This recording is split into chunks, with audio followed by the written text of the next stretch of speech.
looking at building the blue economies of the coastal communities through effective support for fisheries and aquaculture.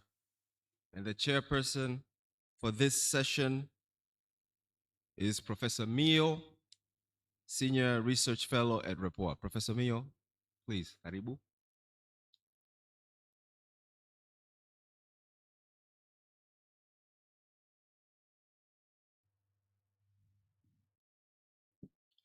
And the keynote speakers for this session are Professor Johannes Itembu from the Department of Fisheries and Ocean Sciences, Sam Nujoma Campus, University of Namibia. Professor Itembu, please, can you join Professor Mio?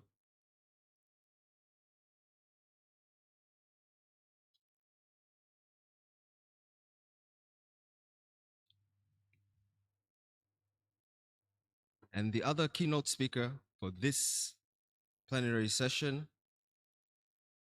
is the Governor of the Bank of Tanzania, Mr. Emmanuel Tutuba. Governor, please, can you?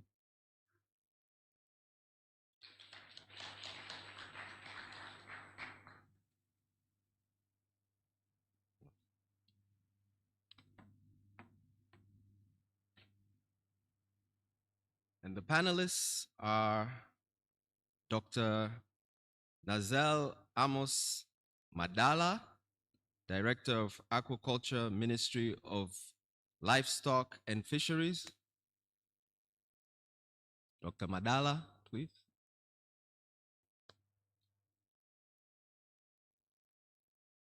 Dr. Salim Mohammed Hamza, Officer in Charge, Ministry of Blue Economy and Fisheries, Pemba Office. Dr. Hamza, if you're here, please.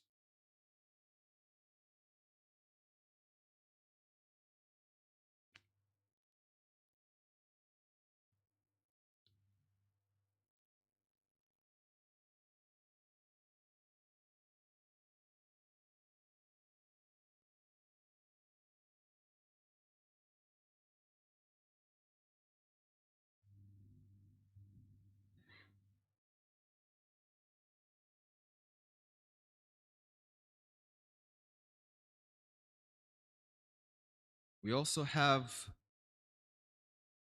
Goodward Mulumbwa from Big Beast Company, Mwanza. Mulumbwa, please. Mr. Gurian Musa Hassan, Acting Director of Fisheries Management and Development of Deep Sea Fishing Authority. We also ask you to join your fellow panelists and keynote speakers. Mr. Masood Rashid, Director General, Zanzibar Seaweed Company, ZASCO. And finally, Professor Sebastian Chenyambunga, Sokoine University. Please join. Now I will leave it to the able hands of our chair, Professor Mio. Karibu. Thanks a lot. Good morning, ladies and gentlemen. We are happy to have you back here, and if there are any new people who have joined us today, you are very welcome. As you noted yesterday, we had a very lively series of panels. One thing, and the only thing I am going to report that I learned is that our shores, our lake and ocean shores are not only places of rest or whatever, but they are sources of livelihoods, they are sources of security, they are sources of safety, they are also reflective and sources of our own sovereignty. Because in the past, of course, these shores have brought people from other countries who might have come to harm us as invaders, but they bring also people to trade with us, to cooperate with us. And I think the blue economy theory and practice is geared towards strengthening the role of the oceans and shores. And we talked about yesterday of not only focusing on oceans in thinking about water sources, so thinking about where the water comes from, that is from the land mass and the forests. Because the conclusion of yesterday was healthy waters, healthy oceans, healthy lakes and water sources lead to healthy livelihoods and healthy people. We have a strong panel of people who come from various walks of life, and I would like to start with an apology that given the time constraints which we experienced yesterday, we are going to be more with the panelists. I'm going to request that the keynote speakers take 10 minutes each and not more than 10 minutes, your honorables. But also, I would like to request that the other panelists should not use PowerPoints, but should speak from their points for in the intent of giving time. I'm going to apologize because I located you, the panelists, one question each. This point to invite the first keynote speaker to take the floor. Please, Professor Tembu.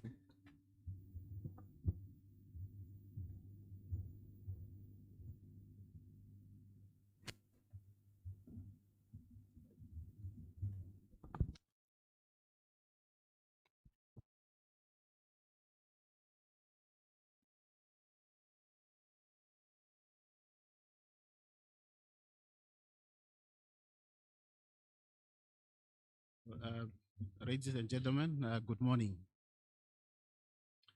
I'm just waiting for my slides to show so that I can start.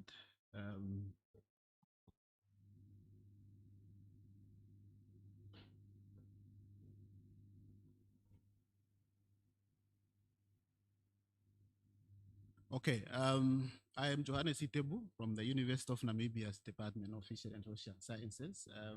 It's good to be here, and my task is to present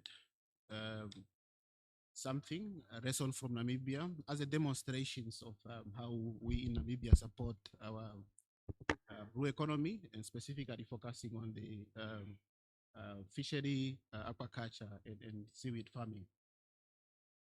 The presentation will cover what is shown on the screen. I'll start with a basic understanding of blue economy, which I'm sure by now we all have a good understanding of what blue economy is. Okay.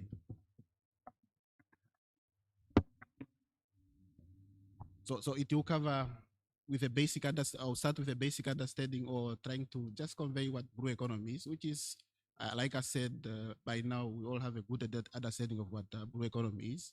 I'll then cover aspect of our experience, both in terms of fishery and aquaculture, give an example of a case study of a company that is doing seaweed farming in Namibia, and then summarize some of the best practices that we have in Namibia, and then conclude with the lesson for Tanzania and Africa.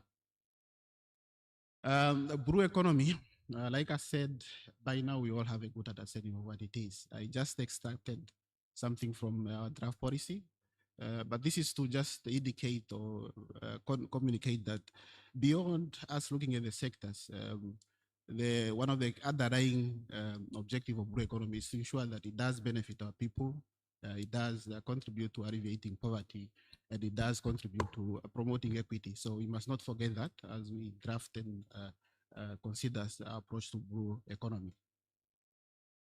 In Namibia, blue economy matters. Why it matters is because of the fact that we have a large EEZ, economic exclusive zones, which is about 65% of our RED. And we also have a long coastline, and we have inland water. So it does matter. And because we already have traditional sectors, we already have people that are dependent on it for jobs. We have people that are dependent in, or the country is dependent in for income. We are mining diamonds of our cost. So we already have existing sectors that are dependent on it.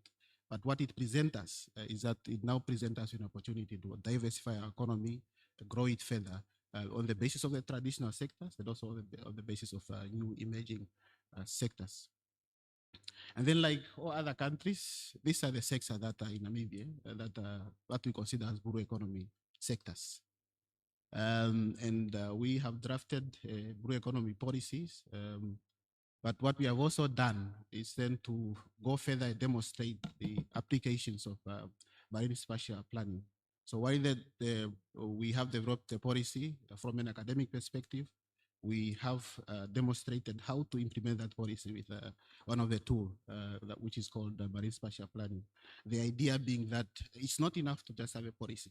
You must also have effective tool to implement it. And MSC it's a tried tool. And the idea is that with the implementation or with the implementation of policy through MSP, you have a potential to avoid conflict and also come up with a transparent processes of space use. As far as MSP is concerned, the demonstrations that we have done have categorized the ocean space into various zones. So the implementation of policy of blue economy policy through MSP will be also be supported by these zones. So there will be zones that are primarily for defense.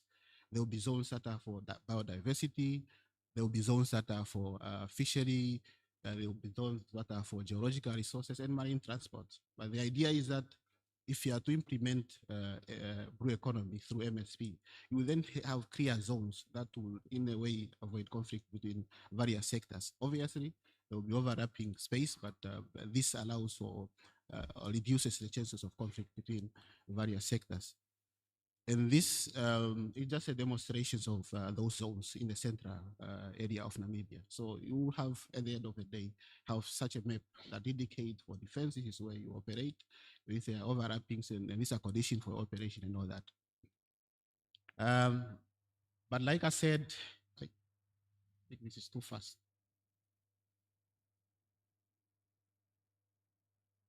But like I said, my focus is on fishery, aquaculture, and seaweed.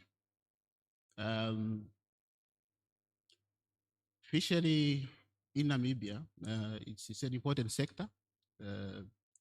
We have a number of people that are dependent on it for employment. We are dependent on it for foreign earning, and it contributes about 4.5% to our GDP. But it's also a sector that is large industrial based. So we have higher tech processing facilities, software cost, and because of our populations, most of what we produce is also exported. And the productivities of the fishery is based on the presence of the Greater Current system of Namibia, which give us higher primary production on the basis of which we now have a large-scale fishery. The fishery, we have about 20 commercial species, 8 of which are regulated by total allowable catches. These fish include, for example, hake, horse mackerel, some of the largest fisheries, but also other small fishery like loch lobsters. The management approach as a support to this sector is guided by the fact that before independence, our fishery were free for all.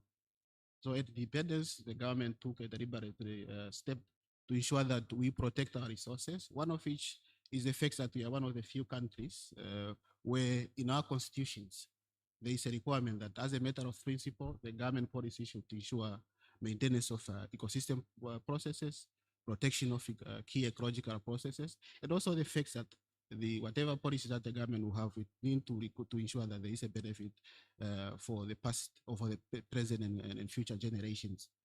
So that ensures that whatever we do, whatever approaches that the government took was guided by that principles.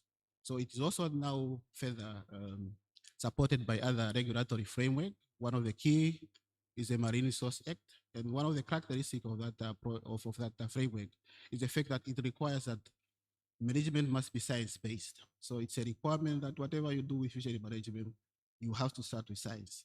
And one of the requirements is also that there is a clear right and quota allocation processes. So you are there is certainty in terms of how right are acquired and how quota are allocated. And the other is also the fact that it does include aspect of enforcement, because beyond policies, beyond regulations, you also need to make sure that the regulations are properly enforced. You have 2 minutes. 2 Prof. minutes. 2 minutes remaining. 2 minutes. And this is just an example of what I've said: science informing policies, and it involves consultation of various stakeholders, and that ensures that the decision that is taken at the final decision-making body is informed by science. I have 2 minutes now. I need to increase the speed. This just summarize peer-reviewed characteristics of our management system, and this is mostly what I've covered. And also, this is just to highlight the MCS, the monitoring, control, surveillance, that you need this to be effective for you to make sure that you achieve your sustainability. And in Namibia, we had patrol vessels, patrol aircraft, and now with evolutions, there is a good coordination between all law enforcing agencies like navies and the Ministry of Fishery, and we are recording success. For example, last week, our Navy just caught one of the fishing vessels that was catching illegal, or that was doing illegal fishing of our water. So that is a sign of effectiveness of the process in terms of enforcement.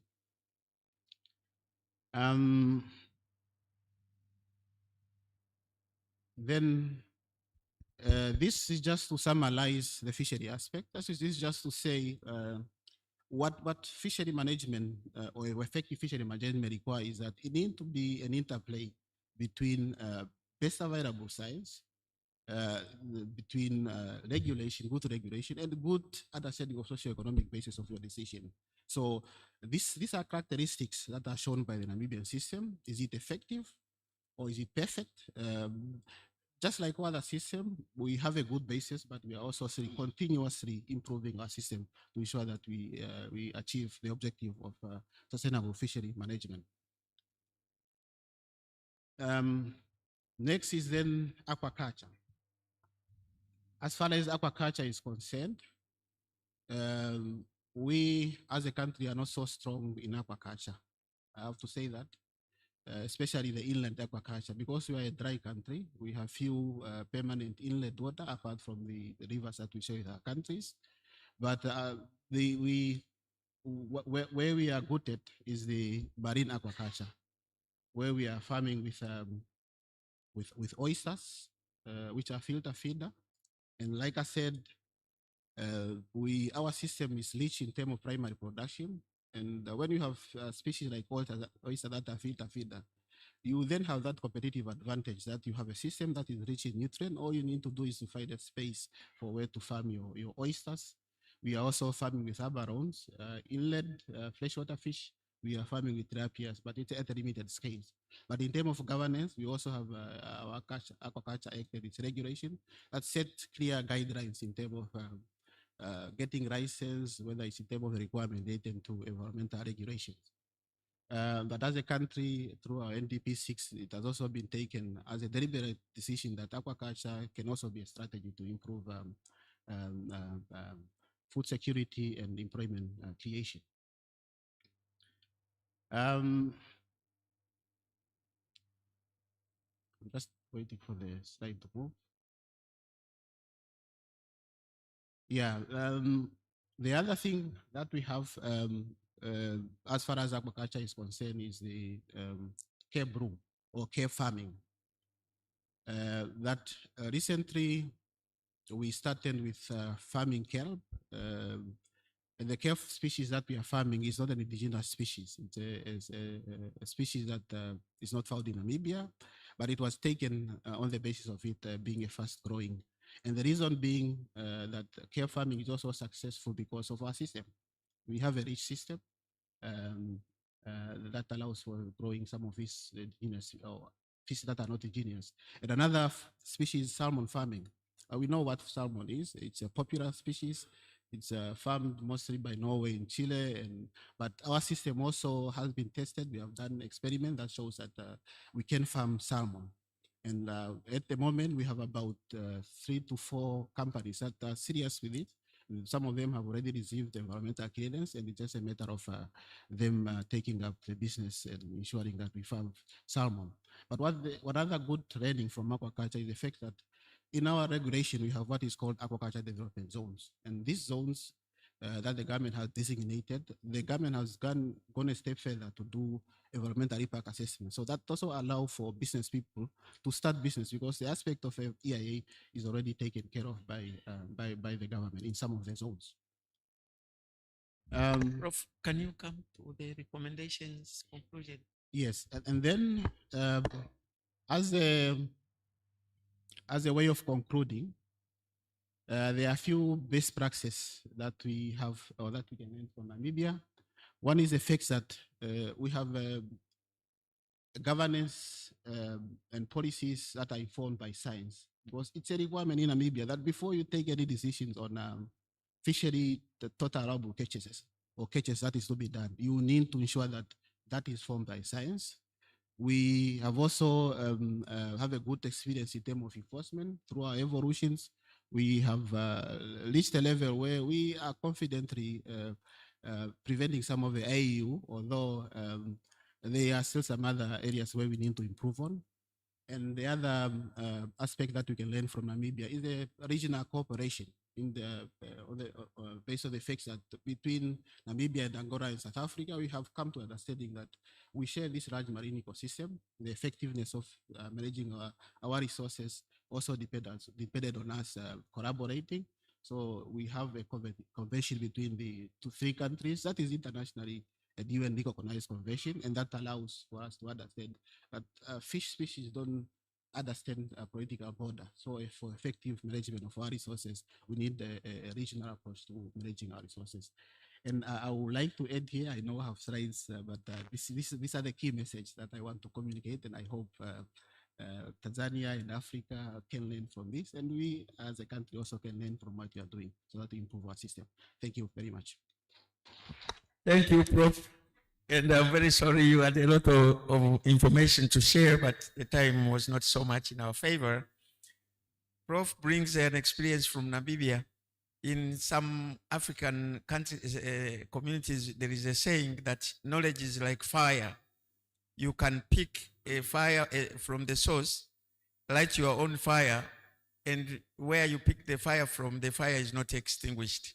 So we are learning from Namibia, but also Professor Itembu comes from a department which has a fingerprints of some historical ties with Namibia, between Tanzania and Namibia, where actually in the Department of Ocean Studies, Professor Keto Mshegeni, who some of you know, and he passed away recently, was one of the founder members of the Ocean Studies at this department in Swakopmund in Namibia.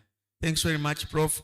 It's now my pleasure to invite our esteemed governor of the Bank of Tanzania, Mr. Emmanuel Tutuba, to give us his address. Thank you very much and welcome.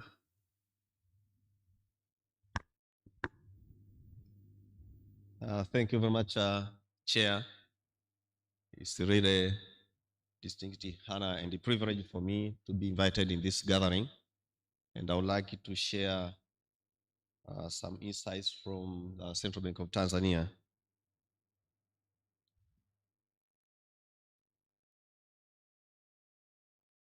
Yeah, specifically for this session, I just need to share with you some few issues pertaining to the blue economy, with the simple assumption that all of you are aware that blue economy is among the sector here in Tanzania which have been employed a lot of people, and other economic issues which have been implemented by fishers in different places for mainland Tanzania as well as Zanzibar. So my presentation will just touch on some opportunities which are provided here under the blue economy, the progress of financial inclusion, National Financial Inclusion Framework 3, which we implemented since year 2003 to 2008, financial inclusion gaps, and what are we doing for the now and the way forward. So, as most of us are aware that the scale of opportunity for the blue economy has actually continued to support our interventions, and we are aware that Tanzania is endowed with a extraordinary blue economy assets, including the coastline, where majority of people have been engaged in various economic activities, both for mainland Tanzania and Zanzibar. And we are glad to see for Zanzibar, despite that here we are at Unguja, but also there are other islands, small islands, where in total, majority of them are engaged in different activities pertaining to blue economy. Also, in the Great Lakes for East Africa, we are aware that Tanzania, we have been privileged to have a lot of activities and being undertaken in the Lake Victoria, for example, Lake Tanganyika, Nyasa, and the other places. So fisheries activities for the NA, we have seen have created a livelihood to support more than 4.8 million Tanzanians, including those who are engaged in artisan fishers or fish traders. There are those who are dealing with the different processes, and boat builders, as well as net makers. But the opportunity is more significant when we add other activities like seaweed farming, aquaculture, maritime transport, coastal tourism, and the emerging blue carbon economy. So even during the preparation of Vision 2050, most of these activities were considered. And remember, we came up with different interventions to unlock some of the challenges which have been on these subsectors. So with regards to financial inclusion, because for us, we consider financial inclusion being one of the catalysts, and we believe when we unlock some challenges pertaining to financial inclusion, that's where we can support this sector. But when we undertook our fiscal study in 2023, we observed that by 2023, the financial inclusion for Tanzania was around 76%. Was up to this moment. We conducted a mid-term review last year, 2025. We have now reached to 83%. But out of those, we saw in 2023, only 22.2% were the adults who had formal bank accounts, while 53.5% were using these mobile money networks. And we found that about 5.6% of adults were using financial services, but through other colleagues or neighbors. We observed there are a number of people, especially youth and other people who are scattered in the villages, have been using their these services through third parties, and 18.7% of adult population did not have any sort of financial services. So during the fiscal study, then we realized that fishers were among the less included groups.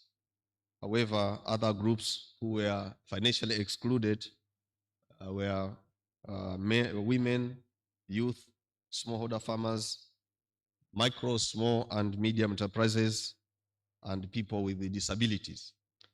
So we came up with the different interventions, and we developed the third National Financial Inclusion Framework, which has now currently is under implementation. We commenced this implementation since year 2003, and it's a 5-year plan. So under the third National Financial Inclusion Framework, we have taken on board fishers and the blue economy actors who are explicitly identified as a priority segment, alongside with women, youth, smallholder farmers, micro, small and medium enterprises, and the people with the disabilities. So we have developed different products to meet their requirements. However, for the National Financial Inclusion Framework, is actually promotes tailored risky appropriate financial products for fishers, including flexible terms for microcredit, which are aligned with the seasonal catch cycles, harvest cycles savings, and the weather index insurance, because some of the challenges we saw were on those lines. Also, we came up with other initiatives on digital financial literacy programs, which are targeting blue economy sector, particularly for youth and the women, similarly for people with the disabilities. Now, under the National Financial Inclusion Framework 3, we also put in place different integrations aiming to support fishers into the national credit reporting ecosystem to build the credit worthiness profiles for blue economy, and all those including all those who are working in the blue economy, especially at the grassroots level, in order to support and ensure that they can easily access credit from different financial institutions. Now, for the financial inclusion, based on different gaps that we observed and which have now been incorporated in the current vision, as well as a fourth national 5-year development plan, we observed there has been challenges or gaps under the insurance, where most of them they are not covered. When there are challenges pertaining to weather, we are aware of the cyclones and the other bad weather which are currently affecting the sector.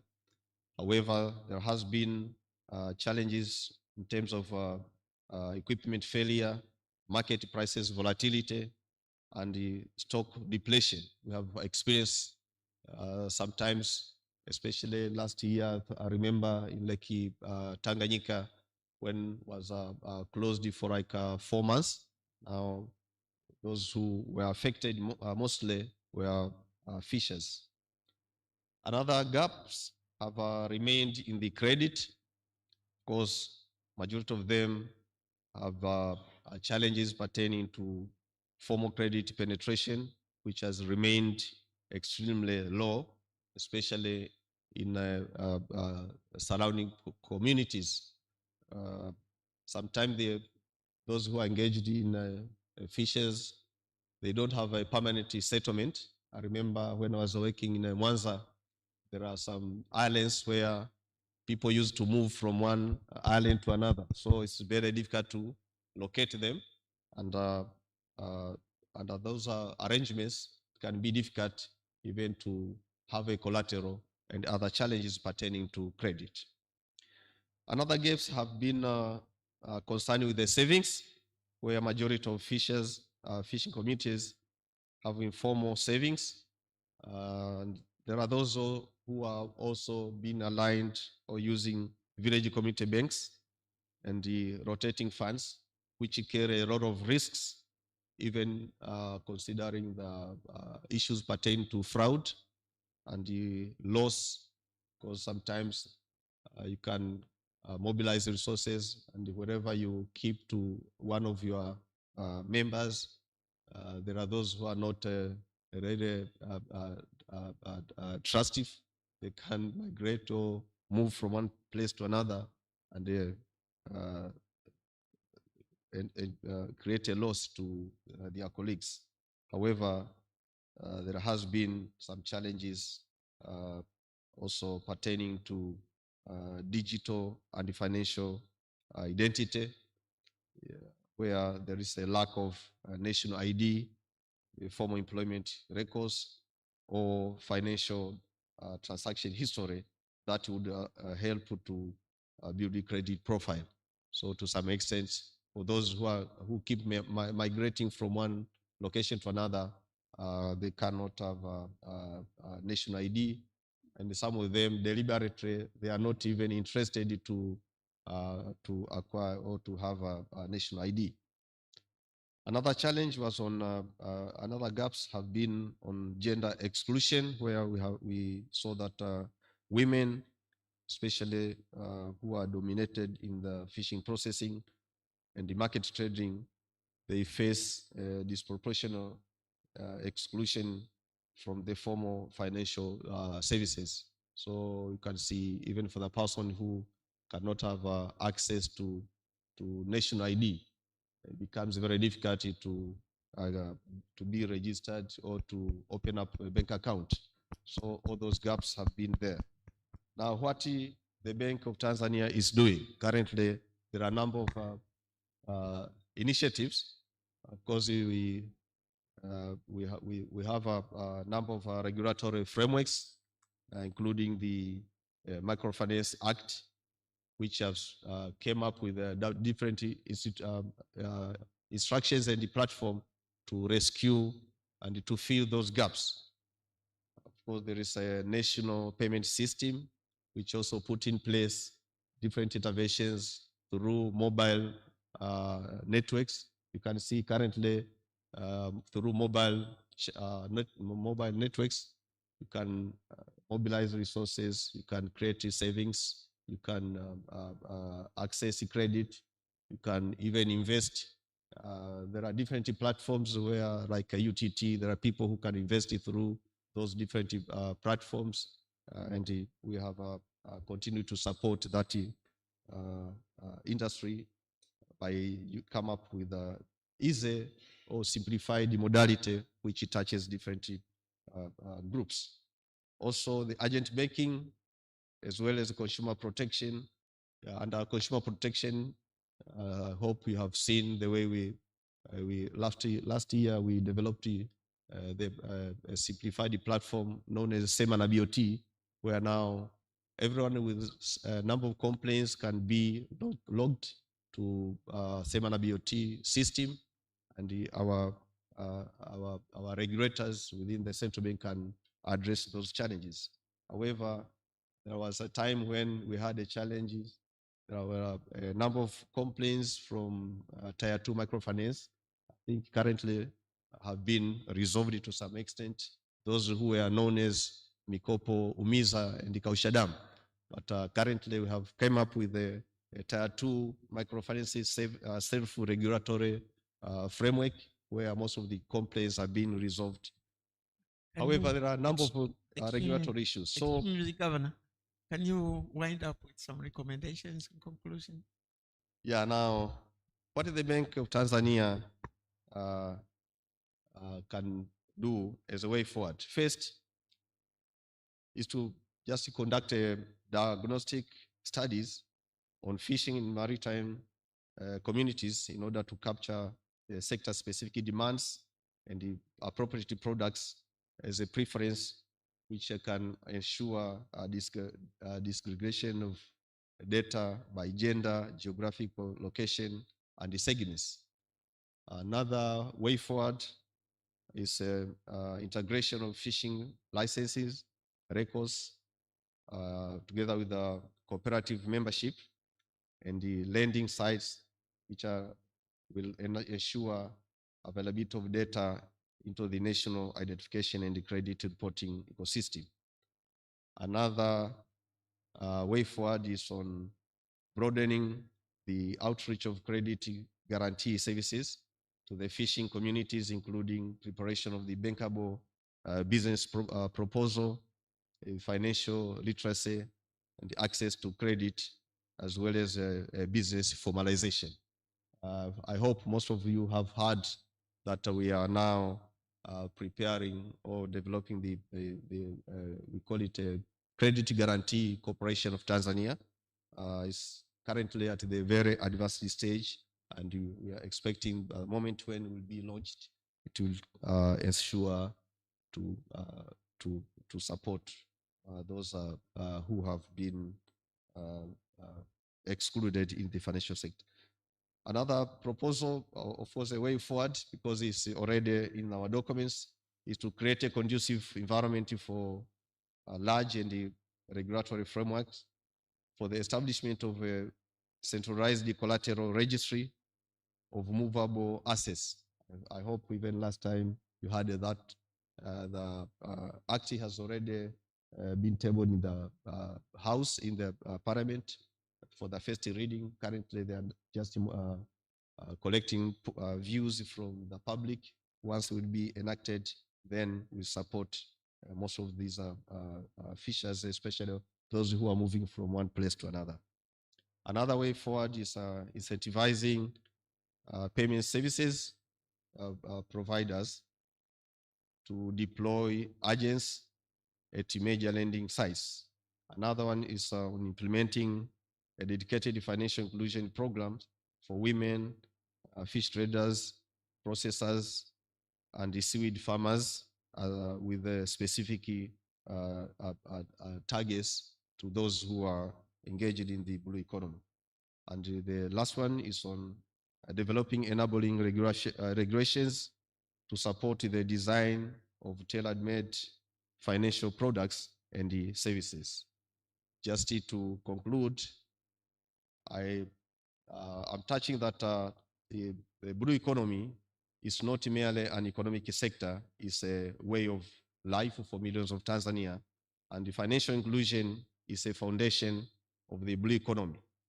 Without it, the gains of blue economy growth will flow to the red advantaged and bypass those who need it most. But with financial inclusion, we can catalyze a transformation that is both economically powerful and socially just. But for us as Bank of Tanzania, we remain fully committed to playing our role as a regulator or as a payment infrastructure provider, as well as a policy anchor and as a convener. But now, at this point, we call upon all key stakeholders that to join hands to support the blue economy ecosystem, because if we will de-risk the sector, we unlock financial financial pattern, and if we unlock financing, we'll also unlock the blue economy. Thank you very much. Thank you, sir. Thank you very much, Governor. I'm sorry I had to harass you a little bit. I saw other panelists looking at me and saying, is it 10 minutes for everybody or is it more minutes for the governor? Yeah, but I think the reason why we extended a little bit, I wanted the workshop to consider what was said yesterday from the World Bank to the Bank of Namibia, to now the Central Bank, to CRDB, and to Equity. These are financial institutions which we have to pick because we are talking about funding and fundability. If we want the economy to survive, we need funding, but then the initiatives have to be fundable. Then we need credit, but then we need credibility. Those are the running thread between the banks. And then sustainability based on serious risk management, because the word risk kept on running through World Bank, Bank of Namibia, Central Bank, and the other banks. So risk, but also risk mitigation. So I wanted us to capture the thread which threads running from World Bank to national banks to local banks. I would now like to call upon Professor Dr. Nazar Madala to present, to make a presentation. And you have said you want to use to only show one slide, and the time still remains 3 minutes. Thanks. Thank you. Good morning. Yes, as introduced, my name is Anazael Madala. I'm currently serving as the Director of Aquaculture in the Ministry of Livestock and Fisheries. And to me, I'm going to talk about the actual funding itself. So we, in the ministry, what we saw was that there was a demand for fish, and there is plenty of water to produce fish, and we have manpower, unemployed men, women, and youth, but fish was not being produced. And one of the challenges, one of the barriers we found out that was financing. So what we did at the ministry was to come up with an idea of giving out soft loans. So we did manage to get funding from the Treasury. As part of our development budget, we partnered with the TADB. They helped us to package these soft loans, which they were interest-free, basically like no collaterals, and that means that it was more inclusive.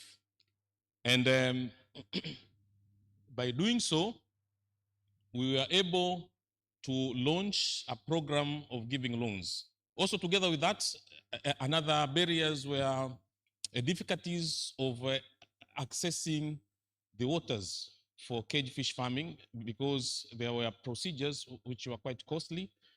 And what we did, we surveyed the waters of Lake Victoria and part of Lake Tanganyika, and we established 99 areas for cage fish farming. And that means anyone could go in. And we also established a mechanism, online mechanism for applying for fish farming permits, because you have to get a permit. So it became quite easy. Just you go online, you upload the documents which are needed, and then you get your permit without the need of traveling to the ministry in Dodoma. And in doing so, we were, the program was launched, was a big event. It was launched by Her Excellency, Madam President, Dr. Samia Suluhu Hassan, in 2024, January the 30th. And I just want to give an example of one of the groups which we supported. We supported over 2,000 beneficiaries. And this one group, which is called the Vijana Nguvu Kazi, it's a group of 7 youth. They've been able to produce fish consistently. Now they've started on their 4th cycle, and each cycle they are able to repay their loan and make a good profit. You can see in the first cycle is over 53 million shillings. Third cycle, 60-something million shillings. Also the same for the third cycle, second and third cycle. And these were the youth which, under normal circumstances, they wouldn't have walked into a bank and obtained such a loan of almost 140 million shillings. So having these provisions for soft loans, to us, we are seeing it as a very big a transformer of the sector. And the results are quite vivid. First and foremost, they are able to repay the loans. So we've been able to recover the loans. You know, there are other schemes in the government like this, which recovery of the loans has been quite difficult. But also the numbers speak for themselves. Between last financial year and this financial year, the number of cages has doubled. And so is the contribution of aquaculture to total fish production. So we say soft loans can accelerate aquaculture growth and other blue economy activities for that to matter. But in particular, cage fish farming offers strong economic and social returns. And we now need strategic investment, particularly in the areas of post-harvest handling, value addition, so as to be able to prepare for the anticipated increase in fish yield. And we also need to collaborate. As you can see, ministry collaborated with TADB to come up with such a product. Asanteni sana. Thanks very I much. hope I've been able to keep time. Much in time. Thanks Thank very you. much for that exemplary performance. Asante sana. I would like now to call upon Dr. Salim Hamza to present on the best practices of the fisheries in Zanzibar. 3 minutes, thanks. If you can follow the footnotes, the footsteps of Dr. Badala, it will be appreciated. Thank you. I think I'll take less than what Dr. Madala has taken.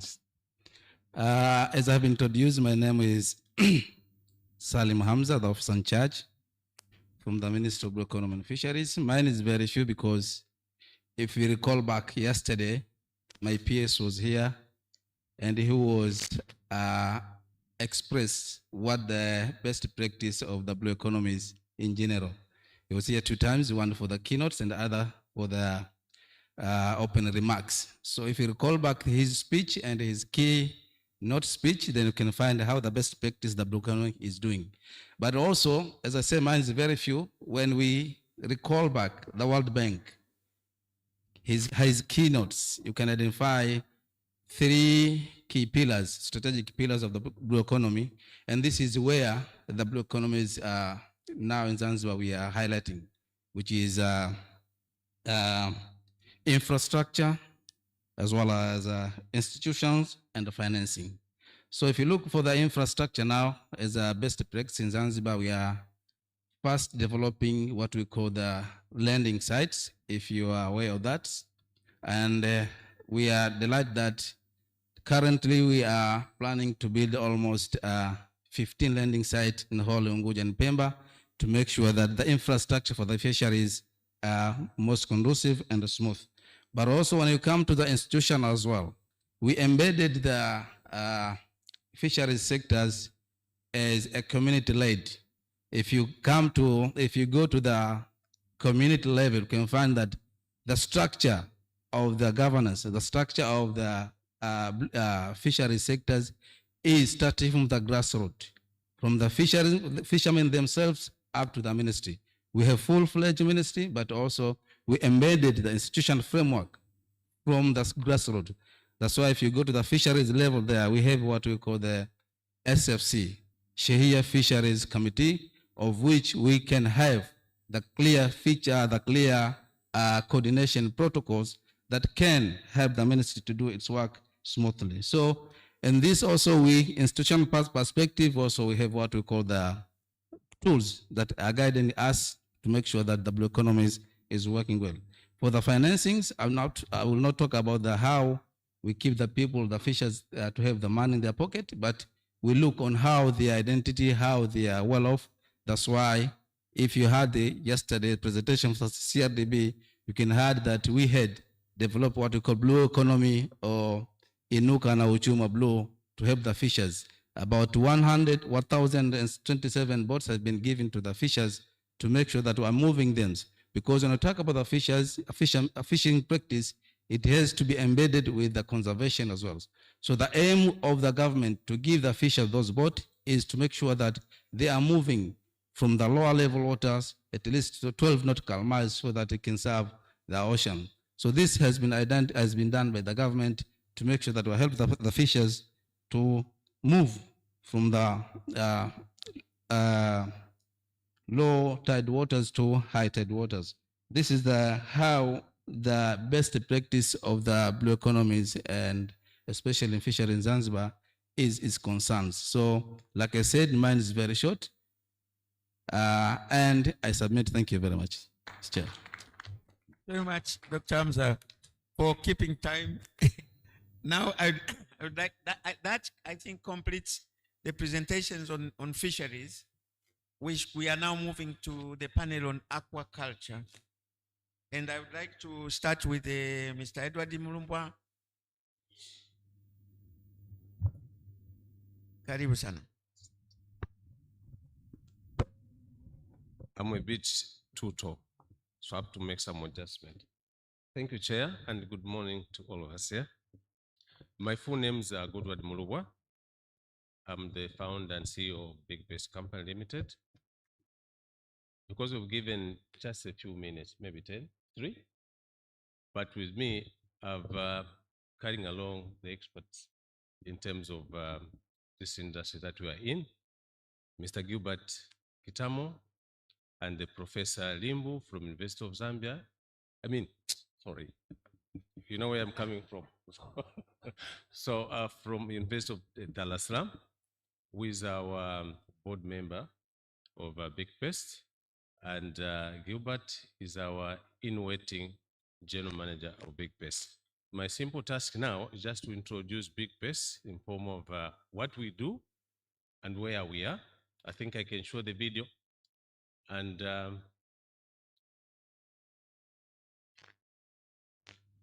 thereafter, if there will be anything that is needed, or maybe answers or whatnot, the fundis are here. So my simple task is just to introduce to them and then play the video. Because of time, I could have had, if I was given 30 minutes, I could have said more. Only 3. So watch the video. That is Big Best in Mwanza.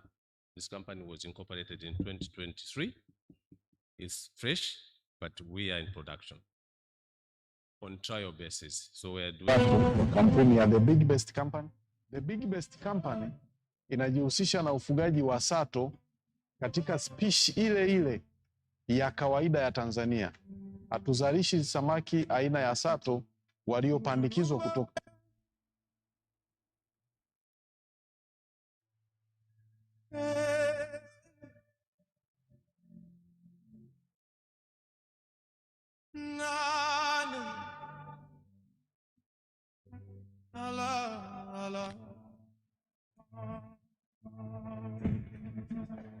Kwa majina naitwa Ayubu Gedi Meso.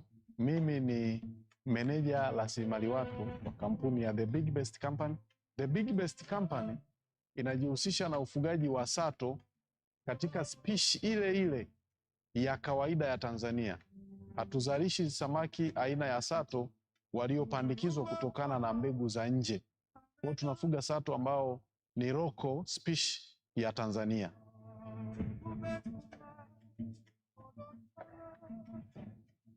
Kwa majina naitwa Salimu Isa, ni meneja mradi wa kampuni ya The Big Best Company Limited.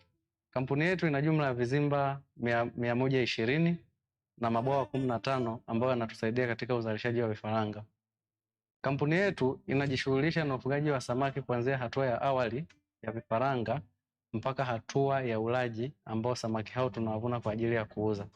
Kwa ujumla, mchakato huo unapitia hatua kuu zifuatazo.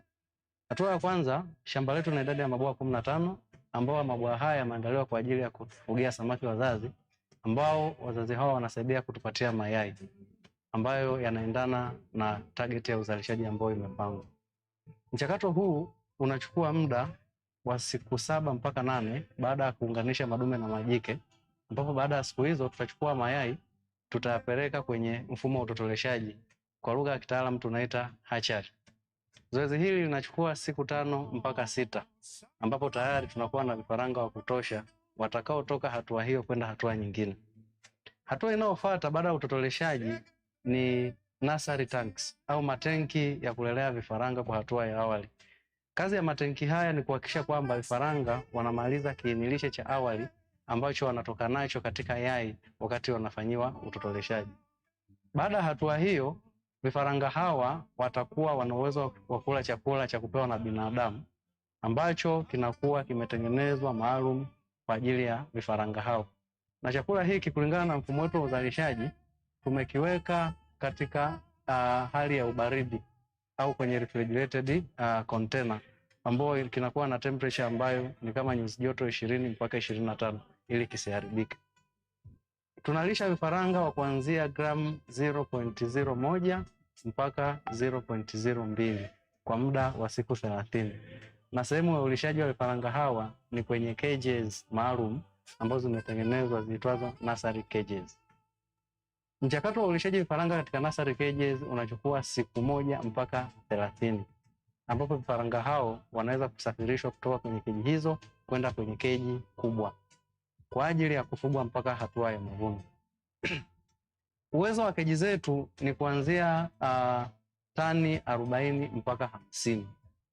Lakini kwa sasa tuna keji 120 ambazo zinaweza kutupatia tani kuanzia 200 mpaka 250 kwa mwezi. Muda ambao samaki wanatumia kutoka hatua ya vifaranga mpaka hatua ya uvunaji ni miezi 8 mpaka 9. Baada ya hapo samaki hawa watakuwa wamefikia saizi ya kuuzwa.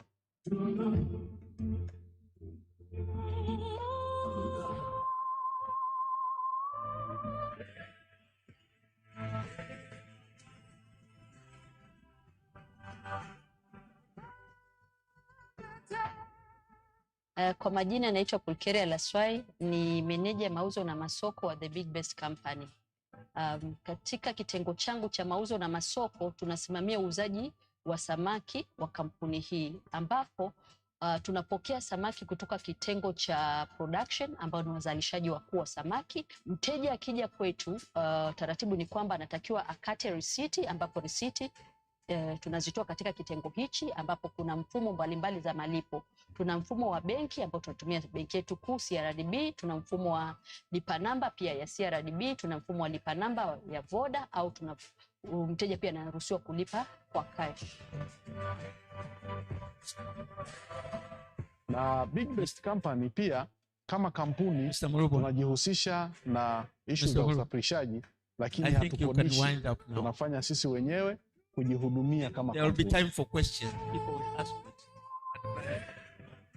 Naitwa Elpidius Sostenes, ni meneja wa usafirishaji na usambazaji wa kampuni ya The Big Best Limited ambayo iko based. I think we can cancel the video because of the time.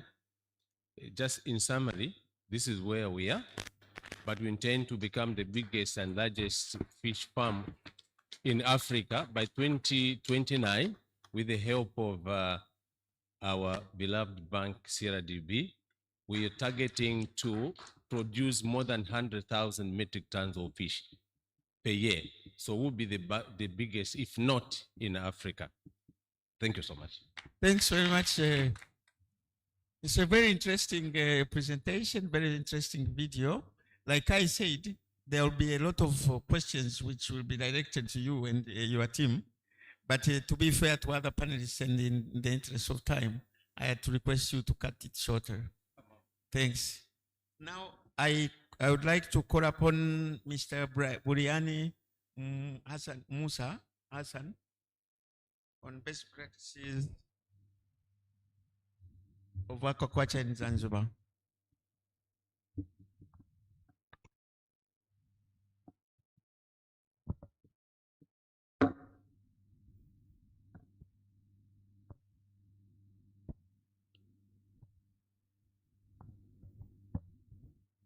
Good morning, everyone. My name is Burian Musa Hassan. I'm Acting Director of Fisheries Management Development from the Deep Sea Fishing Authority. I will take you on best cases of aquaculture in Zanzibar Blue Economy implementation. As we know, mariculture in Zanzibar began in 1980s by experimental seaweed farming, which is later on expanded to large-scale community production. Diversifications occur through introduction of several species, including mud crab, sea cucumber, and other species, oyster peel, and sponges. Several initiatives stand out as a best cases example of blue economy implementation in the aquaculture subsector. This include seaweed bottom farming. Based on that seaweed, mariculture activity in Zanzibar basically deal with a red seaweed strain of Euchema spinosum and Capophycus alvarensis. And through this, most of the farmer, which is about 80%, more than 80% of the total farmer are women, dominate the farming of seaweed, which is mostly occurred on the intertidal water area of the most coastal water of Zanzibar. With improved strain and a processing hub, seaweed farming contributed to household resilience and nationalized trade, where they are employing more than 15,000 farmers. Production has reached 20,000 metric tons in 2025. The other case is sea cucumber farming, where basically Holothurius scabra species are cultured through the pen structure. Pen are usually constructed on the intertidal water, where farmers have an access to go and do the activity during the low tide and leave the farms during the high tide. There are about 100 farms building that are constructed throughout the island to support the farmer. This is government initiatives. As we know, sea cucumber is high valued product on the world market, especially on the East Asian market, where it vary between 100 to 200 US dollar per kilo. Another case is best practice cases is a milkfish farming, where basically we cultured channels, and this was initiated by Institute of Marine Science of the University of Dar es Salaam in 1990s, where milkfish farming marketed as a first structured attempt at finfish aquaculture. Supported by international partner, the hatchery project introduced semi-commercial production in brackish water earthen pond, built technical capacity and strengthened value chains. It remains a model of how research institution and public-private partnership can advance aquaculture. Also in the east coast of Zanzibar, there is one village we call Jambiani, where community initiative established a sponge farming of the Angelus species. These community-driven initiatives, led largely by women, produce eco-friendly natural base sponges for international market. Sponge farming demonstrates how aquaculture can align with conservation while creating niche product. Retail prices of the sponge vary from $5 to $30 per piece. Another basic practice is a half pill production. In the western part of Zanzibar, there's one village called Fumba village, where cultured of Pinctada magnitifera, is a pale oyster is occurred, and this is practiced through the small pens, which is settled on the intertidal water area, and most of the farmers are women, which get access to go and do their farming activity during the low tide. Women youth and cooperative are engaged in pearl seeding, culture, and harvesting, producing decorative peel for jewelry and handcraft. This initiative diversify economy, diversify income sources, strengthens gender empowerment, and positions Zanzibar in the global peel market. Also, we have a mud crab fattening, where basically we're fattening Sela serrata. Mud crab fattening is practiced in cages around mangrove ecosystem and in some cases in milkfish pond. This activity provided rapid returns as crab are fattened for 30 to 45 days before reaching market size. It supports household income, reduces pressure on wild crab stock, and creates strong linkages with tourism and export market. The last but not the least is Zanzibar Marine Hatchery Limited. This is a hatchery structure constructed at Bay Truss on the town area. This is a public-private partnership between Afrovision Tanzania, which hold 50% of the share, and the Ministry of Blue Economy and Fisheries, which own 49% of the share. The hatchery represents Zanzibar's most important step toward diversified mariculture, as nowadays hatchery has been successful in sea cucumber production. It's reported about 6,000 sea cucumber seeds have been produced on the last batch. The hatchery designed as a multi-species marine hatchery, which aimed for breeding and seed production of milkfish, sea cucumber, and mud crab. The hatchery provided technical training for local farmers, seed supply to reduce reliance on wild capture, research capacity to test feed and a grow-out system.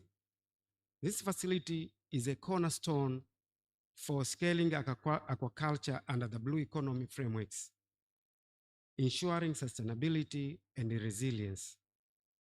In conclusion, Zanzibar aquaculture best cases demonstrate how livelihoods, conservation, and innovation converge under the Blue Economy. Sustaining these initiatives require resilient ecosystem, strong governance, and inclusive participation. If these pillars are upheld, aquaculture will remain a cornerstone of Zanzibar Blue Economy, driving both community empowerment and international and economic growth. Thank you for listening. Thank you very much, Mr. Hassan. The notable connection between livelihoods, lives, and the culture of people and also international trade is very well appreciated. I'd like now to call upon Dr. Masood Rashid to also give us insights about his presentation on Zanzibar. Welcome.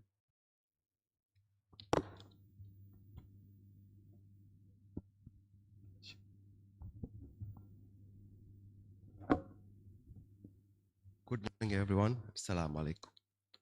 My name is Masood Rashid. I'm the Director General of Zanzibar Seaweed Company Limited, the company under the Ministry of Blue Economy and Fisheries Zanzibar. Mr. Chairman, this company is only a 4 years old company and has been mandated to invest in seaweed value chain. And that's why I'm here talking about seaweed. And now my minutes count from now. Thank you. I've been instructed to talk about seaweed benefit for the community, coastal communities, challenges, and the existing opportunities for sustaining the benefits and reducing the cost and challenges. Because I have only 3 minutes, I'll only mentioning the main point. With maybe later we have discussions altogether.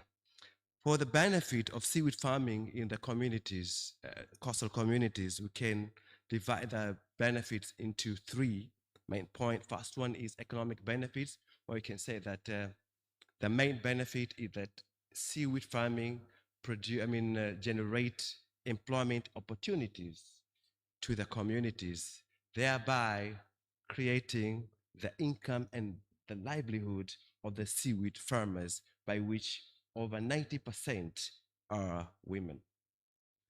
As for the social benefits, is also linked with economic benefit, because we say that seaweed farming create employment opportunities, and therefore it improves the household welfare. By improving the household welfare, seaweed helps in the household for getting the school fees, creating the food securities, and also health expenses and other social benefits. And for the environmental benefits, seaweed farming is considered the most important low carbon activities among the activities in the ocean. So it is environmentally friendly. And for the challenges and costs, one among the most important challenge is the price of the seaweed to the farmers.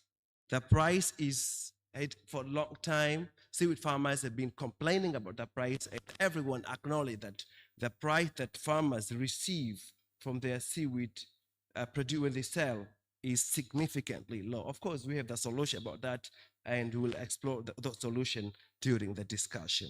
And also among the challenges is the climate change. Rising sea temperature has significantly reduced the productivity of especially shallow water seaweed farming. Of course, there is also other challenges related with the climate change, but because of time constraint, we reserve them. And among the important challenge also is insufficient post-harvest infrastructure that leads to huge post-harvesting loss. And it is estimated that the post-harvesting loss from the seaweed is above 20%. This is not good at all and not acceptable. And also the social challenge also, which is, as I have mentioned before, that over 90% are women. And if you look at the age is also has gone further. So the involvement of the youth generation, the seaweed farming, is also a challenge. When we look at the future, if you want to have a good future for the seaweed sector, we need to involve more youth generation into the activity. So because of the price, of course, this is a challenge. As for the opportunities, of course, there are so many opportunities. First of all, so far, the investment in value addition is very limited.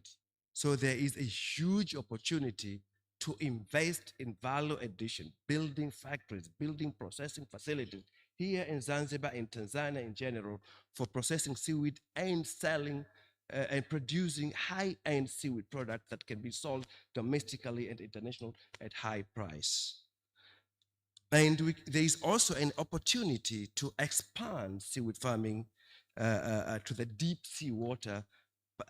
This is especially when you consider that the climate change challenge that I have explained before. And also there is an opportunity of strengthening seaweed, farmers' capacity and organizations, and also opportunity in investing in infrastructure and financing mechanism for the seaweed sector. To sum up, seaweed farming remains one among the most important and inclusive blue economy sector in Zanzibar and Tanzania at large, because it combines livelihood, environmental sustainability, and economic potential, especially export potential for the seaweed product. So let us work together to make sure that this sector grows and creates the potential benefits as expected. Thank you very much, Chairman. Thanks very much for these very deep insights into the importance of seaweed. What I picked basically was the contribution of seaweed to two factors very essential in livelihoods: the welfare link. It provides work, it also supports welfare. Then you talked about the age and the gender nexus, the demographic challenges and how to plan for them. But also, I think what was important was the ecological and economic value of seaweed. Thanks very much. I would like now to call upon, last but not least, Professor Sebastian Chenyambuka. 3 minutes, Prof. Thank you, Chairperson. My name is Sebastian Chenyambuga from Sokoine University of Agriculture. I work there in the Department of Animal Agriculture and Range Science as a professor. So I'm just simply going to talk about the use of seaweed in animal feeds as an alternative market for the farmed seaweeds. I think I won't say that much about the seaweed, the importance of seaweed in a blue economy, as the previous speaker, I think, has already spoken. So the previous speaker said the main challenge in seaweed farming is price, that there is low price. Farmers are complaining.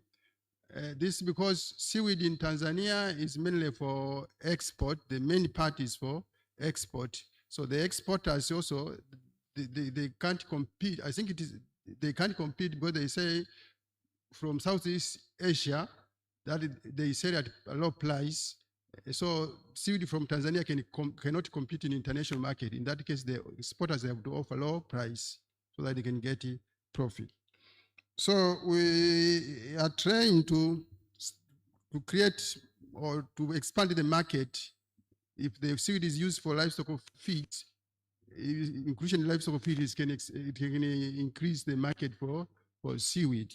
So at Sokoine University of Agriculture, we have started doing research on the use of seaweed in animal feeds. We in poultry, broilers specifically, but also pigs and the Nile tilapia. So I will just say what we have found so far. We use the farmed seaweed, the Euchema denticulatum or spinosum, and we found that this seaweed, it has low protein content, but it can be used as a prebiotics. That can enhance feed utilization and the growth in poultry.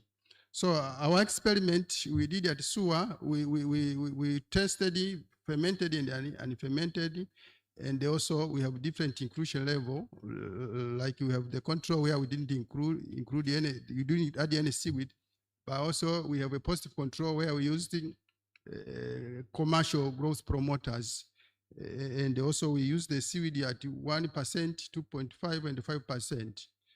And we found that inclusion of seaweed at lower level, at level of our research indicates at level of 2.5, it can promote, it can increase growth and also feed utilization and other parameters. But if you increase at higher level, at 5%, it can depress the growth. So, Mr. Chairperson, I'm here just to recommend that we promote the use of seaweed in animal feeds. Given the quantity of feeds which are produced for poultry, for pig, and other animal cattle, if it is adopted, it can be a huge market for seaweed, and maybe we can overcome. The competition can be high. Maybe the price can go up. So we are also proposing to evaluate more species of seaweeds apart from the one which are farmed, but there are some which are collected from the wild. Maybe some have high protein content, can be used as a protein content. So, Mr. Chairman, I think for 3 minutes, I just wanted to say the main finding that we can use seaweed at lower level, both in pigs and in poultry, 2% or 2.5%, that enough. If you go higher, you lower the growth. So we request maybe the ministry to create awareness to the feed manufacturers so that they can adopt the use of seaweed in animal feeds. Thank you very much, Mr. Chair. Thanks very much, Prof, for keeping within time and for those very useful ideas about how to expand the consumption of seaweed to animal feed instead of human feed. And now I think I would like to just say that I have been very strict with time because I was doing time management and time budgeting at the same time. And as a result, I have saved half an hour, a quarter of which, a quarter of an hour is going to be spent on questions from the audience. I'm going to invite questions and short comments from the audience. Then I will allocate at least 2 minutes to each of the panelists and the keynote speakers to respond. But please, I have a request to those who want to contribute. Members of the audience, you are not keynote speakers. You are making comments and raising questions. So I request also you to contribute to time budgeting and time management, and don't allow yourself to speak for more than 1 minute. Steve, please, I give now to you to control the contributions.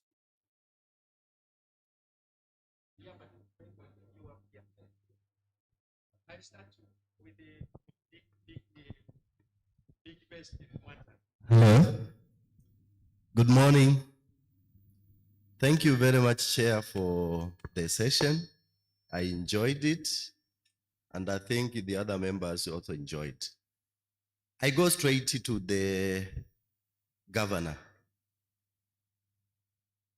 Since yesterday, we have been talking about sector, the blue economy being a risk sector, and you also mentioned the same. How can the central bank support in reducing this risk through insurance scheme? Thank you very much.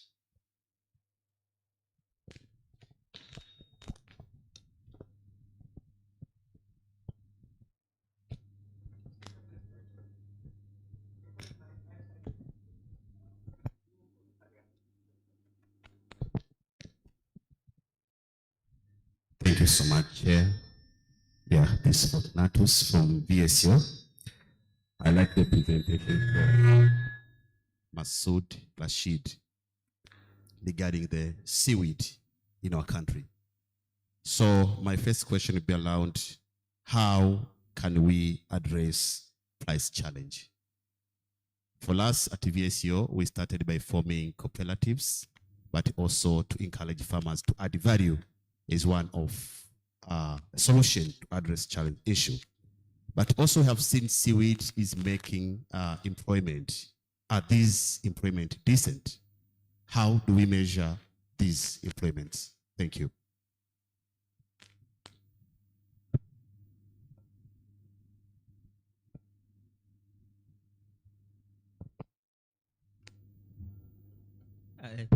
Thank you very much. I'm Erize Zobunayo from Lake Victoria Fisheries Organization. I would like to ask, my question is directed to the central bank. Is it practical for the central bank to lower the interest rates, especially for those productive sectors like agriculture, aquaculture, fishing, so that they contribute significantly to the economy because they are not business like any other business. Thank you.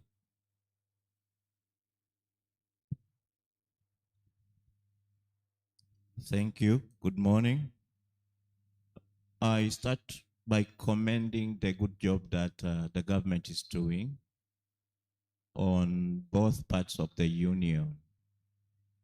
And to be more specific, the Central Bank of Tanzania has been giving us support in terms of leveraging financial inclusion in the economy. We have the Export Credit Guarantee Scheme to promote local producers produce for export. And this covers around 75% of the exposure that we give. But more specifically, we are also accessing the 1 trillion shillings for on lending to investors in the blue economy and agriculture at affordable cost of not more than a single-digit lending rate. Now, to come to the issue of insurance, I come to Dr. Nazaeli Madala. FAO has engaged CRDB Bank to de-risk blue economy actors, and they are ready to cooperate to support the insurance pattern of it. All they need is a consent from the Ministry of Livestock and Fisheries. We wrote a letter waiting for the ministry to endorse the program to start, but it has taken long. My call to Dr. Madala, please help us to unlock this potential, as it has been a cry on the risk part. The other thing is on how we classify agricultural related loans. Now this comes to the central bank. We are embedded to the International Financial Reporting Standards version 9. And once the loan is not performing well, even if you do the rescheduling or the restructuring or extension, for it to be regarded as performing, we need at least to get 3 installments for the qualification to be performing. Now, for seasonal producers, especially in the agri sector, including the blue economy perspective, a single installment takes 12 months to be accessed. So this has made many of the lenders to be seen like non-performing in terms of loan quality, simply because of these international financial reporting standards. How can we internally look on the best practices across the globe, especially, for example, in India, agricultural loans quality are assessed differently from the IFRS 9. My call to the regulator to look into how best we can fit to look into the loan quality, especially when there is cash flow and maybe the underlying assets covering the exposure. I submit.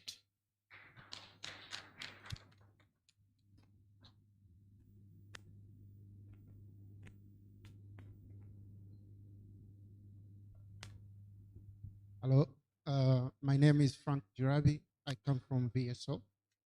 My question goes to the governor. And we have heard from several development actors, there is a call for integration of ESG standards and climate risk into financial decision. So as a central bank, how can the central bank and other regulatory body better incentivize sustainable landing schemes while mitigating the risk from unsustainable activities? Thank you.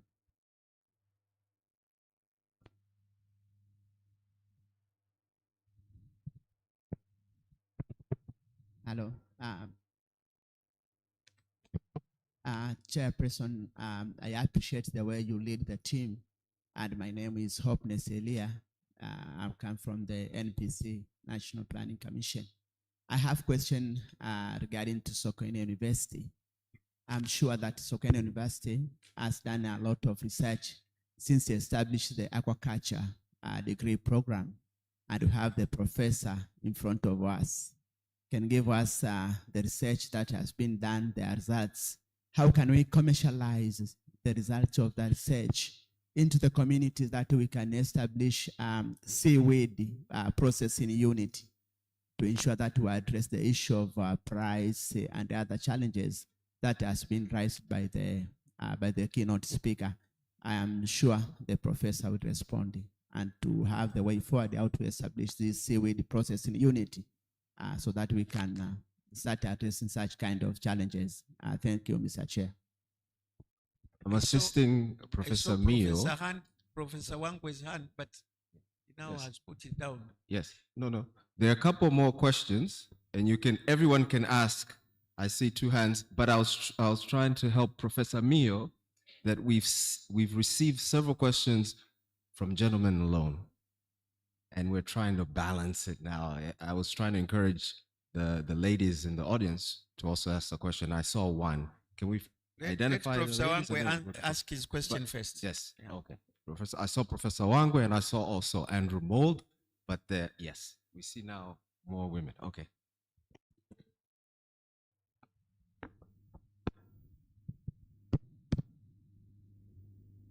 Can I go on? Yes. The issue you have written with about research from academia, and the gentleman nicely said it has been shown that it's possible to carry it forward to production, so government should intervene and help. The normal channel for universities, after doing research and finding useful findings like those, is to patent them. And then you go around selling, process of selling the patented product to private sector to take it up. The government there is not expected to be playing such an important role. It's the link between university and industry, but after patenting, and then you can sell the patents. The second point is I'm impressed by what FAO is doing about trying to do about insurance. I'm sorry that delay is taking place, but it's an issue which is very important. If the FAO can see benefit and importance in it, can we all in Tanzania really be blind about it? It is something we should look at. So the questions which have been asked, I'm not going to repeat, but expect a response from there. The final point is low incomes to communities. Can we understand why Asia beats us in terms of production costs? Is there something we are doing wrong? My suspicion is the most important part is how we are handling value addition. Because when I visited some farms seaweed farms in Zanzibar, they were complaining that processing was not available. So value addition was not available. But we saw isolated very high value products from seaweed. So the challenge is how to move from very small scale production to proper factories to produce those high level, high value products. So I want to hear about the efforts being made in that direction. Value addition, rather large scale or replicated medium size so that we can actually address this low value item as a problem, turn it into a benefit. Mr. Stephen Mombela, I delegated to you the function of choosing speakers. Now you are subdelegating back to me. Please go ahead. Okay, Mr. Chair, thank you very much. My name is Dr. Juliet from Dar es Salaam Maritime Institute. My question is directed to Dr. Masood, as he have mentioned some of the benefits that these seaweed farmers are getting, but one of the challenge that has been mentioned is post-harvest loss. So I would like to hear from Dr. Masood, what are the storage facilities that are used by these farmers, and what are the way forward towards this particular challenge? Thank you.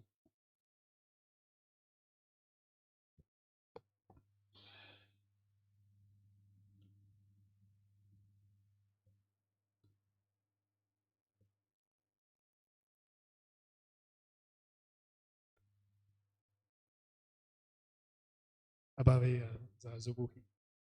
Andrew Mould from UNECA. So I wanted to come back to this question as well about the value addition in the sea cucumber and the seaweed value chain.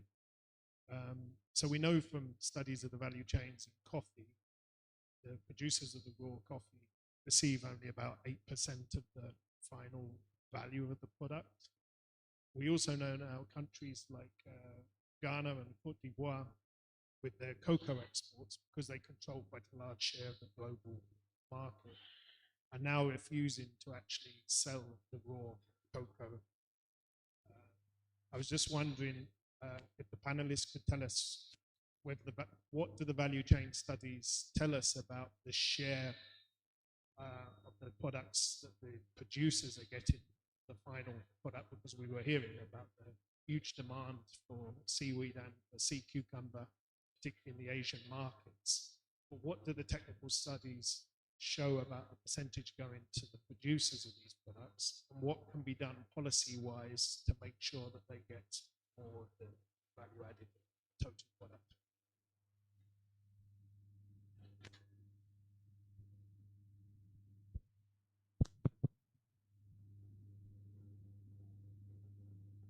Thank you, Chair, for the great presentations. Mine is more on recommendation in terms of establishing the exchange programs, maybe study tours with the leading blue economy countries in order for us as a country to have knowledge transfer to the practitioners and as well as the one who are doing business in terms of the blue economy activities. Thank you.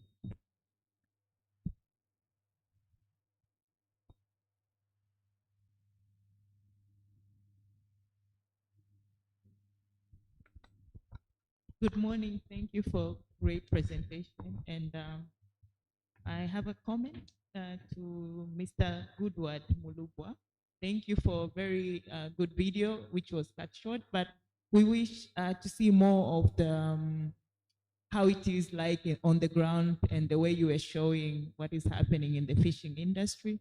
So how are the challenges like and how you navigated through, especially growing from a certain number to over 129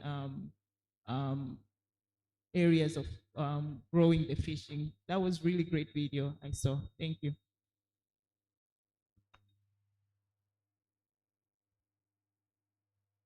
Any more questions on behalf of the chair?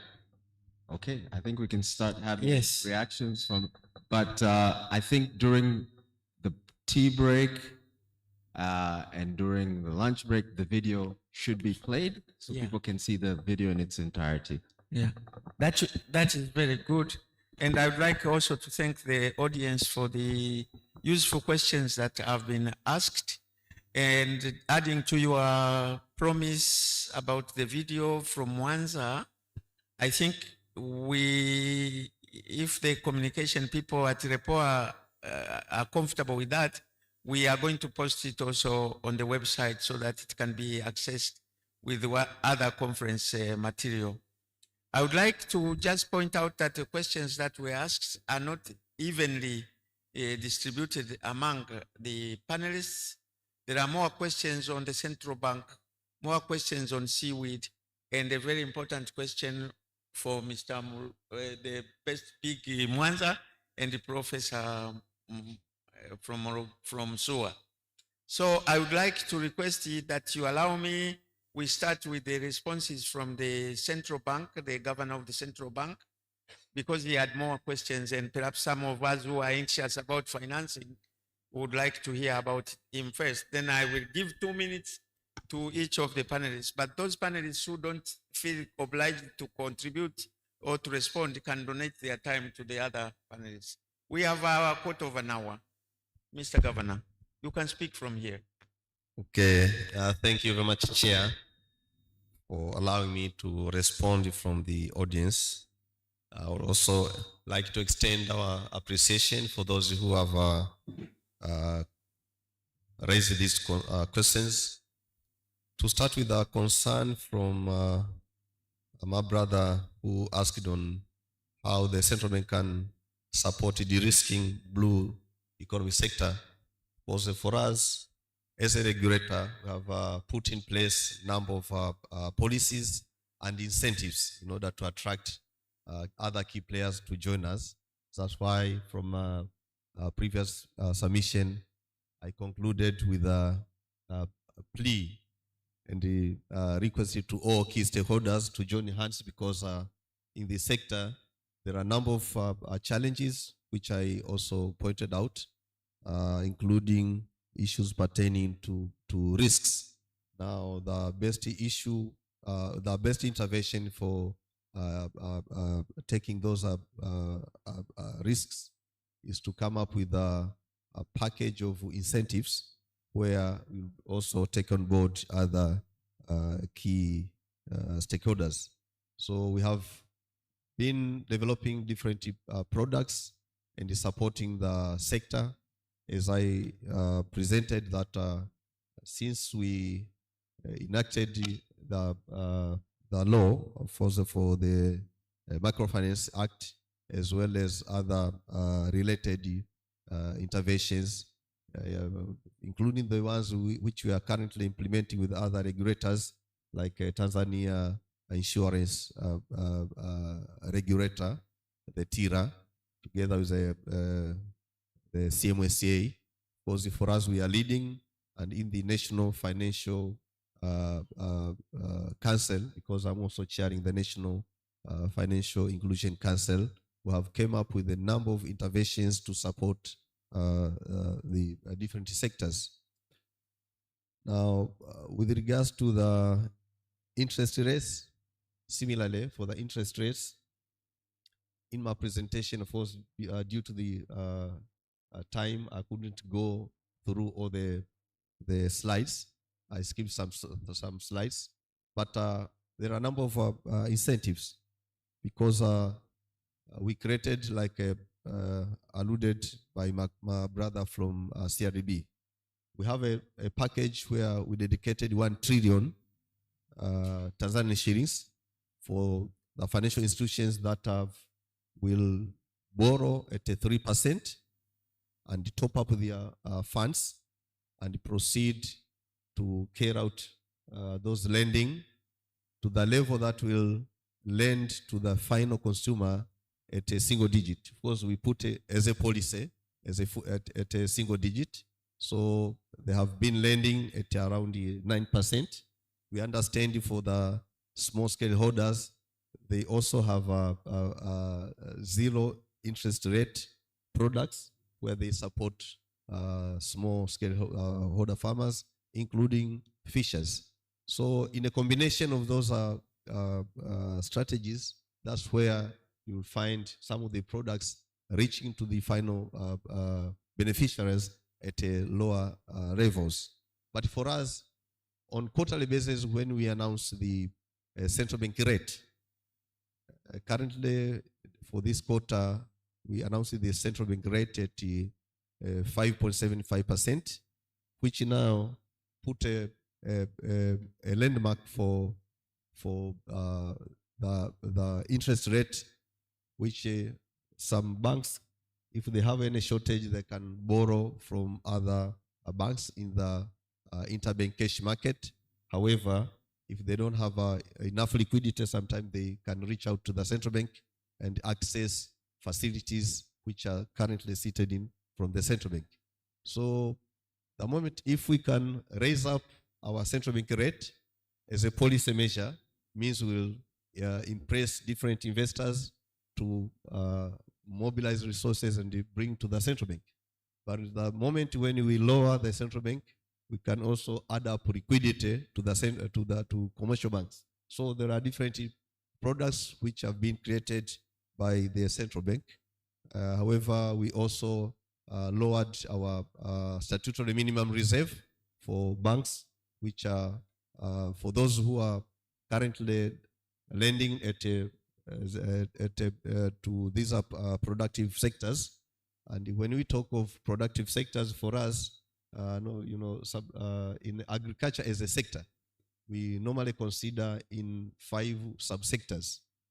There is a crop production, which is normally, most of us, we consider it as a agriculture, but there is a livestock, there is a fisheries, we have beekeeping and the forestry. So whichever activities are being undertaken in those 5 subsectors can benefit from the product that we created at 1 trillion Tanzanian shilling, where commercial banks can take part of those funds and provide the loans to at a single-digit interest rate. Now, there was a question on agriculture performing loans. Well, for short-term loans, normally you should comply with the international standard reporting platforms and the systems.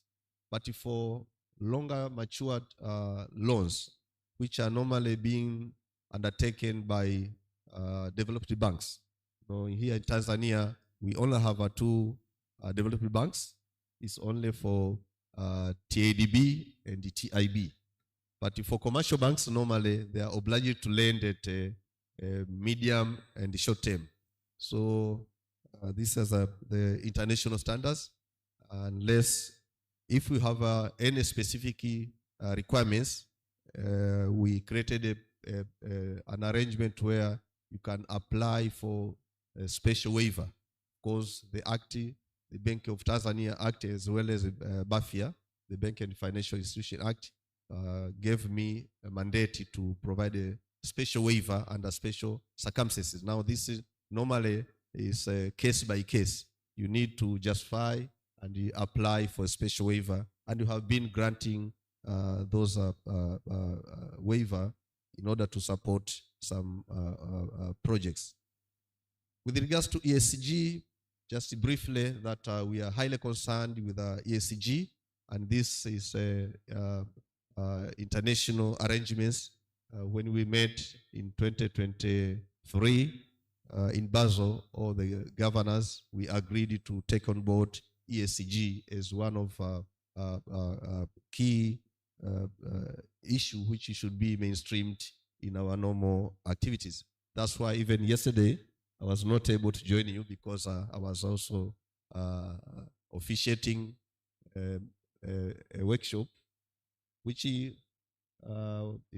actually being conducted by the central bank in collaboration with the National Board of Auditors and Accountants. And yesterday we had about 600 participants in Arusha. The theme was also dealing with the ESG. How should we consider ESG being part of our daily operations, to the extent that when we will undertake the audit reports, will also include ESG. So this is a key for us, and we have now developed a platform where we are expecting comes July in the new financial year, our BOT Academy in Mwanza, we are expecting to undertake trainings to a number of key stakeholders, especially for community developed officers, for trade officers who are working in the local government authorities. And we all have included also stakeholders or teachers from VETA, and SIDO. Our expectation, because we have developed a simplified prototype of bankable business projects. In my slide, I indicated it that we are expanding to reach out to other key stakeholders, because we observed one of the key challenge which affects some people not to access credit was the absence of a bankable business proposal. So we have came up with that intervention, which will be undertaken by our Bank of Tanzania Academy in collaboration with our ministry responsible for TAMISEMI, and as well as a ministry responsible for trade and industries, similarly, as well as ministry responsible for education. So under those interventions, there is a package which will also touch on ESG, the way those who will wish to develop business proposal should also comply to that item. The issues concerning with the value addition problem together with the value chain, in terms of policies, for us, we understand that since we are now supporting some of the economic activities to ensure attainment of the Vision 2050 aspiration. There are a number of aspirations, but in the first pillar, that's why you can see the issue of inclusivity has now emerged, as opposed to the previous vision. Now, for the case of this value chain and the value addition, we are expecting comes July, because we have now created the Credit Guarantee Corporation. Under the Credit Guarantee Corporation, there will be 4 directorates. One will be dealing with a credit scheme, credit guarantee. Was currently in the central bank, we only have 2 schemes. One aiming for export promotion, and it's known as Export Credit Guarantee Scheme. Another one aiming for import substitution initiative. We call it medium, micro, small, and medium enterprises, where we are expecting to now will be moved to the new established Credit Guarantee Corporation, and under that scheme, it will support a number of business proposals that will go through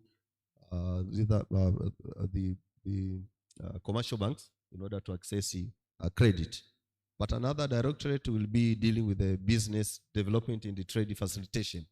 So for those who will be developing good proposals, that's why now we have aligned with the BOT Act, with the BOT Academy, in order to support communities to come up with a good proposal that will ensure to access credit from the commercial banks. Of course, you have created 4 prototype. One will be for businesses which will require or to access credit with the less than 1 million Tanzanian shilling.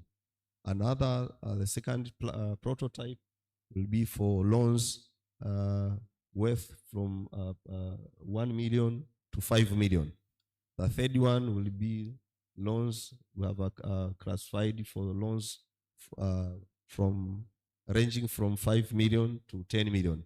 And the fourth one will be above 10 million. So all those have been packaged in that training component, which will be undertaken to local government authorities, because we understand most of the people, especially for small, medium, and micro enterprises, are coming from the local government authorities. That's why from the Vision 2050, you will see there is a subchapter which is dealing with the local government intervention, because we wanted, when we talk of inclusivity, we want to ensure all the macro issues which are being discussed at the macro level or at the ministerial or at the higher institution can also trickle down to lower level. So together with other initiatives, I have seen a chair now has taken his microphone. So I just want to highlight that there are a number of interventions which are currently being undertaken by the government. And for us as a central bank, we remain as a coordinator, as a regulator, and as a policy maker who will continue to support value addition as well as a value chain, but not directly from the central bank, but through other initiatives that have been created by the central bank. Thank you, Chair. Thanks very much, Excellency Mr. Governor. I think all of you agree with me that the governor, with the response to the audience, the questions asked today, the governor has also answered some questions which were raised yesterday. And that's why I just kept quiet and let him speak more and longer, because he has addressed all the needs which we all have been feeling. How do we finance this? How do we finance that? There is a saying that a house without any money is a dangerous house, because if you don't have any money, even your own dog can bite you. So the answer is given by the governor. I would like now to request the other panelists to give responses to questions raised. And as I said, don't feel obliged if no question was shot on your side. I'd like to start with Thank you, Mr. Chairman. Okay, thank you. Yeah, the question has been raised on how we can address the issue of the price challenge paid to seaweed farmers, right? Actually, we have already started addressing this problem. We believe that the price is too low because for over 30 years now, the subsector of seaweed, we export seaweed as raw. We export seaweed as raw all the way from Zanzibar. We buy them with the containers to Europe, Asia, and America. So actually, one of the reasons is why government has established ZASCO is to come and invest in seaweed value chain, especially in value addition. And we have already constructed one large factory in Pemba. This factory was expected to start operations since last year, but because of several challenges, now the factory will be operational by October this year. We have already procured the equipment, and by next month, the equipment will be installed in our factory. And by October, the factory will be ready will commence operation. And this factory, I want to touch the point that Professor from SUA has mentioned. We're going to produce animal feed. The animal feed, and it will have the capacity to produce at least 2,000 metric tons of animal feed per month. And also it will produce biostimulant from seaweed for both foliar application and for the soil enhancement. So this is, and the biomass from the production will end up, of course, this will be after 2 years, will produce semi-refined carrageenan. Because the biomass is proven to have at least 9 to 12 to 20% of carrageenan. So we'll also extract carrageenan, but this will be done after 2 years.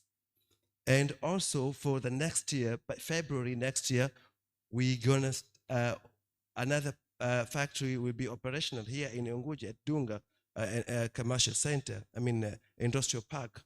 And this factory will produce nutraceutical products from seaweed, at least 4, the gummies, seaweed capsules, seaweed jellies, and seaweed powder, all are for human consumption. And it will have a capacity of processing at least 9,000 metric tons of dry seaweed. As for the case of the post-harvesting issues addressed by one of the colleagues here, ZASCO and of course the government initiative now, we're gonna build several dryers, modern dryers and storage facilities at the community levels. And our target is to purchase fresh seaweed. We purchase fresh seaweed, we dry, we store, then we send to our factories. So the price issue and post-harvesting issue, we believe that in the next 2 years will be 100% addressed and resolved. Of course, there are so many government initiatives in these issues, but because we have limited time, I think it can be enough if I say this. Thank you. Thank you very much. I think I have no question that has been raised on my side, but there is one issue that I have to address concerning the sea cucumber value chain gap between the production to the consumption that has been raised by one colleague. One of the big gap that we have is technology, and this is why the government inviting the investors as well as international organizations to come in to help us in terms of technology transfer, especially on the issue of sea cucumber, because we use our what we call traditional technology on the processing of sea cucumber, but when you go to the international perspective, then there is a big question that has to be answered. So that's why we invite international organizations as well as expertise in terms of how we can develop the technology of the value addition concerning the sea cucumber aspect in Zanzibar. That's what I want to address now. Thank you very much. Thank you. I have no question on my side. Yeah, thank you. I'll just contribute to what areas which I think I can say something. There was a question from VSO on how to address low price in seaweed and then also distance of work. And with regard to a low price, first of all, we have to admit that the prices are low. And this is because we have traditionally depended on exporting raw seaweed for industrial use, extraction of carrageenan. So prices have been low. And connecting with the question from UNECA, I think what remains to the farmer is around, studies show it's between 3 to 8% of the final value of the extracted carrageenan. So it's quite low. It is less than 10%. So what we are doing now, for instance, in the mainland, we have started processes of integrating seaweed trade into a warehouse receipt system, which has transformed agro-commodity business in the mainland. So that is one approach which we thought it will help to increase competition among the buyers, but then also to expand the horizon of buyers. And also, concurrent to that, we expect to build 4 warehouses under the task farm projects in 4 regions. And in this sense of work, one is to give education on the need to protect during the work, but then also in some cases we support with protective gears, especially hats, but then also shoes, so that they can protect their legs. With regard to a plea from my brother Maragesi, I've taken it and we've already communicated. I have the letter, so I'll push. And I'll also go to Professor Wangwe's question on value addition and why Asia is beating us. First and foremost, I think Asia, they've always had a culture of eating seaweed, the same as us, we're eating ugali, udaga, and the like. So for us, we are now trying to push seaweed to, or rather to transform from exporting seaweed for industrial use abroad to consuming it because it has a lot of health benefits. So we have those aquapreneurs who are producing a variety of products, but in different, in small amounts. But then also there is a need of creating awareness to the population. I was just trying to think, if say half of the Tanzanians, we are 60 million, so 30 million, we all consume about 2 kilos of seaweed per year. Will create 3 times demand, which is bigger 3 times of what we are producing now. So in the short term, we are going to solve the problem of low prices, because for those who are buying to process for food, they are paying several times higher what is being paid by the traditional buyers. And farmers are benefiting from that. Then on exchange programs, yes, it's good to go and learn from others, but also Tanzania, is a leader for Africa in producing seaweed. We're producing about 90% of all seaweed which is produced in the continent. So this exchange of knowledge is two-way. We have to go and learn from Asians, but our fellows here are coming to learn in Tanzania. So I think a few months ago, we had a team from Mozambique which came here to learn about seaweed. We were making some plans for farmers from Madagascar to come and learn. We've been exchanging also with our Kenyan friends. So it's a two-way. We have challenges, but we are doing fairly well. Thank you.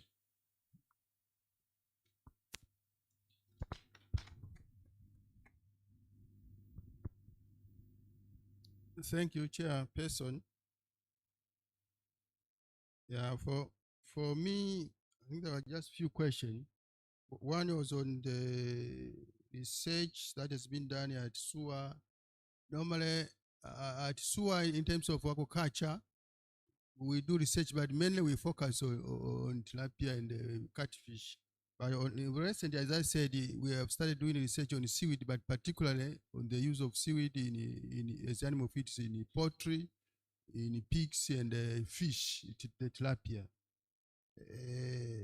That's what we are doing. And I was related to that one, the issue of patenting, I think we take as a comment, and we have taken it. Yeah, how can SUA help to establish a seaweed processing unit? SUA, I think, can provide technical support.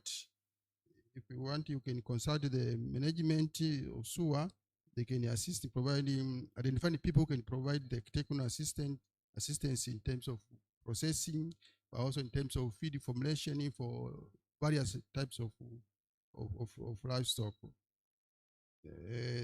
There was also SUA can enter into, you can establish also, if you have your company, you can establish memorandum of understanding between your organization and the SUA.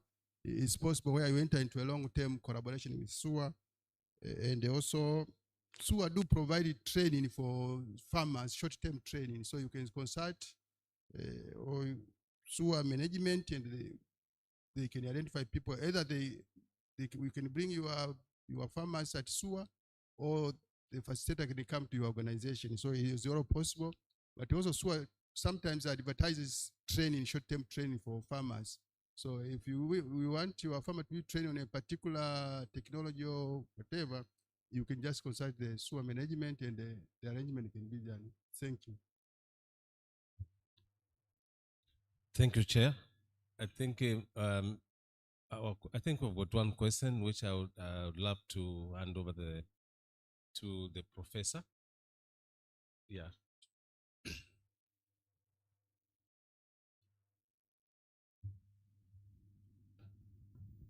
Chair, thank you. Now which one should I use? Okay.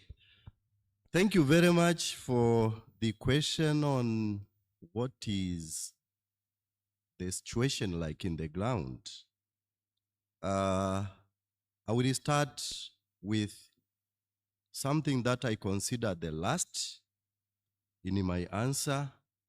Yes, there are several challenges that we are facing in the ground. One of them is environmental pollution. Of course, we know we are producing food, and aquaculture has a lot of inputs that has to go into the environment. Therefore, we are suggesting we need to protect the Lake Victoria ecosystem. The sustainable aquaculture will depend on strict protection of the lake's ecological integrity. We say that the government should enforce what we have called as carrying capacity limits, such that when one investor is allocated a site, this should be protected from any other investor working in the same area. In this way, we can reduce the crowding, environmental stress, and ensure the long-term ecological balance. The second challenge that we are having is working in silos. Since yesterday, we have seen each subsector works like it doesn't affect the other. We don't think that is a way forward for the blue economy. We are suggesting a holistic blue economy that supports the whole aquaculture value chain. The cage aquaculture in Lake Victoria cannot be sustainable if upstream and the downstream value chain are not supported. Here I mean we have a lot of inputs from the agricultural industry. These must be supported such that at the end of the day, we produce affordable, high quality feeds. Whenever these are enhanced, we are sure we will reduce the feed cost and improve the profitability. The third problem is the issue of sustainability that we are facing. I mentioned of the inputs. We are producing fish for human consumption. Now, this comes with any ways to protect the environment. Therefore, we are suggesting to promote circular economy solutions. For instance, we do produce some offal when we are gutting and processing the fish. These should be used as input resources for the production of black soldier fly. That is a very good protein source for fish feeds. When we do that, again, we will reduce environmental pollution, we will lower feed cost, and strengthen the food supply chain. I was expected maybe to start with the last one, which is on financing. We thank you very much, CLRDB, for supporting us. Because we know financing is a problem. And of course, affordable and predictable financing is the only way to ensure that aquaculture will be sustainably production. So we are requesting for collaborative financing in terms of capital for the cages, feed, fingering, and the other aspect of the cold chain facilities. When we do this, we are sure that the aquaculture production will be sustainable. So in short, these four factors, or other priorities, we think if we can do them, we will ensure a resilient, competitive, and environmentally responsible cage aquaculture in Lake Victoria. And these will create food, quality jobs, and the long economic viability of the Tanzanian's blue economy. Thank you very much, Chair.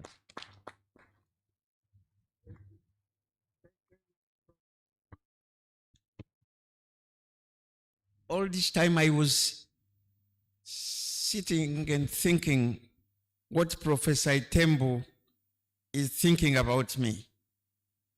You know, he lives in Henches Bay. Henches Bay in Namibia is at the Atlantic coast. Then he had to travel to Windhoek. And that's a long distance, 6 hours on the road or more. He might have slept in Windhoek. And then he went to Johannesburg, took a plane, came here, arrived at 2 o'clock in the morning, then traveled to Zanzibar. So I was saying, he's asking a question, Pascal, did the REPOA bring me all this way to talk only for 5 minutes or 10 minutes? So I thought that we should give him an extra 5 minutes to respond to questions that might have been raised about his presentation and to give us more insights into what Tanzania can learn. Prof. Itembu, 5 minutes for you. Thank you. And you, God. No, thank you, Chair, for that. I was actually thinking of that, and I appreciate the opportunity that I'm given. I'm just going to supplement what I've already said as recommendations, which was the key part of my task here. And I have about 3 or 4, 5 recommendations based on the discussion and also my presentations. One of the recommendations is that for blue economy to succeed, there must be strong institutions and legal framework.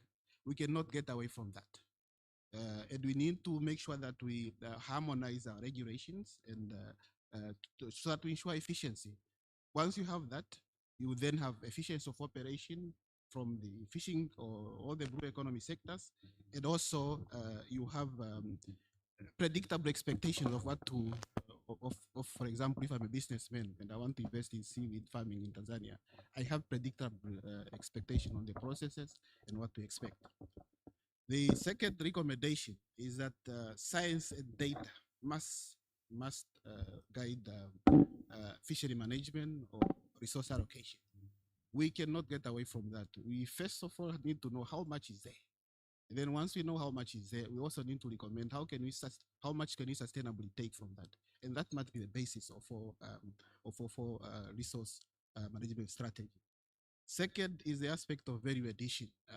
This is also strong in Namibia. The government have taken a deliberate decision to ensure that we make sure that there is value addition that is done locally. Because if value addition is not done locally, we are actually exporting value, we are exporting employment, we are exporting foreign earning that we could have, that we can earn.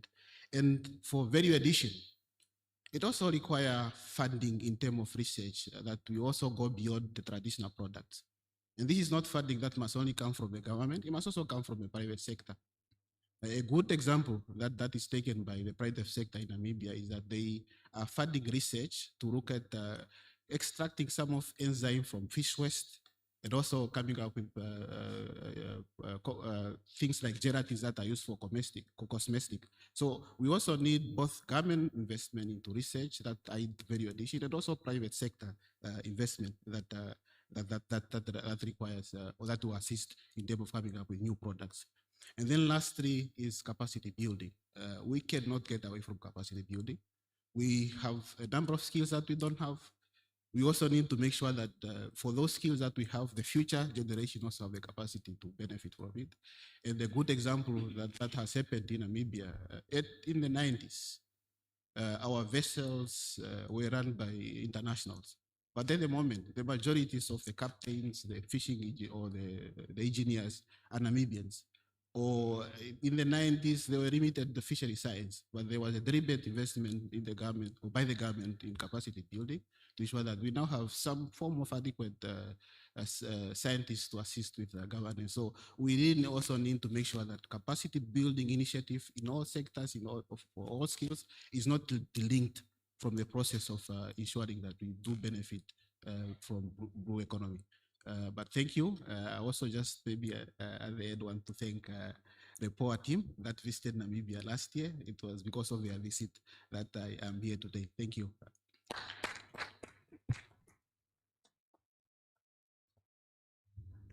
Thanks very much, Prof. I think now I feel better. Guilt conscience is gone. I'd like, before I thank the team on your behalf, I'd like to make just quick comments in 1 minute. What I have learned from yesterday to this session. Number one, I have learned that we are talking about going more into a livelihoods approach, using a livelihoods approach in the analysis of the blue economy to ensure that the outcomes which we desire ensure there is that prosperity, as prosperity increases, poverty will decrease. That is point number one.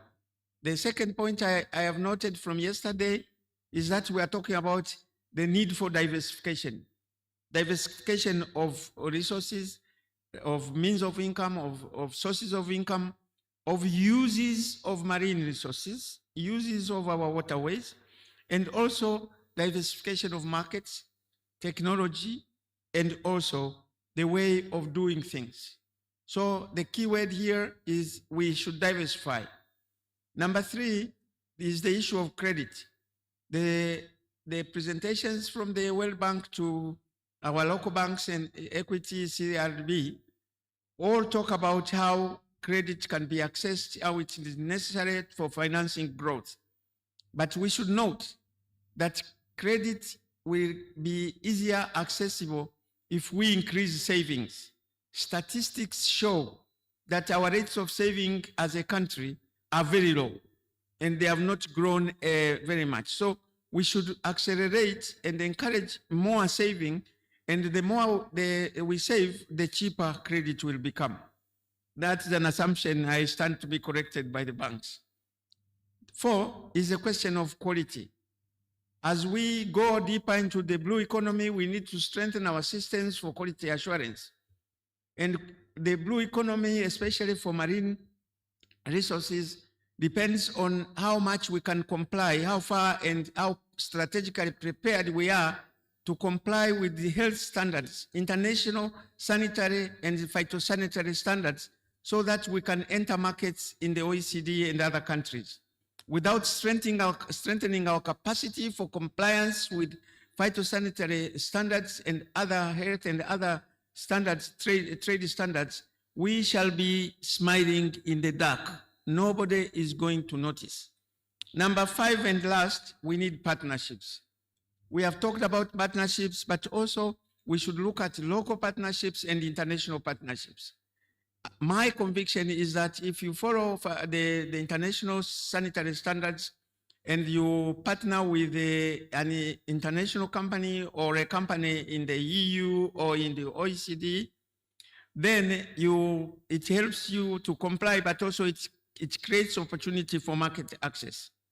If we build partnerships, if we can put our goods on a European or an OECD ship or a plane, and our goods will be easily accepted without constraints, instead of just going with our own aircrafts and taking goods into those countries. This is a very conservative approach, but partnerships will help.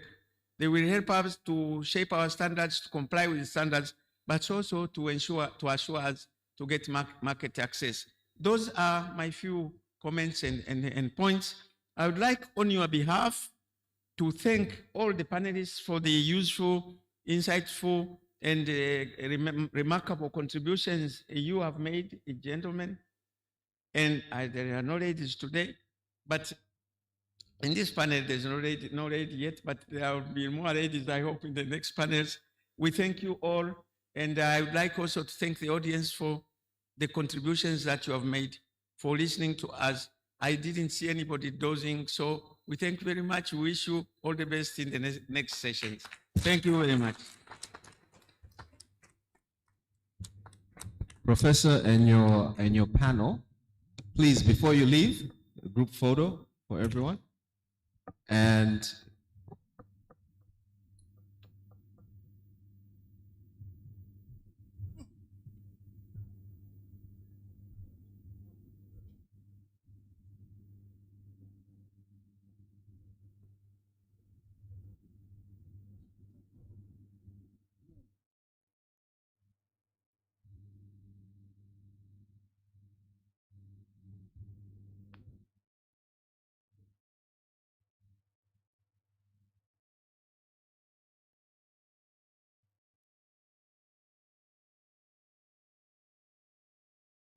Okay.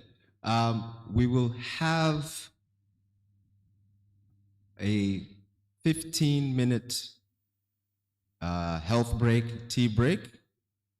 And then after that, we will have the next plenary session, which will be focusing on transforming trade, expansion through the blue economy, infrastructure, management, marine transport, maritime security, and coastal tourism. I request that those who will be involved in that session be in the hall, because we will be beginning on the dot. We'll begin at 11:20 on the dot.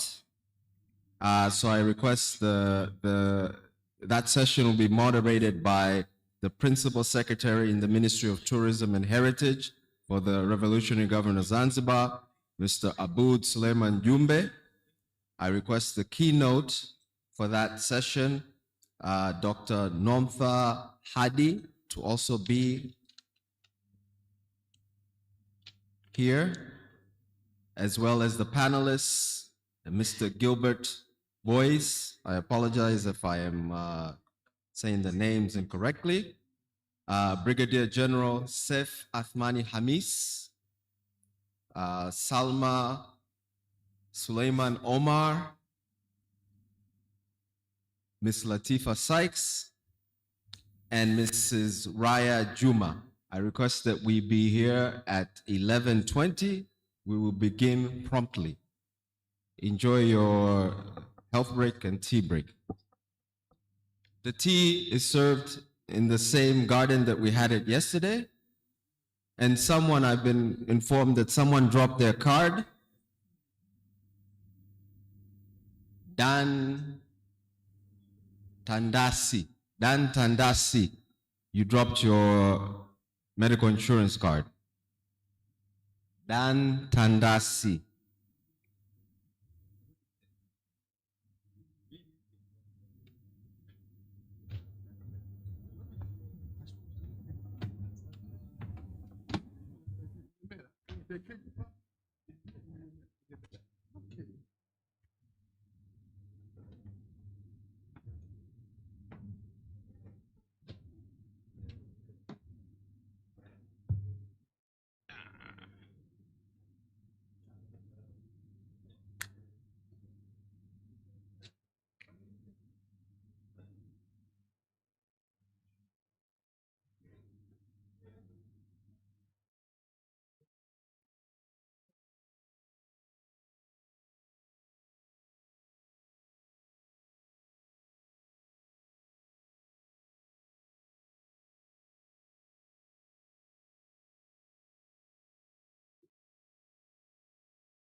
tani kuanzia 200 mpaka 250 kwa mwezi.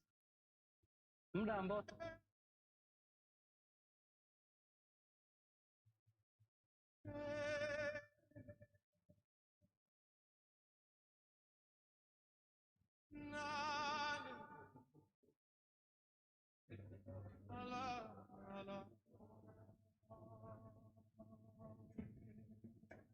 Kwa majina naitwa Ayubu Gedi Meso. Mimi ni meneja rasilimali watu wa kampuni ya The Big Best Company. The Big Best Company inajihusisha na ufugaji wa sato katika spishi ile ile ya kawaida ya Tanzania. Hatuzalishi samaki aina ya sato waliopandikizwa kutokana na mbegu za nje. Kwa tunafuga sato ambao ni local species ya Tanzania.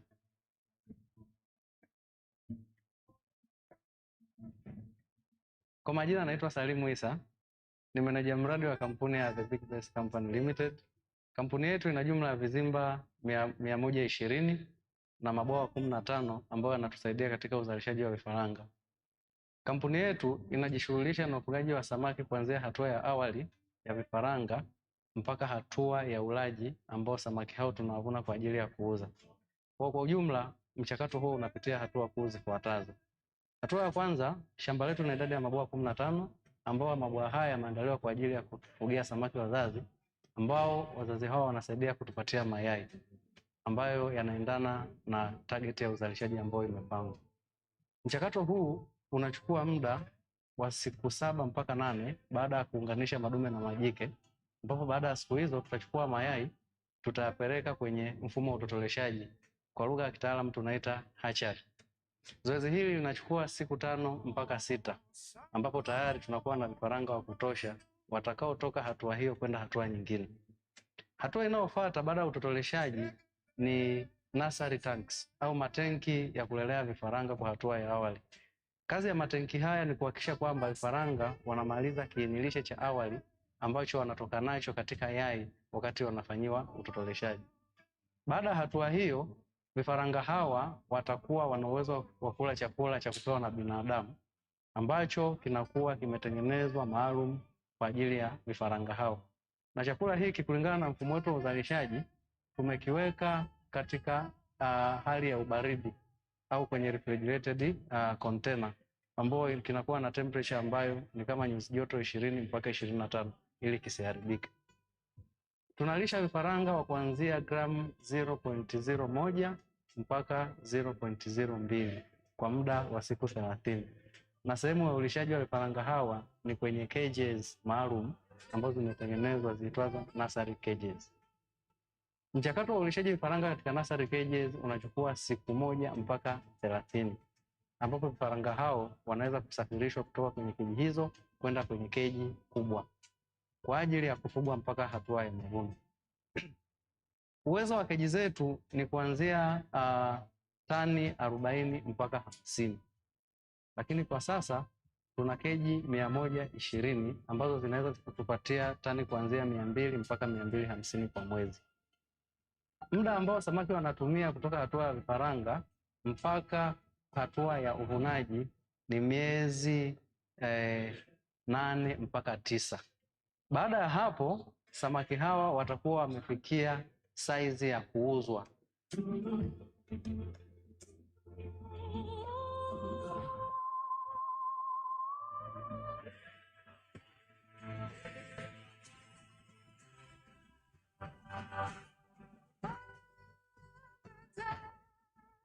Kwa majina naitwa Pulkeria Laswai, ni meneja mauzo na masoko wa The Big Best Company.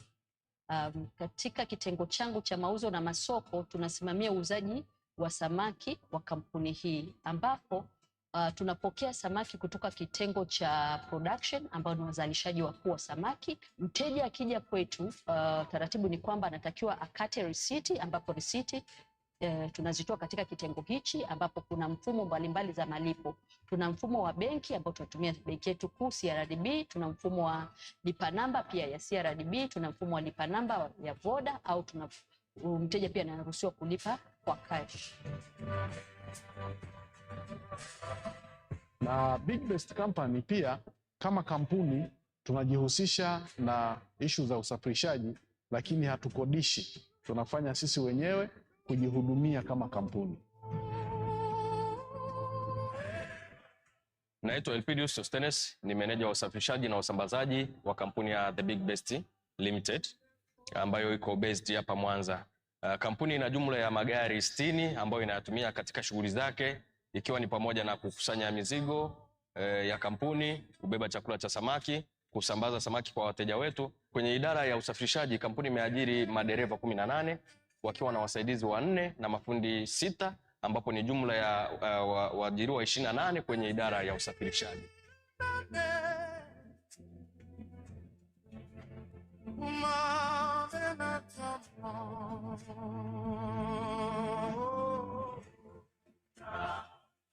Namshukuru Mama Samia kutuletea mwekezaji kama huyu, kutuletea mwekezaji mwenye tija, mwekezaji ambaye ana maono ya kuona kabisa kana kwamba Watanzania wanachokihitaji ni nini. Vijana zaidi ya 200 sasa wameajiriwa ndani ya Big Best na wanalipwa kwa wakati na wanalipwa stahiki zao bila shaka kabisa. Hatuna mashaka na benki ya CRDB hata kidogo, kwa maana ni benki ya uhakika, ni benki inayotoa huduma kwa wateja bila shaka na kwa wakati. Mimi nikiwa kama kiongozi wa wavuvi nathibitisha kabisa kana kwamba wananchi wanaozunguka kampuni ya Big Best na wavuvi wote kwa ujumla na jamii yote kwa ujumla, kwa sasa kwenye swala la mboga tunamshukuru sana mkurugenzi wa Big Best, kwa maana haana ubaguzi wowote wa kusema kana kwamba nani akanunue mboga nani asinunue mboga. Jamii yote tunapata mboga bila shida na kwa bei nafuu, kwa bei rafiki kabisa. Hivyo changamoto ya mboga kwenye jamii imepungua kwa 90%.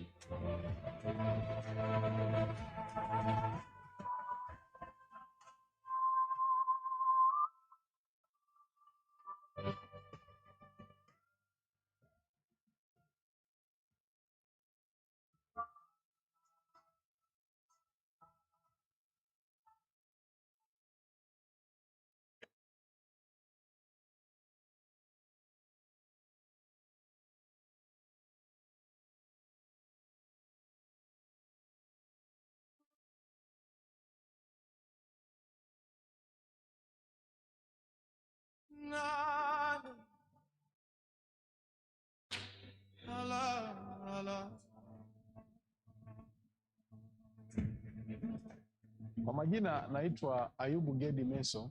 Mimi ni meneja rasilimali watu wa kampuni ya The Big Best Company. The Big Best Company inajihusisha na ufugaji wa sato katika spishi ile ile ya kawaida ya Tanzania. Hatuzalishi samaki aina ya sato waliopandikizwa kutokana na mbegu za nje. Kwa tunafuga sato ambao ni local spishi ya Tanzania.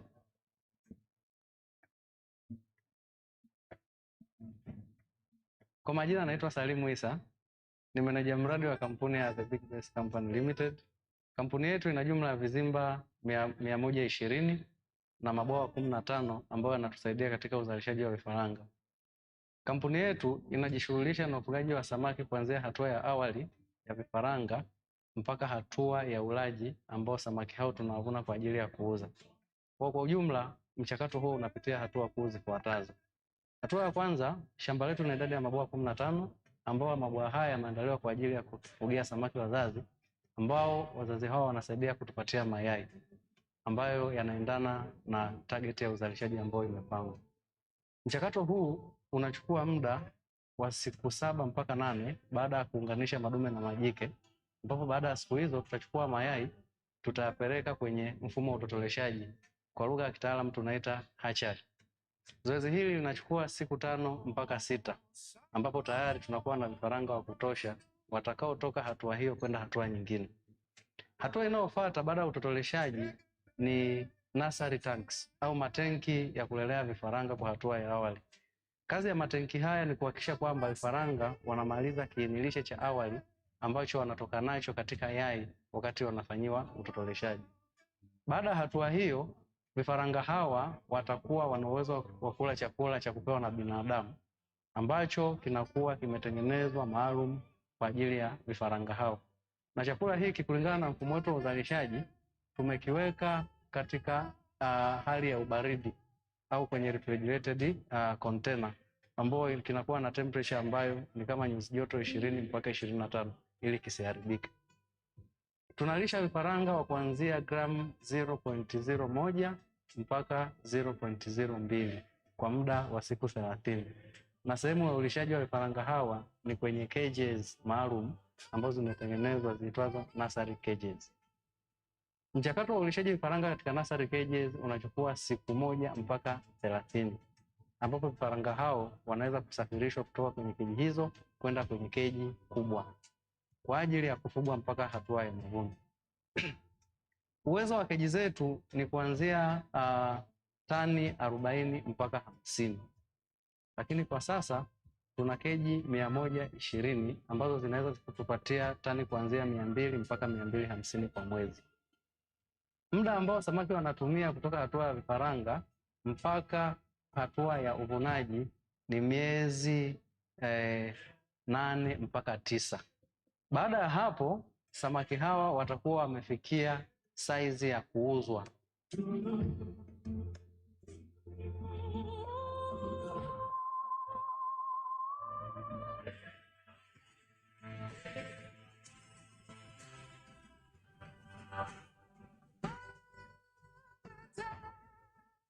Kwa majina naitwa Pulkeria Laswai, ni meneja mauzo na masoko wa The Big Best Company.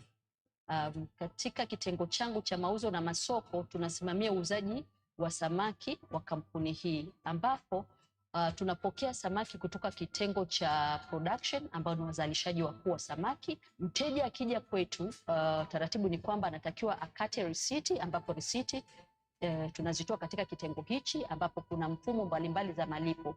Tuna mfumo wa benki ambao tunatumia benki yetu kuu CRDB, tuna mfumo wa lipa namba pia ya CRDB, tuna mfumo wa lipa namba ya Voda, au mteja pia anaruhusiwa kulipa kwa cash. Na Big Best Company pia kama kampuni tunajihusisha na issue za usafirishaji, lakini hatukodishi. Tunafanya sisi wenyewe kujihudumia kama kampuni. Naitwa Elpidius Sostenes, ni meneja wa usafirishaji na usambazaji wa kampuni ya The Big Best Limited ambayo iko based hapa Mwanza. Kampuni ina jumla ya magari 60 ambayo inayatumia katika shughuli zake, ikiwa ni pamoja na kukusanya mizigo ya kampuni, kubeba chakula cha samaki, kusambaza samaki kwa wateja wetu. Kwenye idara ya usafirishaji kampuni imeajiri madereva 18 wakiwa na wasaidizi 4 na mafundi 6, ambapo ni jumla ya waajiriwa 28 kwenye idara ya usafirishaji.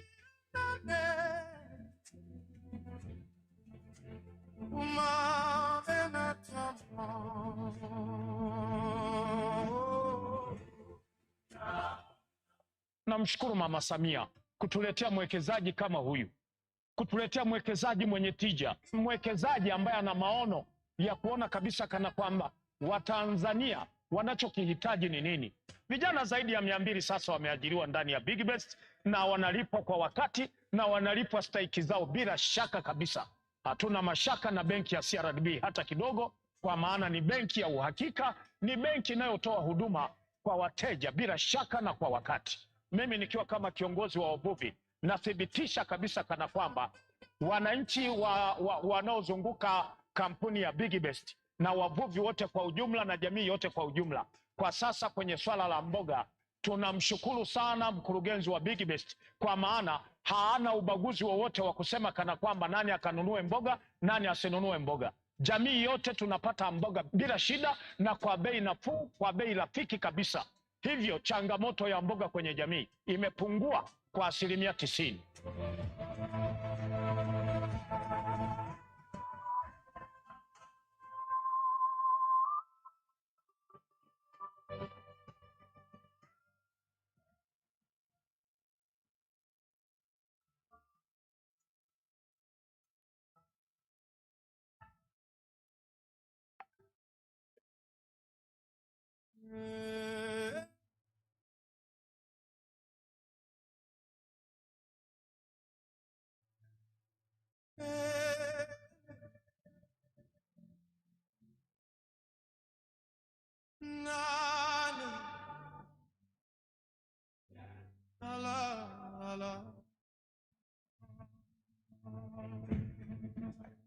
Kwa majina naitwa Ayubu Gedi Meso. Mimi ni meneja rasilimali watu wa kampuni ya The Big Best Company. The Big Best Company inajihusisha na ufugaji wa sato katika spishi ile ile ya kawaida ya Tanzania. Hatuzalishi samaki aina ya sato waliopandikizwa kutokana na mbegu za nje. Kwa tunafuga sato ambao ni local species ya Tanzania.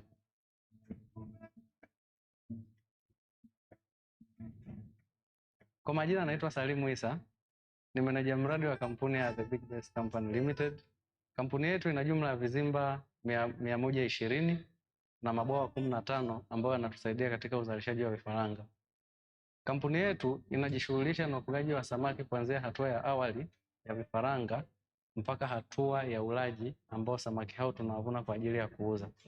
Kwa ujumla, mchakato huu unapitia hatua kuu zifuatazo.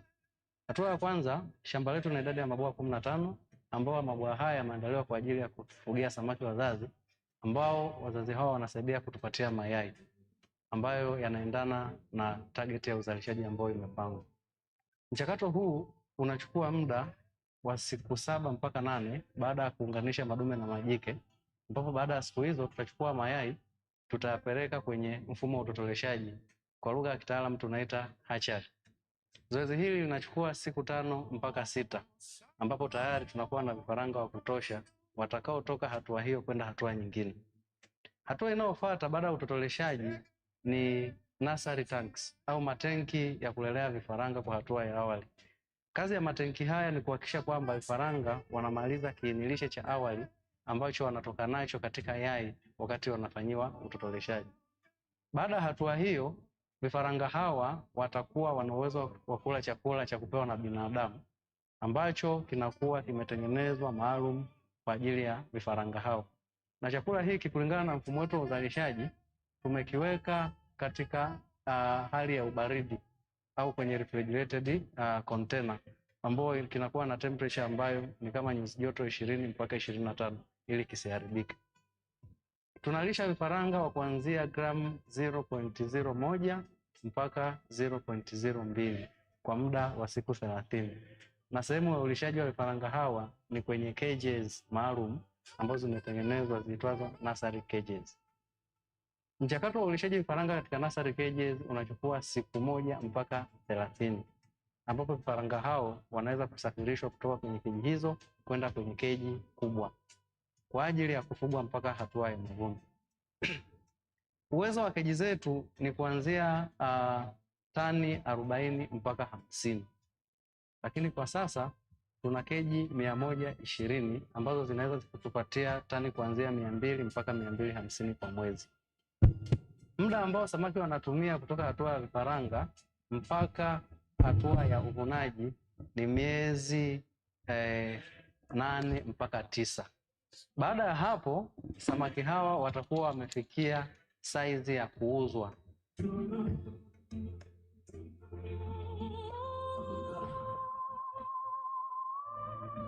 Ladies and gentlemen,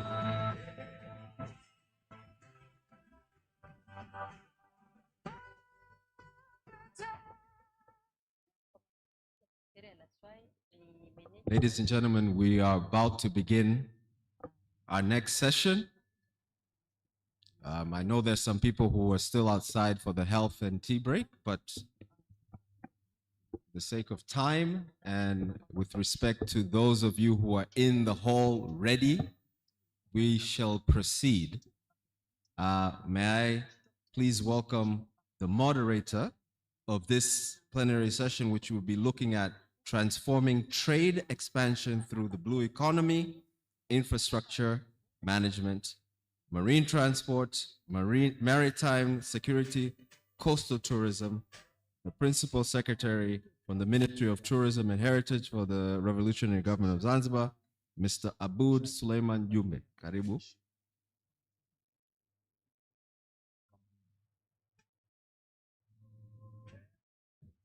Naitwa Elpidius Sostenes, ni meneja wa usafirishaji na usambazaji wa kampuni ya The Big Best Limited ambayo iko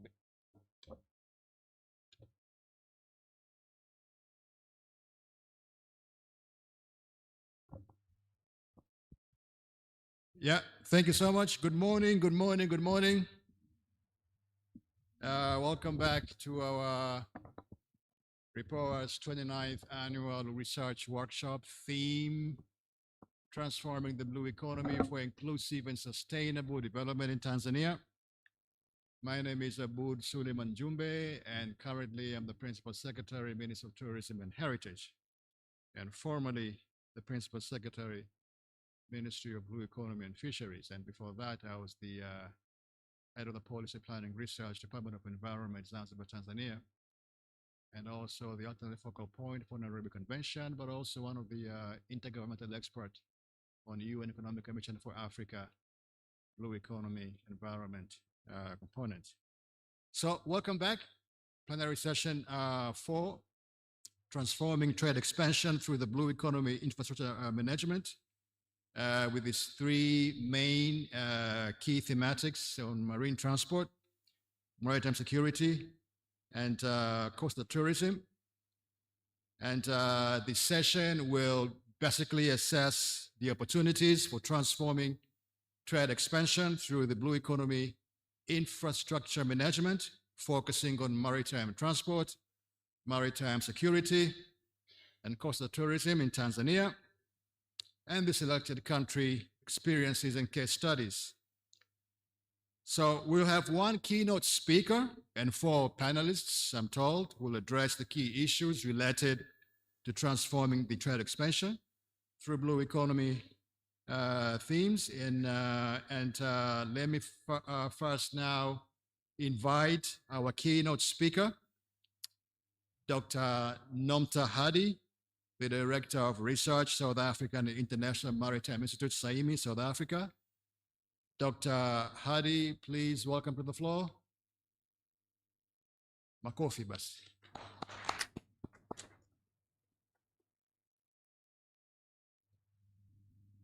Thank you so much. May I also invite our 4 key panelists in this session. So let me kindly invite Mr. Gilbert Buis from Namibia. Mr. Buis, karibu sana. Let me also invite Brigadier General Saif Athmani Hamisi, Director General, Mzinga Corporation. Karibu sana, Brigadier General. Let me also invite Ms. Salma Suleiman Omar, Acting Director, Department of Ports and Shipping, Zanzibar Maritime Authority, ZMA. Ms. Salma, karibu.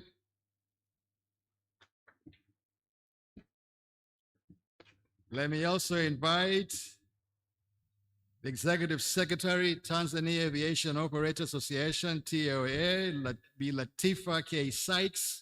Bi Latifa, karibu sana.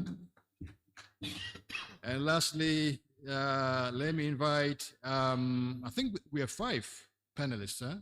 Let me invite Mr. Burhan Hassan, the Chief Executive Officer, Zanzibar Association of Tourism Investors, ZATO. Bwana Burhan yupo? Hayupo? Thank you so much. So our keynote speaker and our panelists, karibuni sana, karibuni sana. So we will hear the views of the keynote speaker and of course the panelists in that order. And I'm told that each speaker, because of the time constraints, will be allocated an already negotiated amount of time for each one of them to be able to maximize. We will give the keynote speaker between 10 and 12 minutes. Would that be okay? Dr. Hadi, thank you so much. And then for the panelists, we will have to customize a bit so that we can utilize a bit of customized time, about 6 to 8 minutes due to the constraints of time. And so I'm told that the keynote speaker will present the African best cases of the Blue Economy Infrastructure Management and opportunities for support that will be a model for Tanzania. And then I understand that Mr. Gilbert Buis from Namibia will interact on the Namibian best case studies on ports, shipping, and corridors management, and the desired support of collaboration between Namibia and Tanzania. But also I'm told that Brigadier General Saif Othman Hamis will interact with us on the issues of the essence and opportunities for building an effective maritime security environment in Tanzania mainland and Tanzania Zanzibar. Panel 3, Ms. Salma Suleiman Omar will talk of the essence and opportunities of building an effective maritime security environment in Zanzibar based on the case studies of her institutions there. But also the keynote speaker number 4 for coastal tourism, my favorite platform for today, Latifa Sykes will discuss on the essence and opportunities for building an effective coastal tourism environment in Tanzania mainland, which of course will be a model for us as well here on the islands. Bwana Burhan,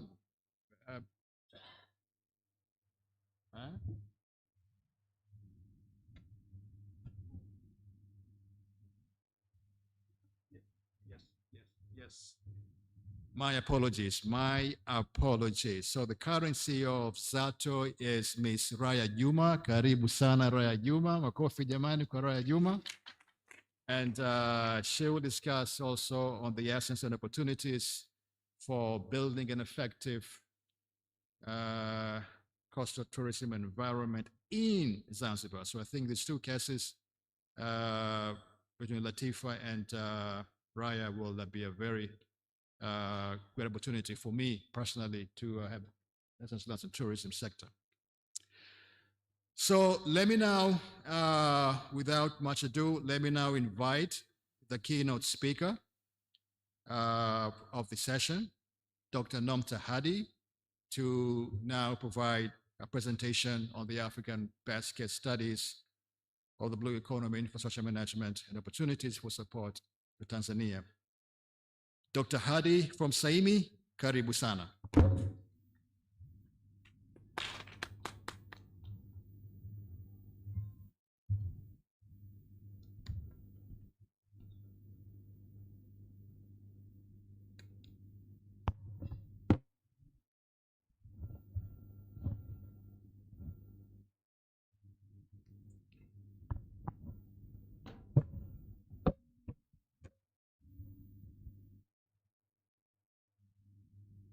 To our moderator,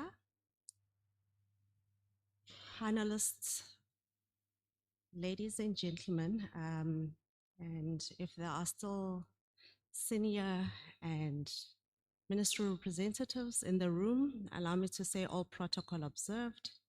I'm just waiting for the IT team to flag my presentation. Thank you so much. It is indeed an honor and a privilege for me to be addressing you this morning. I want to thank REPOA. I want to thank the various partners and the Revolutionary Government of Zanzibar for the invitation. I have been requested to speak on blue economy infrastructure management and opportunities, and what I view as not maybe the best cases, but I'll speak from the South African experience and what has worked in our instance. Moderator, I know you said coastal and marine tourism is your favorite. I will leave that to you. Just to give you an overview of where I come from, I did mention that I'm from South Africa. I come from an institute called the South African International Maritime Institute.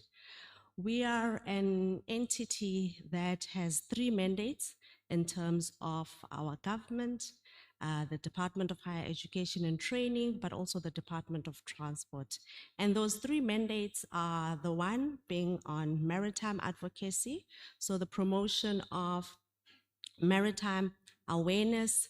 We work across foundational phases from an education up until SME startup and support.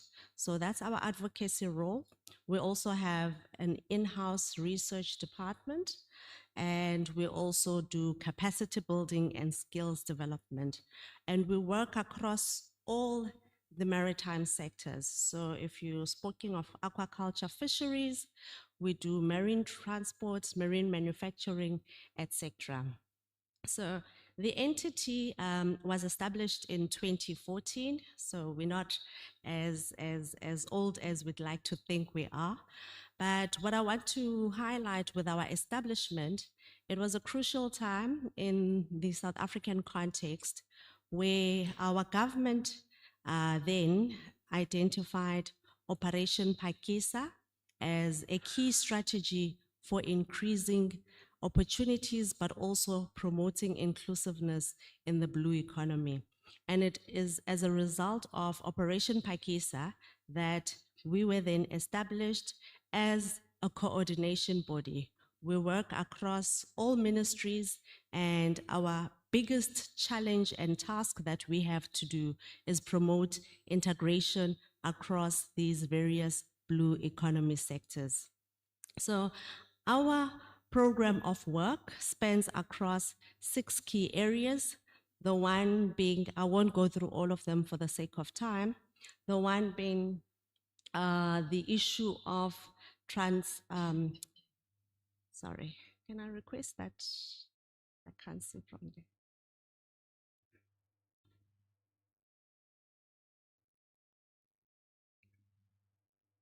Excuse that, ladies and gentlemen.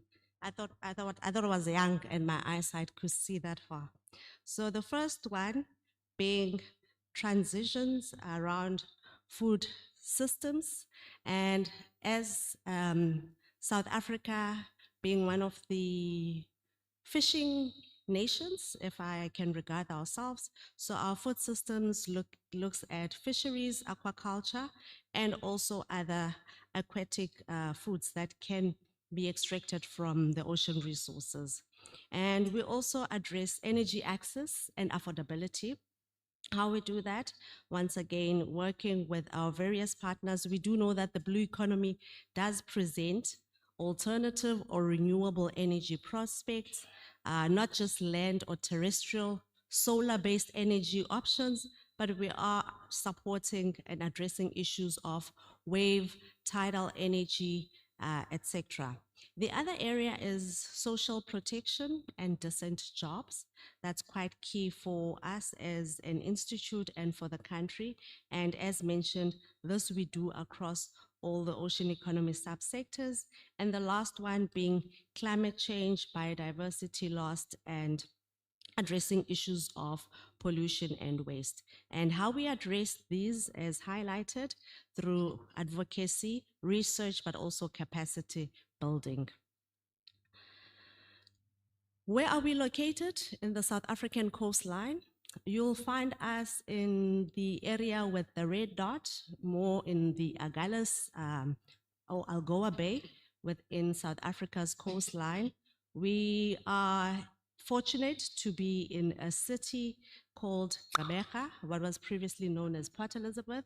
So Gqeberha is the only city in the country with 2 commercial ports, the Port of Ngqura and the Port of Port Elizabeth, a key infrastructure for us as a region. We are also fortunate to be in a province or in a region that also highly supports and acknowledges the importance of the sector.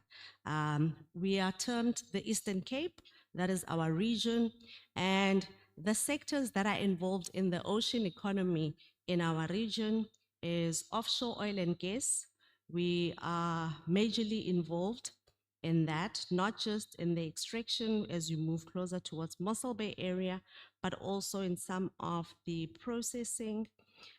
We also have marine mining. It's major in the sense of supporting land-based developments, sand mining a lot in our region. There's also the issue of marine transport and port operations, number 8. a major key infrastructure in the blue economy sector for our region. And then the other one that I'll highlight is the 18th fisheries and aquaculture. So we are one of the biggest squid fishing nations or areas in the region. Why I'm highlighting this, I know it's very localized. It is not a national image. The fact that our region developed a bid priority project. In this bid book, what we've highlighted are the various infrastructure requirements as needed for the sectors involved, and the integration that we've promoted is where various entities, government, private entities have also committed in terms of financial or bankable proposals in supporting these industries. Have we fully achieved what we had anticipated? And this is a bid book that was agreed upon in 2019. No, we have not, but we continue to once again encourage collaboration, encourage participations, and also additional investments from external role players. Just to highlight the components of the blue economy, I won't highlight all of them. I think most of the speakers yesterday and today have highlighted that. But I want to just zoom into the first quadrant, being the sector innovation and integration. And this is quite important for us, especially when we're zooming into the blue economy infrastructure. We know most of our African states still lack in terms of energy infrastructure, alternative, renewable, ocean-based energy infrastructure. The issue of transport, not just vessels and port infrastructure, but also back of port support or infrastructure. Fisheries and aquaculture, we are, I would say, at least not starting from a clean slate. There are many fisheries industries that have successfully, once again, provided food for local but also export markets. Aquaculture, it is once again thriving in certain regions within South Africa, Western Cape being the capital when we're looking at aquaculture, and the other regions are now emerging. I think post the introduction of Operation Pakisa, we've seen a lot of also land-based freshwater aquaculture systems that are thriving and actually exceeding in terms of tons or fishing stocks produced versus those that we're finding in our coastal areas. And then there's also biotechnology and marine planning.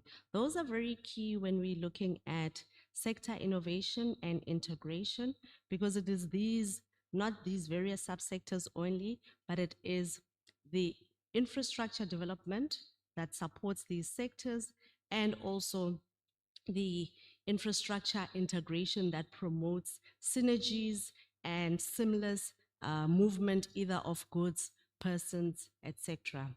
And then the last area that I want to highlight, I know we're speaking of infrastructure, and I know you've probably been fatigued of the SDGs, but key SDG is SDG number 9 in terms of infrastructure. And with SDG number 9, we definitely want to have improved infrastructure. However, there are potential negative environments when we're looking at the blue economy if not properly planned, if we don't look at some of nature-based innovations or infrastructure plans that can support that. And then looking at ocean economy infrastructure in the region,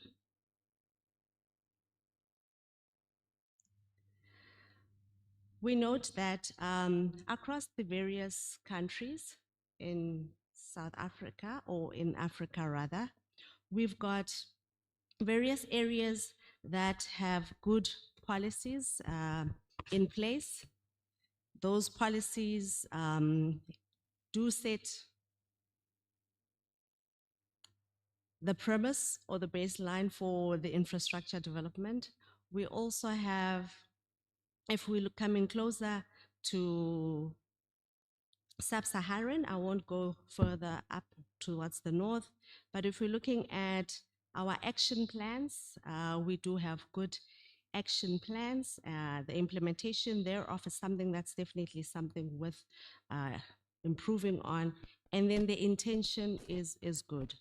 If we were to just zoom specifically into coordination in terms of these various African countries, South Africa is still lagging in that regard. As a result, you'll see this table that I extracted from these researchers still show there is no coordination unit. Unlike what you have here, the Ministry of Blue Economy, Fisheries, and and Aquaculture, we've got a bit of a fragmented system.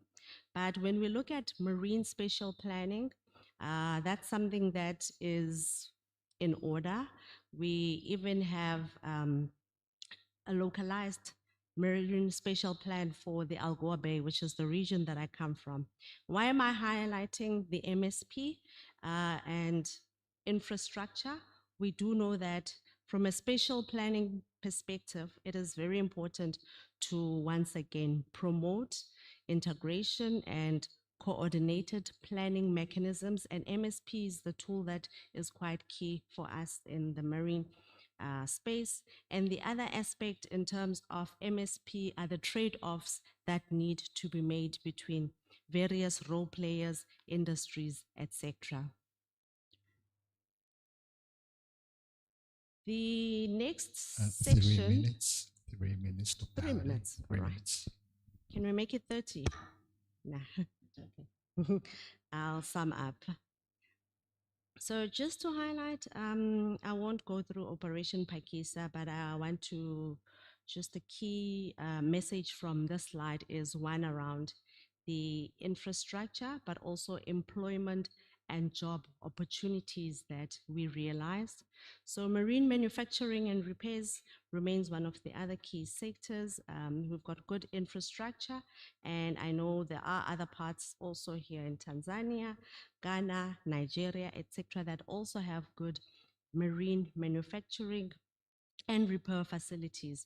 So we know that's a key infrastructure for the sector. What is beautiful around marine manufacturing and repairs is the fact that there are also spillover effects in terms of skills, technologies, or innovations that are developed or commercialized, and those can be replicated and used in other industries, i.e. manufacturing, etc., or motor vehicle manufacturing. There's also fisheries, small scale and commercial fisheries infrastructure that received a lot of support, and then offshore oil and gas. Zooming into aquaculture, there are various projects across the region, starting from the west to the east part. I won't go through all of them in this, for the interest of time. What I do want to highlight is the funding available for infrastructure, platforms, research, and also whether it's fingerlings or chemicals that are required for the aqua farms. We actually doing well in terms of trying to cover the entire maritime or aquaculture value chain. The second last point that I want to highlight from an infrastructure perspective, being or coming from a region with 8 commercial ports that handles various commodities, the important aspect in terms of this infrastructure is they set a baseline for attracting investment.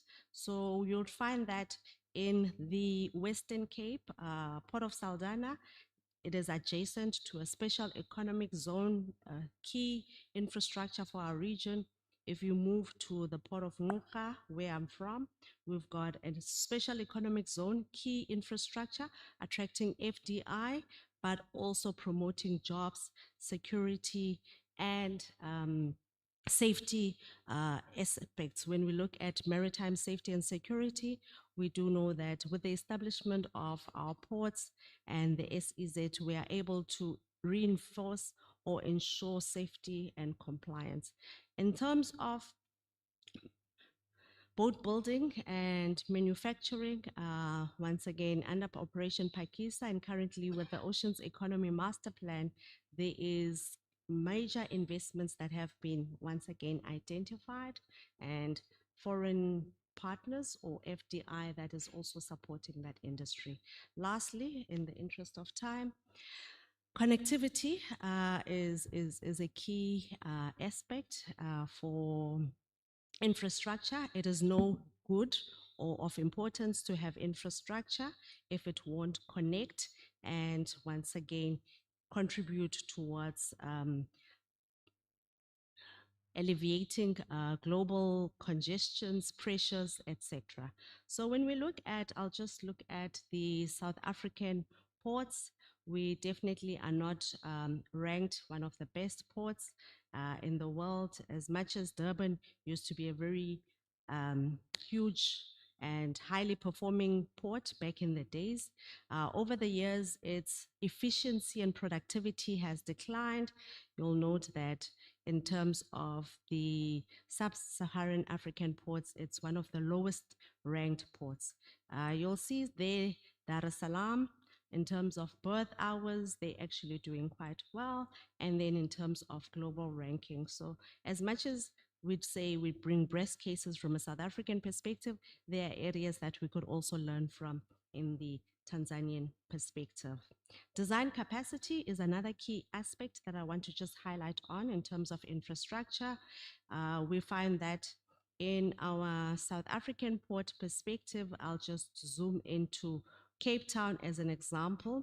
Design capacity and volume throughput, at least we are equal in that region. But if you look at Durban, design capacity has not fully been maximized and volume throughput does not aggregate or correlate with that. The threats and challenges to infrastructure, climate change. The first picture of a collapsed road that was taken 2 weeks ago in the Garden Route.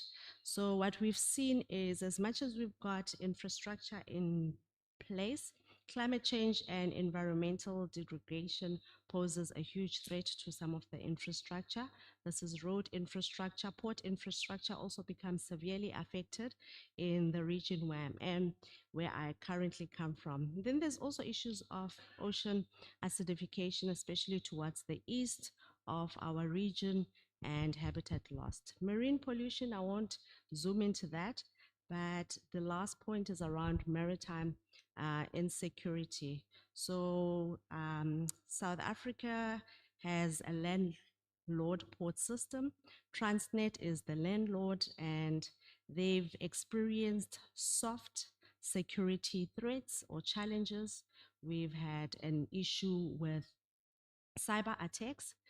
So as we look at building infrastructure, whether it's hard infrastructure or soft infrastructure, we should once again remain cognizant of the threats that they present.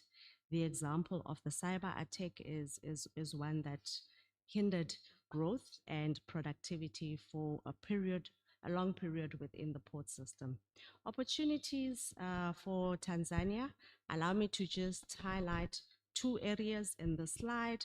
Skills and capacity, I don't think we can overemphasize that. The previous speakers also looked into that. But enabling infrastructure is supported by resource allocation. You do have the banks here, so resource allocation is quite key. The issue of transforming infrastructure, but also capacity and incorporating previously excluded areas and communities. And then the last area that I want to highlight is localization.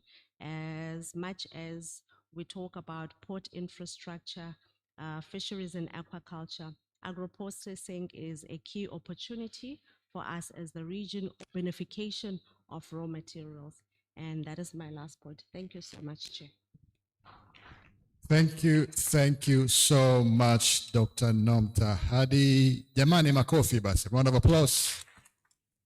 Thank you so much for the wonderful presentation of the African best cases of the blue economy, infrastructure management and opportunities, and the models for Tanzania. I have to confess, I have been a student of blue economy governance under the South African Operation Pakisa model, and especially in the context of integrating both industrial and food systems. And now that the country has also developed a very huge and a massive ocean economies master plan. So it is a case model that has been used across the Western Indian Ocean region and beyond. Being a veteran of the Ocean Governance Dialogue, the Nairobi Convention, the Abidjan Convention, the Barcelona Convention, I think the South African Operation Pakisa model still carries a huge weight in terms of inspiring other countries, including Tanzania, in terms of moving forward, not only in terms of research, but also in terms of the implementation of our blue economy governance model. So thank you so much, Dr. Hadi, for presenting the best cases, the opportunities for growing, and especially in the context of jobs creation and local investment participation.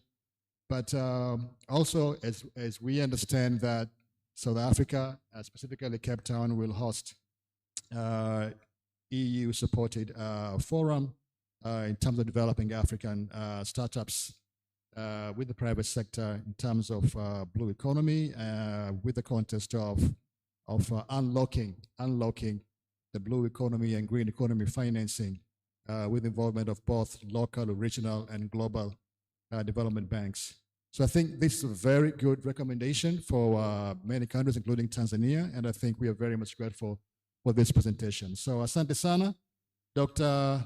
Hadi, and I know the audience has a hunger for questions, but we will save it for the last pace. So now let me invite the first panelist, Mr. Gilbert Buys from Namibia, who will be discussing about the Namibian best cases, including ports, shipping, corridors management, and the desired support for Tanzania. Namibia also another very important critical partner in the ocean governance models for Africa. And hopefully we are very much looking forward to have this very, how can I say it, compatible thematics that combine both South African and Namibian models for other countries, even for us here in Tanzania. Bwana Buys, karibu sana. You have 5, possibly 6 minutes. Thank you. Thank you, Chair. That's very generous. My name is Gilbert Buys. I'm from the Namibia, as stated. I would like to thank also REPOA, Comrade Chair, for inviting me to this workshop. I'm currently part of a 3-member expert team supporting REPOA to undertake a blue economy scoping study on the state of blue economy in Tanzania. I'm also delighted to see that the Director of Ceremonies is back in the room. I know earlier he shared some concerns that the previous panel was all male, but I think this is probably by far one of the most eloquently organized panel where we are somewhat underrepresented, but I'm sure that is compensating for the previous panel. It was all male. From my end, perhaps in the interest of time, I was hoping to show some slides with pictorials, but in the interest of time, I will just stick to my written notes. It is perhaps important for me just to provide a little bit of context in terms of Namibia's disposition. In 2012, as part of our national development planning, Namibia decided to pursue a new approach by front-loading our national development growth trajectory with logistics as the catalyst for unlocking the inherent economic potential in other sectors of the economy. So my assignment was to look at 2 questions. The first question was essentially to look at the three best cases with regards to ports, marine shipping, as well as transport corridors.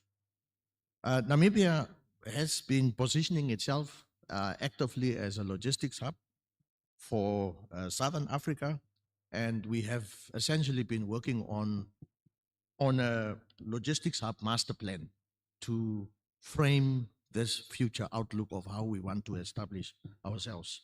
So I looked at three areas in terms of the best cases. The first one is in terms of infrastructure modernization and investments, where we have seen significant investments, both in terms of port, road, and rail infrastructure. The picture that you see on the slide is essentially 40 hectares of land that we've reclaimed from the ocean. This was a 400 million USD investment to create this island and develop that container terminal.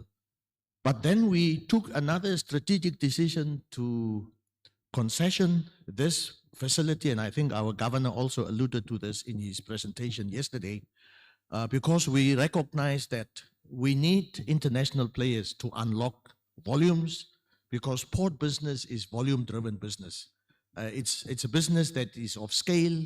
You want to have the desired economies of scale in order for you to reduce the cost of doing business. And for that reason, we've allocated this concession to one of the subsidiaries of MSC called Terminal Investment, and they've made significant investments since taking over this container terminal, where we have seen new additional mobile harbor cranes, rubber tire gantries to essentially improve the efficiency and also vessel handling capacity at the port. We've also seen channel upgrades at the port, where the main entrance channel was deepened from -14 to -16 and also widened to 200 meters in order to accommodate larger vessels. Of late, given Namibia's nascent oil and gas industry, and also in response to our oil and gas industry now in the Orange Basin particularly, the Port Authority has committed 244 million USD to support the oil and gas industry through a dedicated oil and gas supply base. These are some of the new emerging industries that we now have to contend with. Our main business over the years has been mining, agriculture, tourism, and manufacturing to some extent. But now we have to contend with green hydrogen, oil and gas, and these kind of new industries. The second area that I looked at was in terms of corridor governance and efficiency, as part of the first question. And here we are talking about the Walvis Bay Corridor Group being the corridor authority in Namibia. It's essentially a public-private partnership that has been operating for the past 26 years. And our mandate is very clear to remove non-tariff barriers as well as to streamline logistics along these corridors.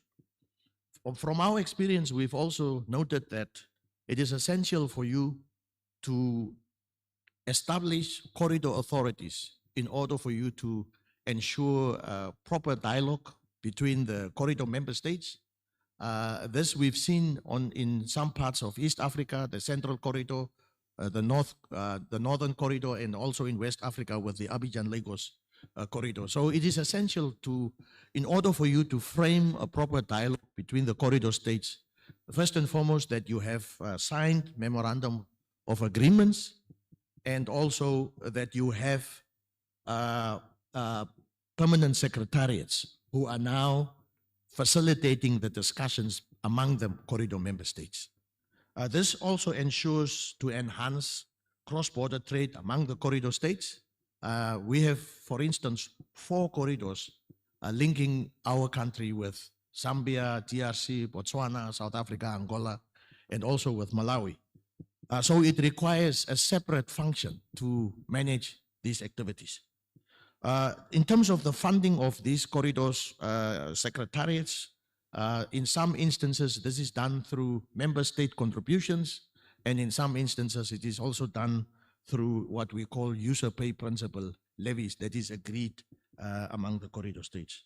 The last area that I looked at in the first question looked at sustainable and green logistics.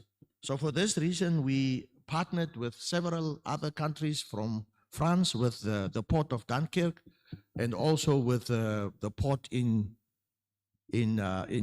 Portugal, as well as in the Netherlands and in Belgium, to spearhead green logistics aspects, to look at positioning our ports as hubs for exporting green hydrogen and synthetic fuels.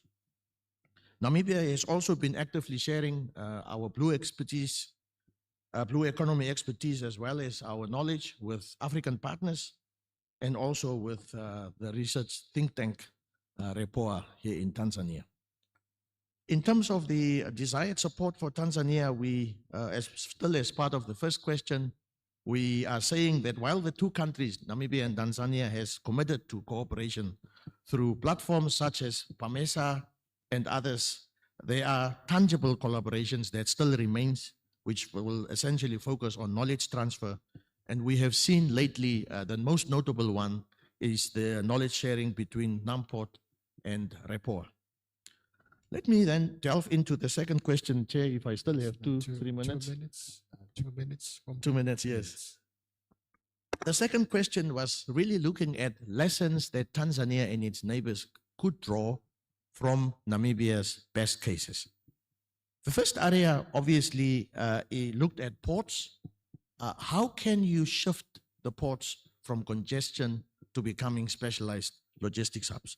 And in this area, we looked at, in Namibia's case, we said we have dedicated terminals for container bulk green hydrogen with clear capacity planning. There's also need for port differentiation.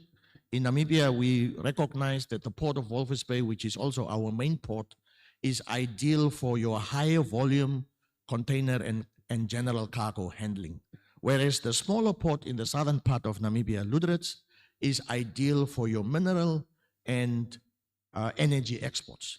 Now, because of the oil and gas industry, we are now also compelled to create other amenities and facilities like liquid mud plants, and we already have 3 in the port of Walvis Bay by the tier 1 companies, the likes of Halliburton, SLB, and Baker Hughes.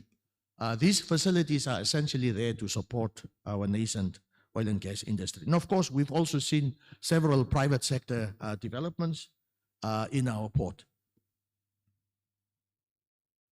I'll just leave that. What can Tanzania learn from this? It's important for Tanzania to consider replicating multi-port zoning, where Dar es Salaam could then focus on container and liquid bulk, and Mtware can then focus on LNG and minerals, with Tanga, a smaller port, then becoming a backup and industrial port. Of course, it is also important for Dar es Salaam to decongest the port area by mandating certain cargo types to either Mtware or Tanga port. And of course, it's also necessary to introduce dedicated ship repair facilities, which currently is at a minimum. The second area was on marine shipping, where we essentially look at predictability and green fuel leadership. Now, predictability in ports and logistics is a very critical part for a cargo owner to know at which stage and where exactly he can find his cargo. In the case of Namibia, in order for us to improve our efficiency, we had to deepen our port draft to minus 17 meters to allow what we call post-Panamax vessels to enter the port, and of course also to leverage on first mover advantage, particularly in terms of exports for green hydrogens and ammonia. Almost done, Chair. Okay. 1 minute. It is also important for Dar es Salaam to deepen the port, which is currently at minus 13, to attract larger vessels. This will then also allow you to reduce the feeder dependency on Mombasa or Durban. It's critical to invest in LNG bunkering infrastructure and also to adopt the maritime single window. Namibia is currently busy implementing the maritime single window as part of the WTO and WCO undertakings. Dwell time is currently 10 days at Dar es Salaam, In Walvis Bay, it's 4.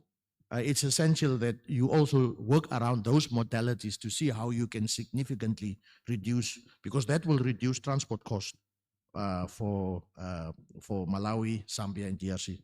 And in conclusion, Chair, I will just say some of the immediate actions for Tanzania is to decongest the port by diverting non-container cargo, deepen the port draft to -17 within the next 5 years, to link port KPIs to corridor performance, and then penalize for delays, which is what we are doing in Namibia. And then, of course, also to pilot a green shipping corridor that will now attract climate-aligned shipping lines. All right, thank you, Chair.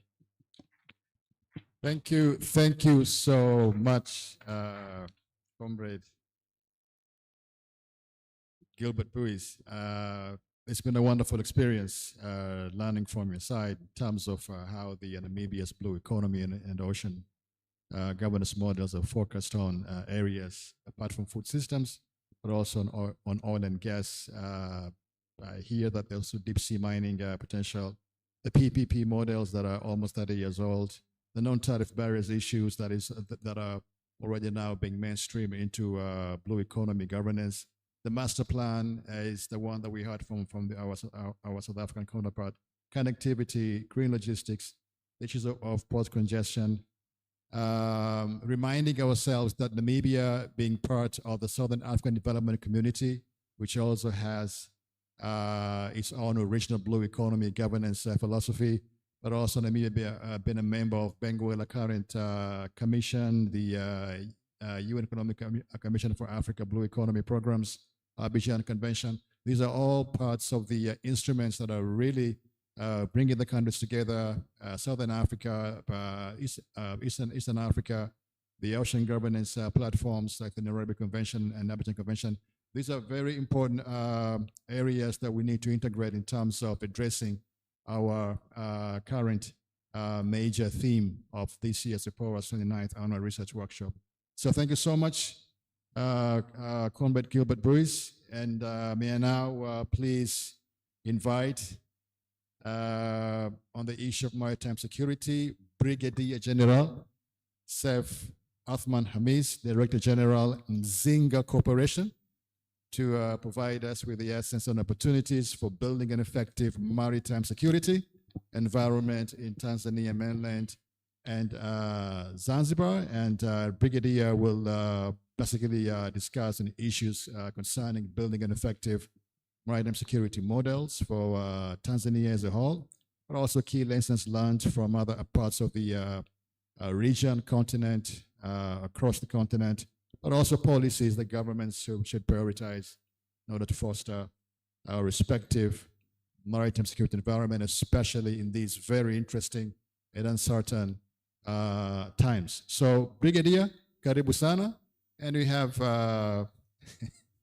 8 minutes. Karibu sana. Thank you, sir. Thank you, Chair, sir. I try to go with those 8 minutes or less. Let me start by thanking the REPOA for inviting me to this panel. I'm Brigadier General Saif Athmani Hamis, Director General Mzinga Corporation, is a defense industry under the Ministry of Defense and National Service. We are located in Morogoro region. Dear participants, the blue economy infrastructure hinges through 2 important aspects. We have the modernizing of maritime infrastructure, which includes port expansion, shipbuilding, and the value chain additions. But on the other hand, we also should look at the enhancement of maritime security. That being the case, maritime security requires collaboration between governments, international agencies, and the stakeholders. Why maritime security is important? Global trades almost each year we have more than 250 million containers passing around the oceans. So that requires ensuring that those containers will reach their destinations, and that will make the global economy move.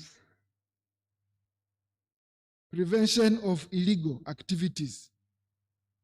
Remember, a few years back, we have the problem of pirating, illegal fishing, which is still carrying on, other illegal activities.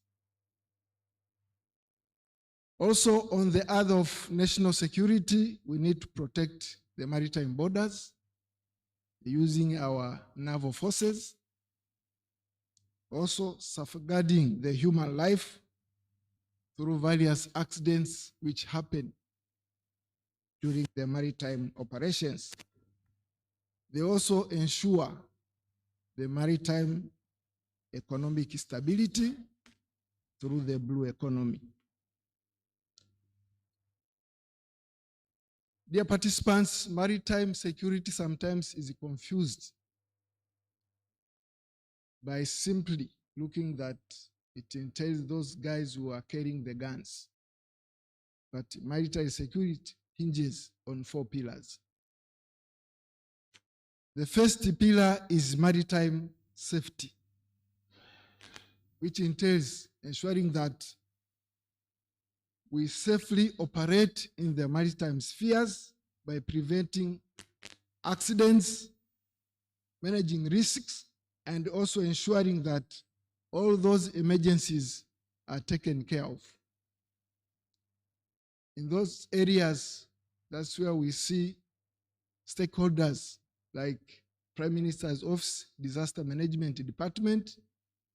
On the Zanzibar side, I think we have also a Disaster Management Commission to ensure that the safety of the maritime at all is maintained. Another aspect or pillars, combating crime, maritime crime. That's where the issue of pirating and all those illegal activities that are happening in the oceans. Here we see some law enforcement organs coming in to assist, but in collaboration with some regulatory authorities. Also, securing our maritime borders is part of the maritime security. That's where our defense forces come in, especially the Tanzania People Defense Forces, the Navy Command. And also on the Zanzibar, we have the KMKM, the Kikosi Maalum cha Kuzuia Magendo. They play that role. Another area or pillars of maritime security involve preserving the maritime environment. Very, very important. This entails preventing pollution, overfishing, and other exploitation of the ecosystem of the maritime environment. Dear participants, there are some agencies that are involved or stakeholders in maritime security. It includes international, regional, and even national level. At international level, we have the International Maritime Organizations, which overlooks all other aspects globally, and some regulations which govern controlled by the United Nations Conventions on the Law of the Sea. As well as regionally, we have a regional cooperation like the Djibouti Code of Conduct.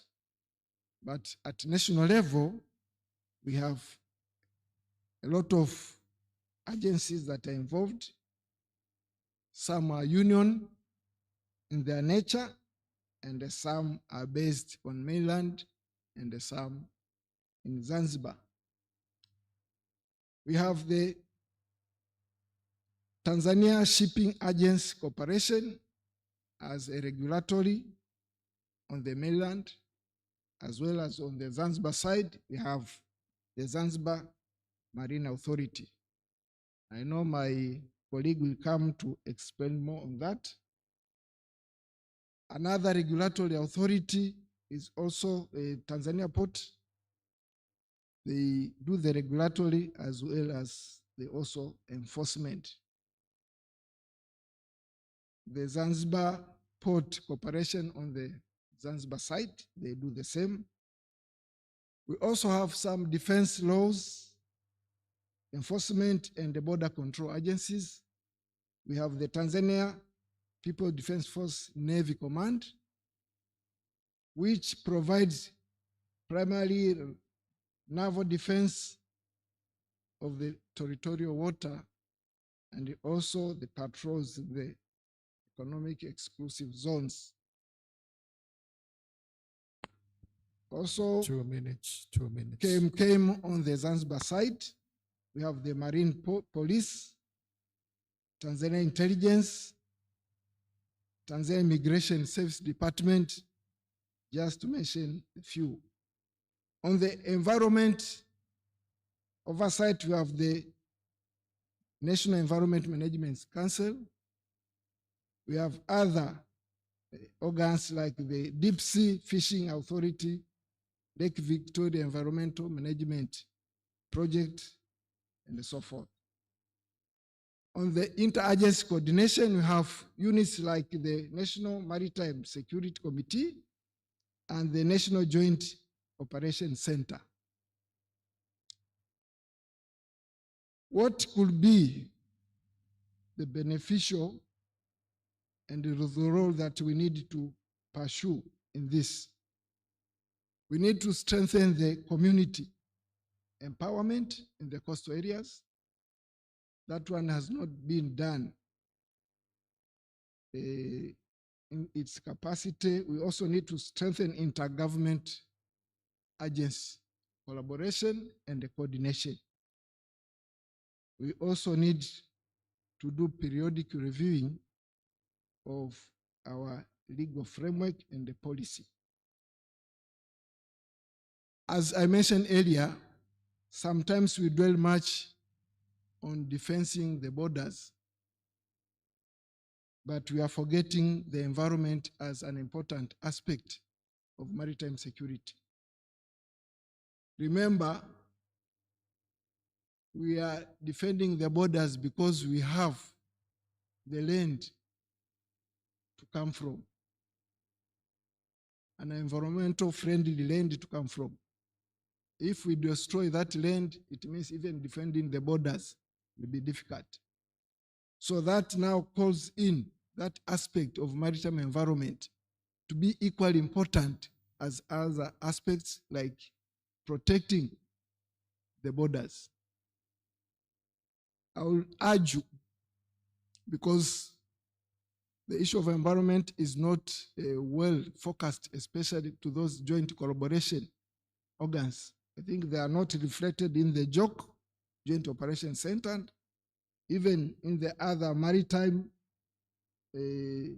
National Maritime Security Committee, because sometimes we tend to see them as not important in the maritime security. So I would urge you that we need also to incorporate them, the environmental, and advise the financial institutions, the CRDB, as much as we need to empower our local communities financially. We should not forget that we also need to equally empower them in terms of the maritime security aspect, because it has come to our note that while pirating, trafficking comes from outside, the maritime environment destruction mostly is rooted within ourselves. That being the case, we need to do a lot of training. So when we are financing them, we need to call the stakeholders so that once you finish the financial aspect, then we need also at the same time to enable the security aspect in those 4 pillars also, to try to empower them so that we have a healthy environment to operate in the blue economy. Thank you very much. Thank you so much. Asante sana sana sana, Brigadier General Seif Athmani Hamisi. Just to summarize, a very wonderful presentation that Mheshimiwa Brigadier had very much shared with us. We spoke of the importance of coordination and cooperation, especially in the current context of the need to mainstream and maintain regional and global maritime stability. Taking into mind the whole issue of global trading mechanism, which is purely based on the maritime shipping, and the risks that that component has brought upon the global community, especially in these uncertain circumstances. But also the issue of how do we continue to engage addressing the issues of illegal activities in the maritime domain. Issues of ocean governance and national security were touched upon by the Brigadier, especially on the issue of maritime safety, dealing with maritime accidents and risks, disaster management. Tanzania being one of those few countries in the world where they have both disaster management systems for both marine and aquatic water domains. The Indian Ocean and the Great Lakes regions. Touched upon the role of the security apparatus in Tanzania and the roles that are supposed to be enhanced to defend our maritime borders. Issues of pollution, overfishing, ecosystems conservation, the role of the international maritime organizations, the UN Convention on the Law of the Seas, but also on the issues of how do we integrate these cross-sectoral vigilance and coordination, environmental security, intelligence coordination, but also the whole issue of community empowerment, jobs creation, vigilance, and the whole notion of how do we strengthen the platform for local, regional, and global coordination in terms of the maritime security domain. So another round of applause for Brigadier. Moving ahead to another maritime security panelist, may I now please invite Ms. Salma Suleiman Omar, Acting Director, Department of Ports and Shipping, Zanzibar Maritime Authority, who will discuss on the essence and opportunities for building an effective maritime security environment in Zanzibar, touching upon the lessons learned and the policies that have been earmarked or improvised, customized to cater to the Zanzibar's ocean governance models. Please help Ms. Salma with the microphone, and Salma, you have 8 minutes, so karibu sana. Thank you. And gender mainstreaming action plan considered as well. So you may.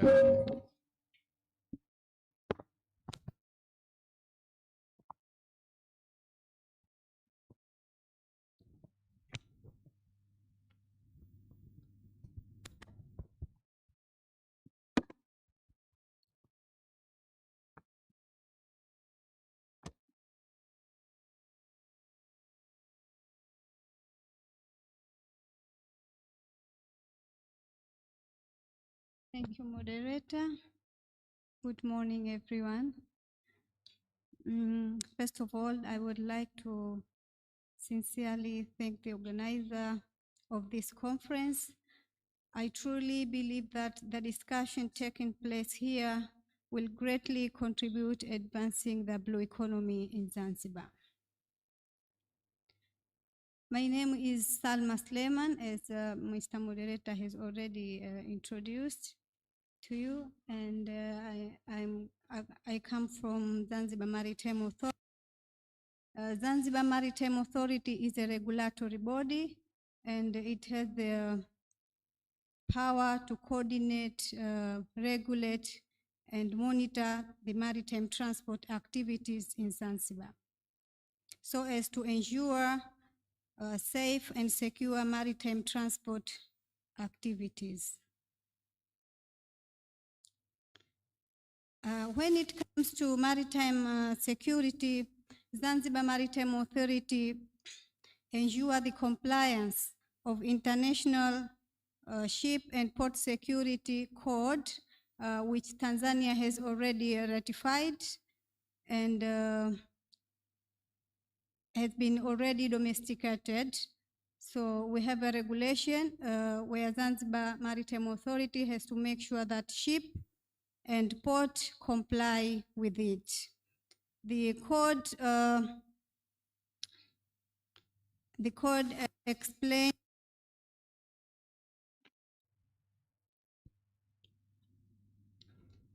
the maritime security guideline in which the ship and port has to comply.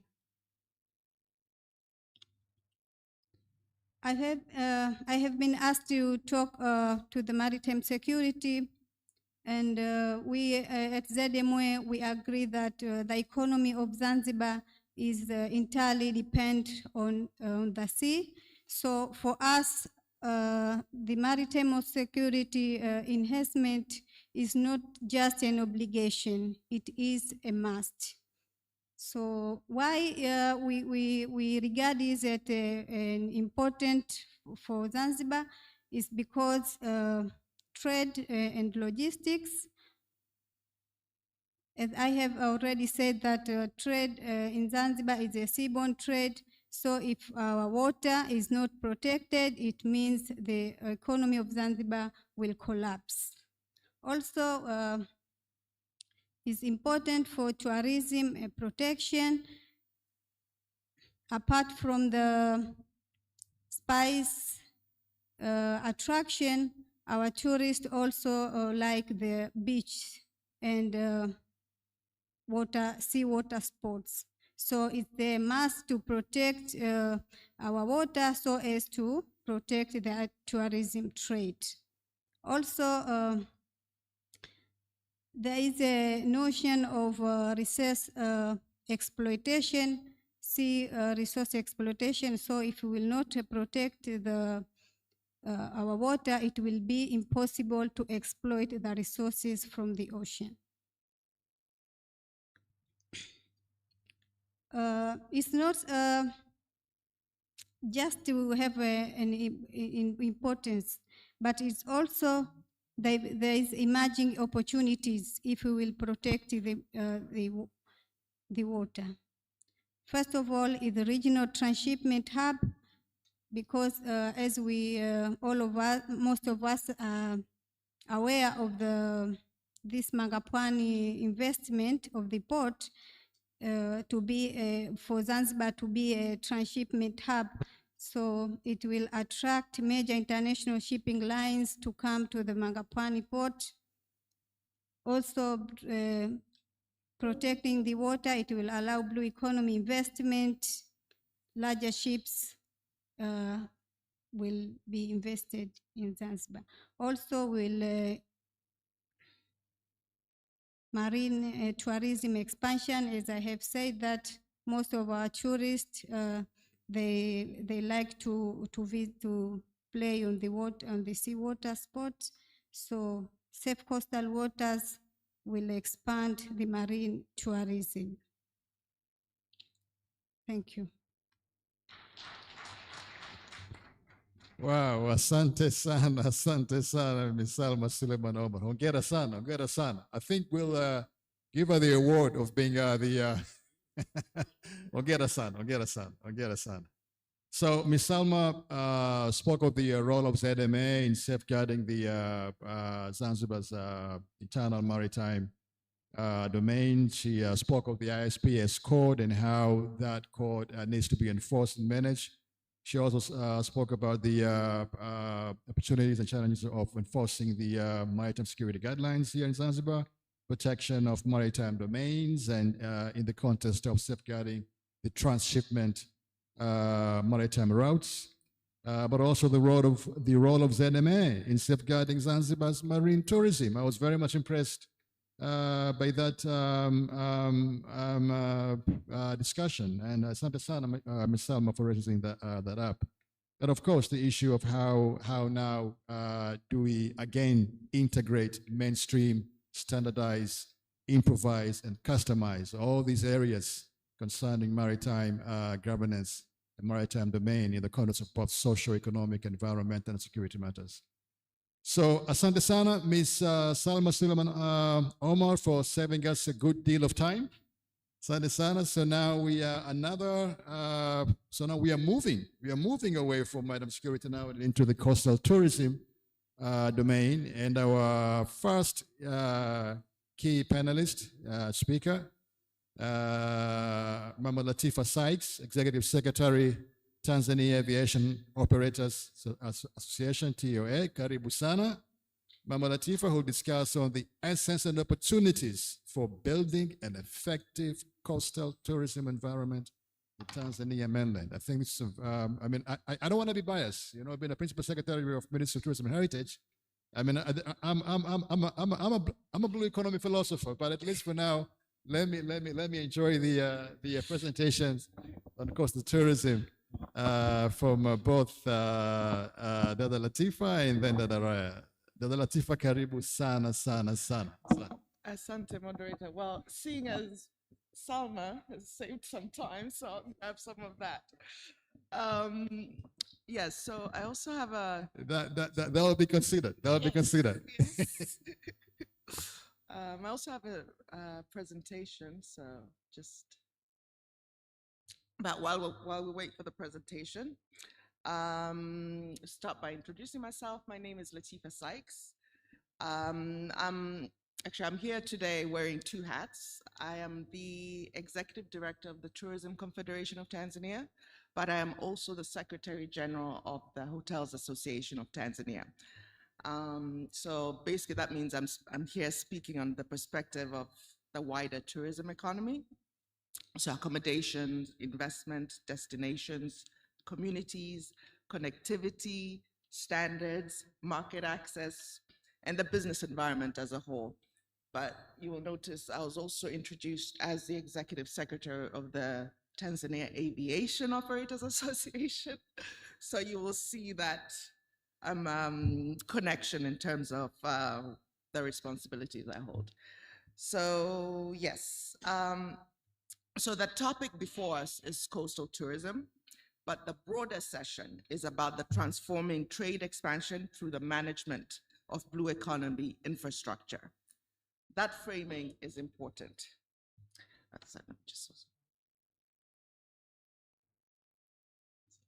Sorry, how do we move?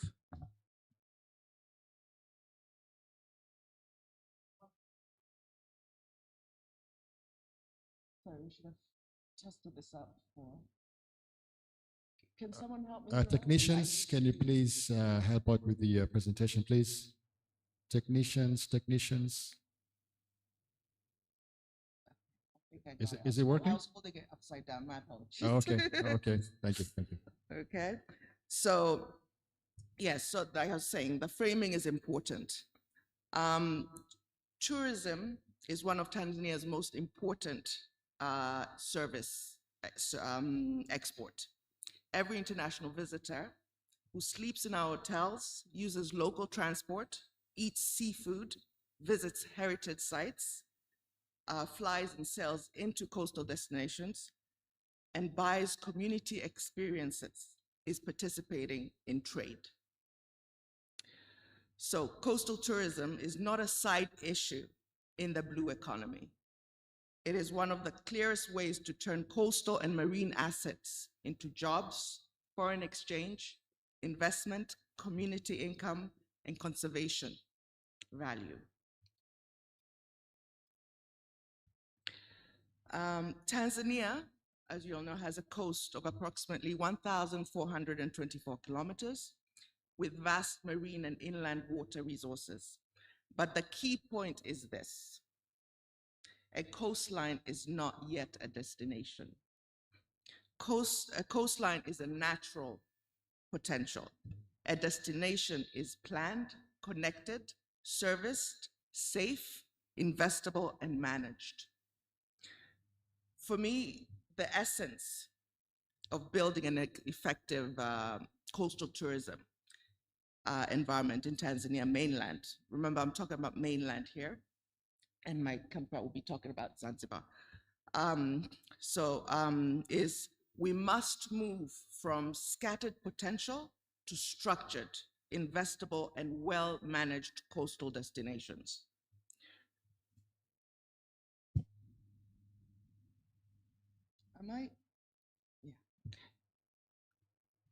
Tanzania has extraordinary coastal assets from Tanga to Mtwara, beaches, islands, mangroves, fishing communities, historical towns, marine parks, coral reefs, seafood value chains, cultural heritage, and links to the hinterland, okay?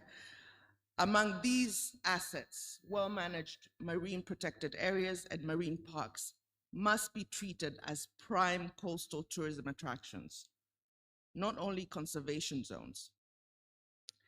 They're where tourism, marine biodiversity, community livelihoods, and the blue economy value meet most visibly. This only means coordination cannot stop Ministry of Natural Resources and Tourism linked institutions alone. It must also include the marine parks, reserve unit, MPRU, and other marine authorities whose decisions directly affect coastal tourism. The opportunity is to connect these assets into a new blue economy tourism corridor, not isolated sites, but routes that extend length of stay, spread visitor spending, and complement our existing safari product.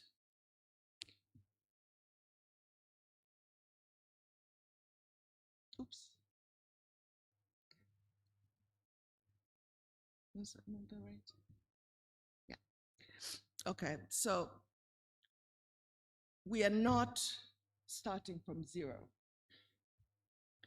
This is why I would like to connect today's discussion to the Blue and Green Forum held in November 2024. I think some of you may have heard of it, which focused on making the most of Tanzanians' coast and hinterland ecosystems. That forum was important because it brought the government, the private sector, communities, and other stakeholders around a practical question. How do we move from potential to implementation? Several outcomes from that forum are directly relevant to today's panel. The first was the need for a proper SWOT and decision matrix process. This matters because coastal tourism cannot be planned on assumptions alone. We need to understand the district level strengths, weaknesses, opportunities, threats, conclusions, and priority actions. The forum emphasized that this method could help move us from general discussion to mission-oriented problem solving. The second outcome was the need for a detailed inventory of tourism opportunities in the coast, islands, and hinterland ecozones. This is critical. We cannot plan what we do not have mapped out. We need to know what exact assets we have, where they are, who controls them, what infrastructure and services are available, and what can be responsibly developed.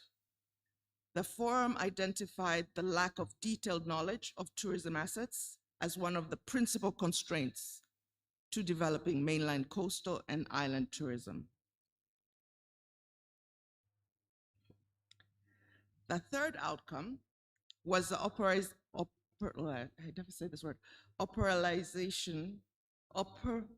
forgive me, you could, there's some words, anyway, operationalization of Pamoja. Pamoja should be understood as a tourism policy coordination, framework intended to bring together the many actors whose decisions affect tourism: government, private sector, communities, local authorities, conservation bodies, transport agencies, investors, and development partners. For coastal tourism, no single institution can deliver the product alone. Pamoja should become the delivery table where priorities are agreed, responsibilities are assigned, timelines are set, and progress is monitored. Another important outcome was the need for a more structured and accountable public-private coordination system. The government needs consolidated, evidence-based private sector input, not fragmented complaints from many different voices. At the same time, the private sector must also organize itself better. It must bring facts, propose solutions, participate in implementation, and help monitor progress. Through existing tourism associations, including TCT, HAT, and the private sector, can support this process, not as a beneficiary of the framework, but as a delivery partner. The fifth outcome was the proposal for a tourism ombudsman.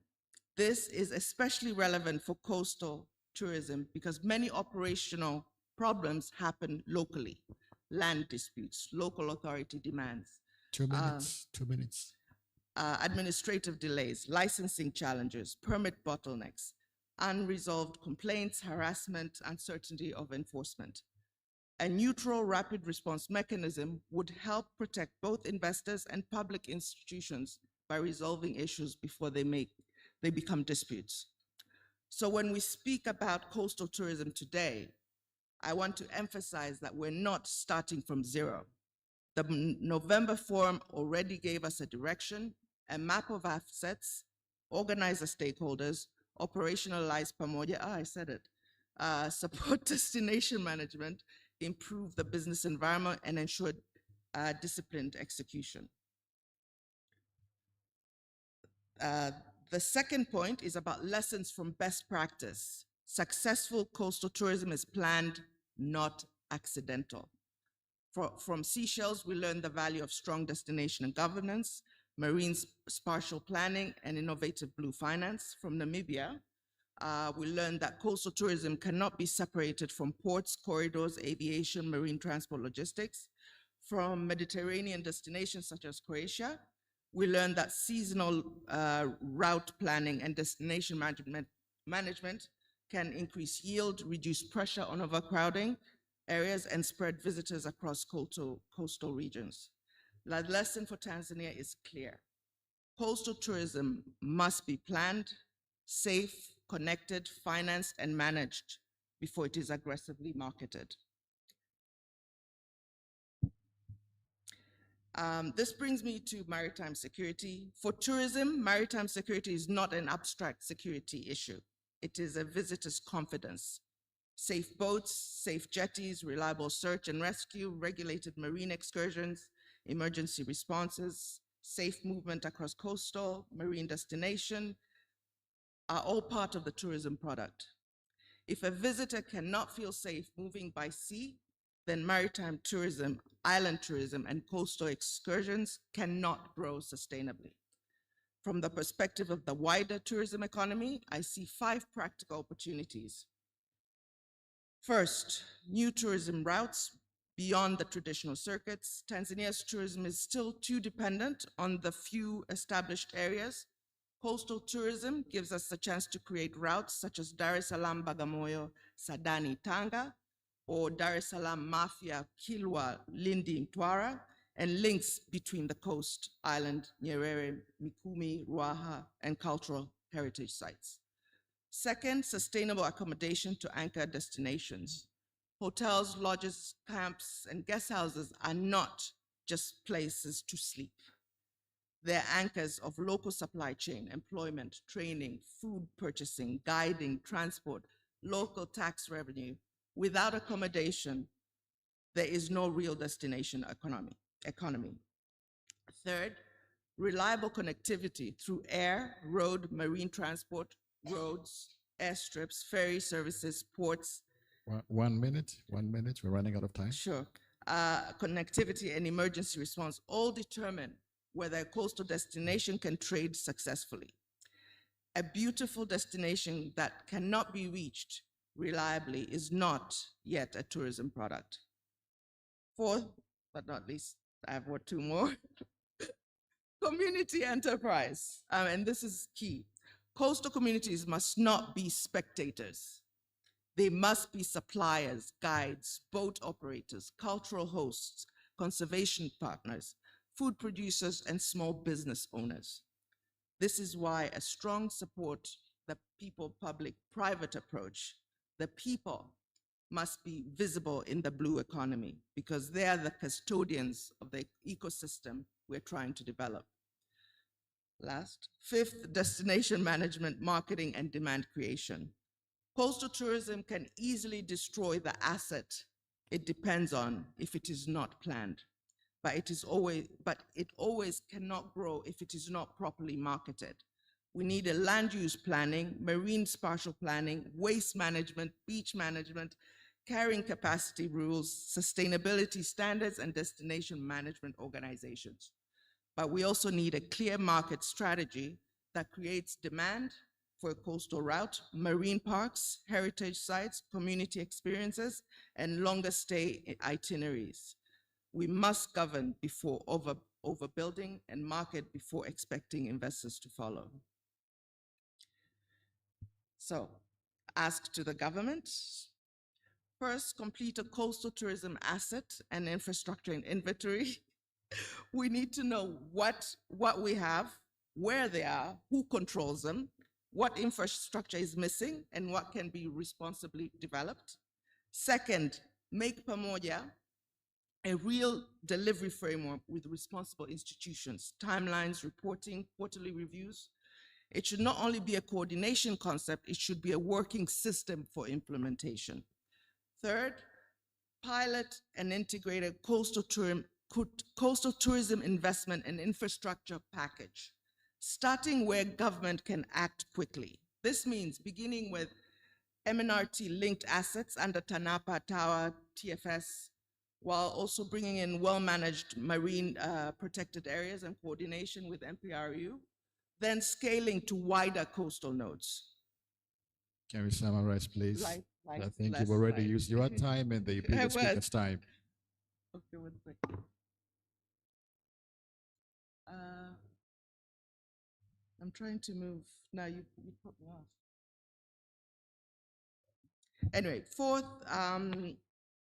last, support destination level management, marketing, and sustainable fee structure. Planning must not come from the center. It must start where the assets are, in districts, villages, marine areas, conservation, and so on. So in closing, Yes, please. Yes, please close. The opportunity is not Sites. simply to build beach tourism. The opportunity is to build a new blue economy tourism corridor for mainland Tanzania, one that connects marine transport, marine safety, accommodation, communities, conservation, culture, and trade. If we do not do this well, coastal tourism can become one of the most practical examples of how Tanzania blue economy can deliver inclusive and sustainable development. Asante. Asante sana, sana, sana, Mama Sykes. Jamani, makofi kwa Mama Sykes.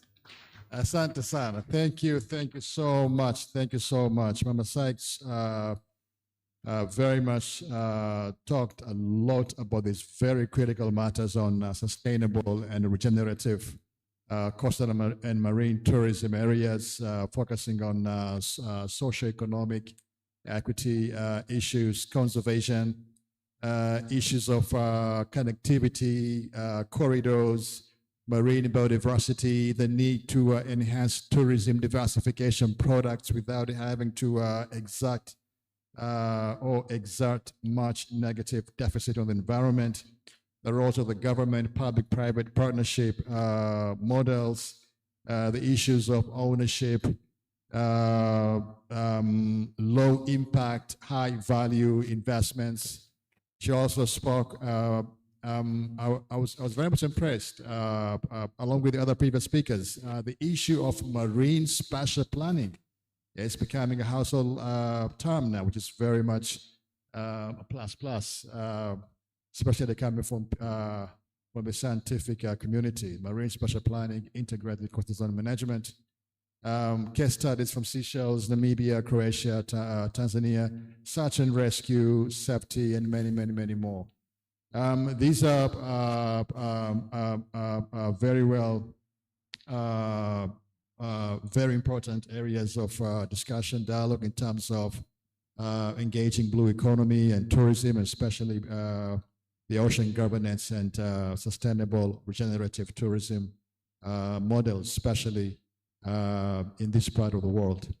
So asante sana Mama Sykes. Now welcoming the CEO of the Zanzibar Tour Operators Association, Mama Raya Yuma Omar, who will join us in addressing the coastal tourism issues and environment in Zanzibar this time around, from Tanzania mainland to Zanzibar, and focusing on the coastal tourism environment in Zanzibar, lessons learned from other areas, and the policies and strategies that the government is currently undertaking, and especially in partnership with the private sector and community-based tourism activities to address the whole issue of blue economy governance and tourism. Mama Raya, karibu sana. And remember, we are past lunchtime deadline, so we need to really hurry up so the people there shouldn't remove our food from the table. So karibu sana. Technicians, please help the panelists with the microphone and yeah, karibu. Asante, Mr. Chair. My name is Rajuma Omar, and I'm the Chief Executive Officer of Zanzibar Association of Tour Operators, ZATO, an organization which represents a legal tour operator in Zanzibar with the objective of promoting sustainable tourism, protecting member interest, and supporting the growth of tourism sector in Zanzibar. It's an honor to participate in this important discussion of coastal tourism and sustainable development in Zanzibar. As we all know, the Zanzibar tourism industry is highly dependent on its coastal and marine resources. Our beaches, coral reef, marine biodiversification and cultural heritage continue to position Zanzibar among the leading island tourism destinations in Africa. Okay, however, with the rapid growth of tourism, there is also increased pressure on coastal ecosystem due to climate change, shoreline erosion, marine pollution, and expanding tourism activity. Therefore, the future of Zanzibar tourism depends on our ability to balance economic growth with our environmental sustainability and community well-being. Okay, and I'm here to discuss the essence and opportunity for building the effective coastal tourism environment in Zanzibar. What are the essentials? Okay, to start with, protecting natural tourism assets such as beaches, coral reef, and marine ecosystem. Create employment opportunity for our local community, local people in Zanzibar. Strengthen Zanzibar international tourism competitiveness, encourage sustainable investment in tourism and blue economy, and support long-term economic growth, environmental sustainable. And what are the opportunity? Ecotourism and sustainable tourism, marine tourism and water sports, cultural and heritage tourism, community-based tourism initiatives. They have skilled the community, so we have to allow them to show what they provide. Digital tourism promotion, international partnership. However, this opportunity can only succeed if coastal resources are properly protected and managed sustainable.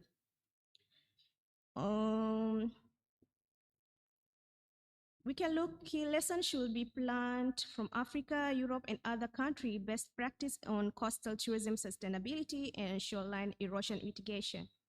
There are many important lessons Zanzibar can learn from successful coastal tourism destination around the world.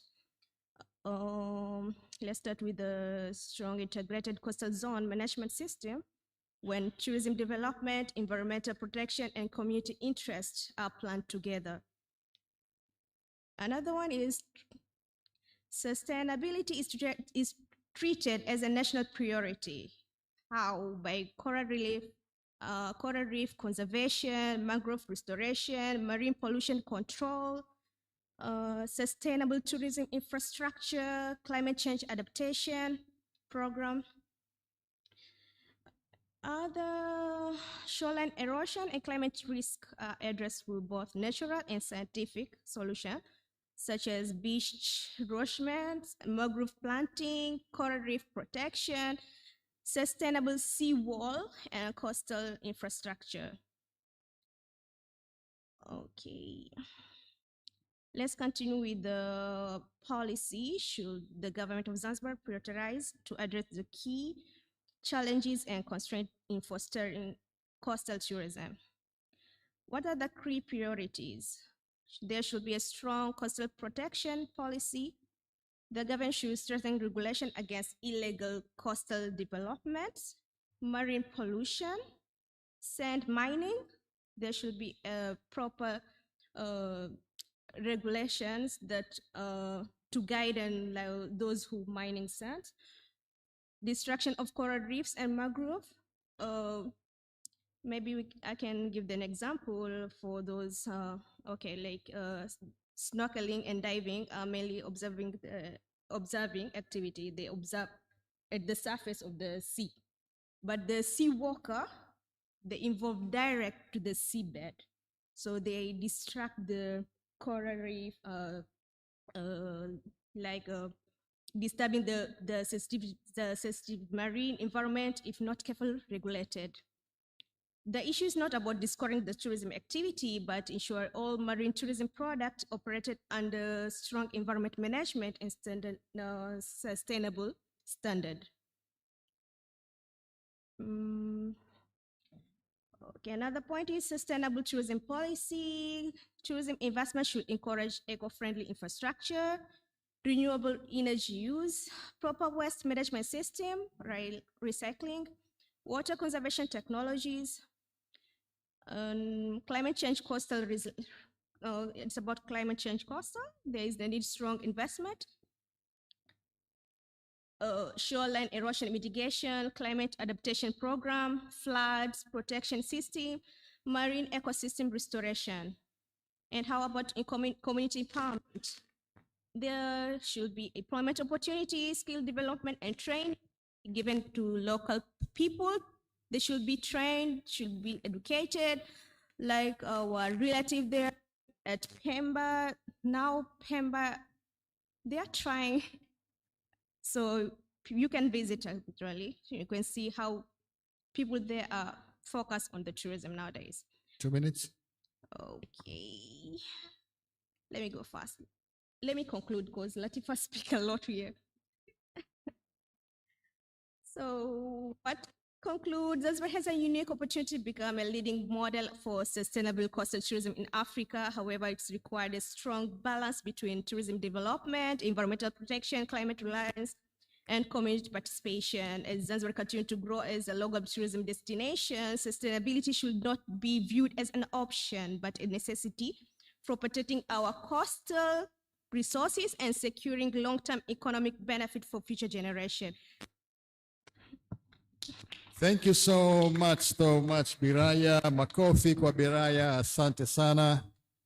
Biraya spoke a lot about very, very important issues concerning community empowerment, environmental conservation, climate adaptations, issues of tourism diversification products that are compatible with environmental priorities. Very much impressed with the talk on ICZM, climate adaptation. Marine spatial planning, once again, came around, renewable energy, and this one, that's very important part, Pemba Tourism Master Plan development. Asante sana, Biraya, for the wonderful And that brings us to the close of the keynote panelists' presentations and discussions. For the sake of time, let me, if you would agree, let me now go straight to open to all participants for your contributions, suggestions, and questions, specifically to whomever you would like to address the question to. Based on the presentations that have been addressed here from the keynote speaker to our wonderful panelists. And may I please remind you that we are past lunchtime deadline. So let me open the floor for the next probably 10 to 12 minutes. And are we ready? So let me start with the gentleman on the first line, and then the lady right there, and then the gentleman behind. Okay, so we'll take the three questions first. Karibuni sana. Please, time, and specific questioning, and to whom you like the question to be addressed to, for the sake of time. Thank you. Karibu. The first, yeah, Karibu.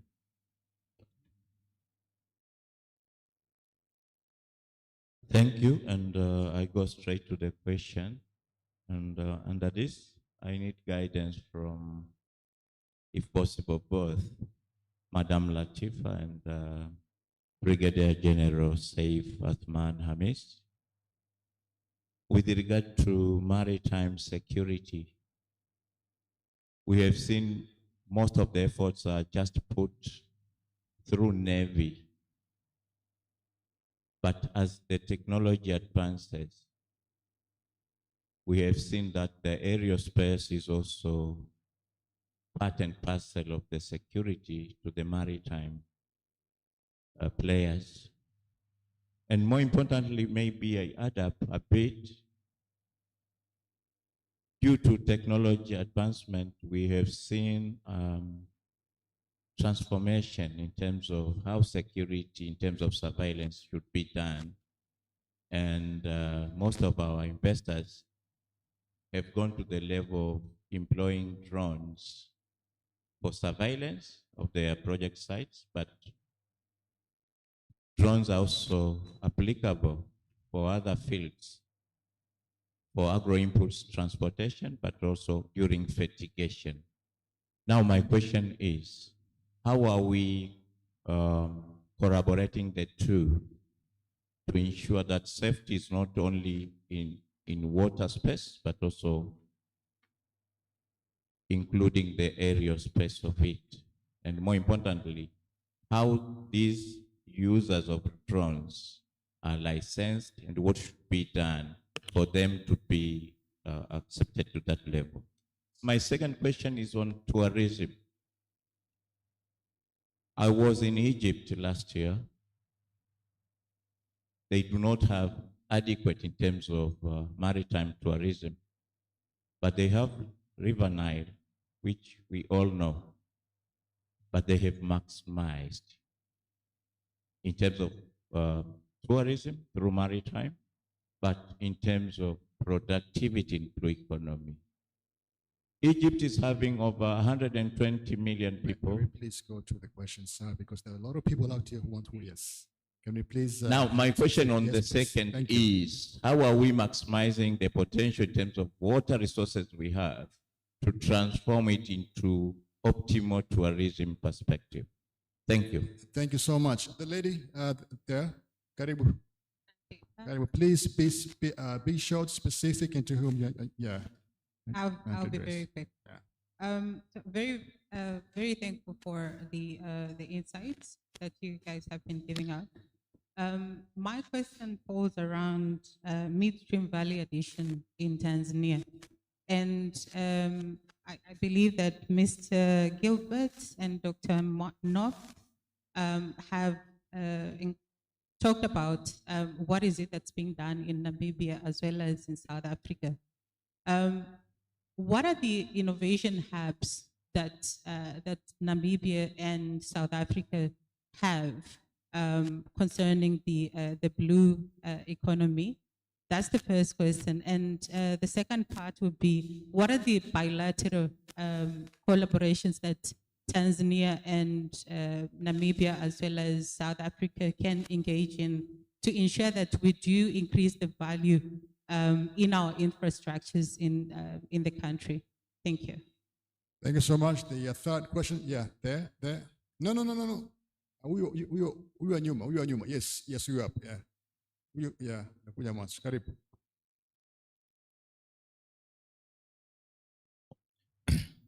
Assalamu alaikum. Okay, my name is Hussein Nasr Mohammed from the State University of Zanzibar. My first question is considered to the marine security, both of Madam Salma and the Brigadier General. So how will this project strategically integrate our maritime security framework with the local transport safely? And how will coastal tourism developer be financially leveraged to co-fund the coastal protection and transport infrastructure that both they and the local community rely on? My second question is on infrastructure. How many of those that you're asking? I think you already asked two, right? Yeah, I have two questions. Okay. Yeah, my first question in maritime security. Second question, please. My second question in I maritime. apologize. We are running out of time. I apologize. So please, Yeah. let's be specific and short and concise. Thank you. Okay, thank you. Okay, my second question on infrastructure inclusivity. As Tanzania invests in modernizing marine transport infrastructures and expanding major ports, they focus often on larger commercial ship lines. How will this project ensure infrastructure inclusivity, specifically by upgrading municipal fish landing site, small scale and cold chain transport logistics that directly cannot sustain fisher to larger market expanded? Thank you. Let me provide some time for our keynote speaker and the panelists to address these first round of questions. Karibuni sana. Whoever wants to go first. Karibuni.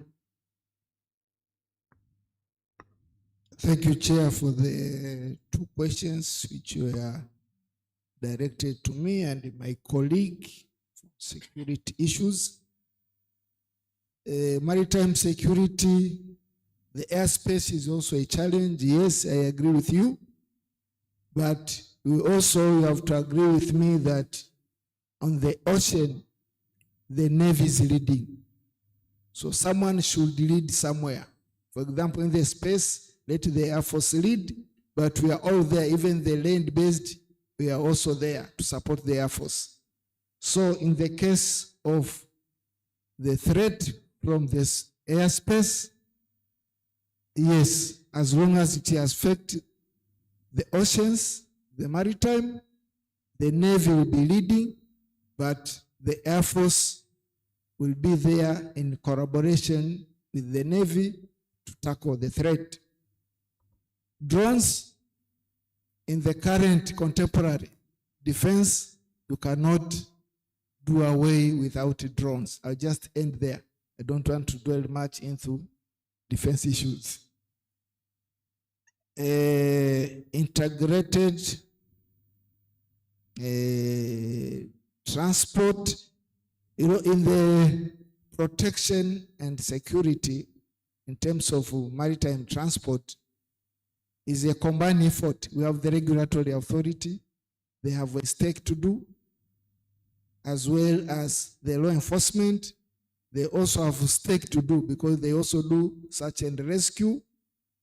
For example, the Tanzania People Defense Forces, they do both protection, they do the research and the rescue and so forth. So it's a combined effort, and that's why you said it is not just a one organ show. It needs a combined effort and the collaboration of all stakeholders. Thank you, sir.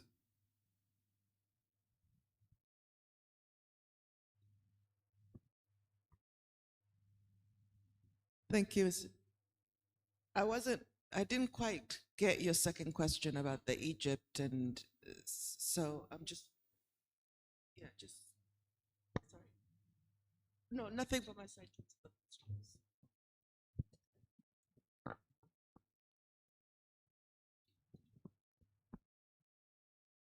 Thank you so much. I'll respond to the question, and if you'd allow me, in saving time, to just diffuse those two questions. So the one was on innovation hubs that support the blue economy, and the other one, value add or upgrades to blue economy infrastructure. So in the South African context, and I think something that has been visible with the Tanzania example is the collaboration between institutions of higher learning, universities, government, and other stakeholders. So as much as we've got through our Department of Science, Technology and Innovations, various innovation hubs, we've got the CSIR in South Africa, but we also have innovation hubs within universities. So those have been key in terms of promoting blue economy, and the innovations that we look at around drone technology, seabed mapping, etc. We've done that through the universities mainly. And then in terms of upgrades to blue economy infrastructure, we've seen the requirement and the need for maintenance, which is quite key for, we've got old infrastructure back in South Africa, and that has posed challenges. So the issue of maintenance, but not just maintenance, upgrading, the gentleman next to me spoke of channel dredging and making our berths, deeper berths. So those are key infrastructure upgrades. The other aspect I've also briefly highlighted was the issue of nature-based solutions. As much as we do want or need concrete structures, but we've seen specifically with dolls along our coastline, there's a need for more ecosystems and nature-based solutions that can also assist when there are floods or coastal erosions. I'll stop there. Thank you. Yeah, thank you, Chair. I think in order to avoid any duplication from what my learned colleague already mentioned, I will confine my response perhaps just to the upgrades that are required. In terms of the blue economy, what we have also observed is there's also a critical need for you to invest in cold chains, cold storage facilities, particularly for the fishing industry and other related industries. We've seen several factories, fishing factories that we have, both in the port of Lüderitz as well as in the port of Walvis Bay. And this is largely supporting the fishing industry, where processing is done both on offshore as well as onshore. So those are some of the critical infrastructure in terms of the blue economy, in addition to what Doctor has already mentioned. Thank you. Thank you so much. I have four more minutes. This side, anybody from this side? Anybody from this side? Okay. Let's go back to the one who also raised a hand. Yes. Please, we have 4 minutes at 1:30 exactly. I'm closing the session. So please, be short, be specific, be concise. Karibu sana.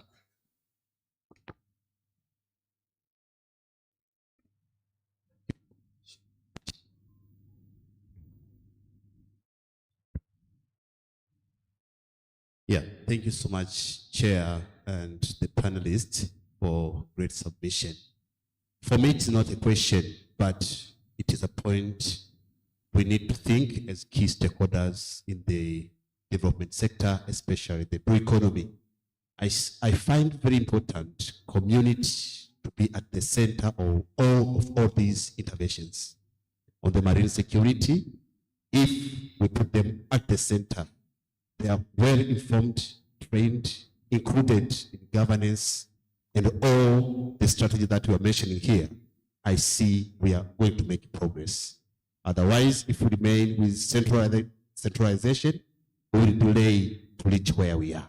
So community voice, especially women, young people, and the persons with disabilities is key to go where we want to go. Thank you so much. Thank you so much. Let me now be a little bit biased. There is one mentor of mine who's here in the room, but he has been very quiet, and I really would like him to come in and give us his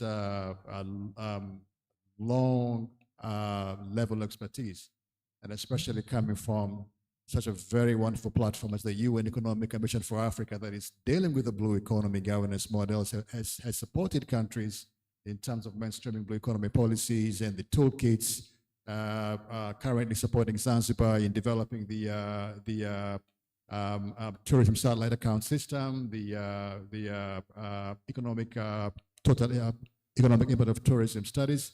Bwana Andy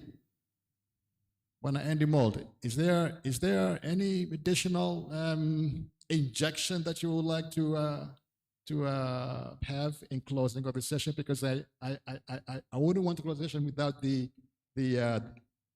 wise injection of the UN of UNECA. Karibu sana. Actually, I do have an observation because I was just doing a bit of background research myself now. It's about the licensing of the foreign fleets, when we were talking about maritime security. So I was just trying to look for the figures for Tanzania and how much revenue you're actually receiving from the licensing of the foreign fleets. And it's extraordinarily low. Well, the data's quite vague, so it looks like it's between 2 and 4 million total per year. Now, if you compare that with the economic value of the fishing in the region, which is worth hundreds of millions of dollars, then the percentage that the country is managing to get back from these licensing efforts is very low indeed. So I was just wondering what the panel thinks can be done about this, because typically when maritime security and management is very good, you can get up to 20 or 30% of the revenues from fishing back to the country. But in the case of our region, it seems that all countries really struggle with this. The best case I can find, again, like I was saying yesterday, is Seychelles, and even there, their total revenue is only around 10 million, whereas the fishing is worth about 120. So I just wondered a couple of reflections on that might be of interest.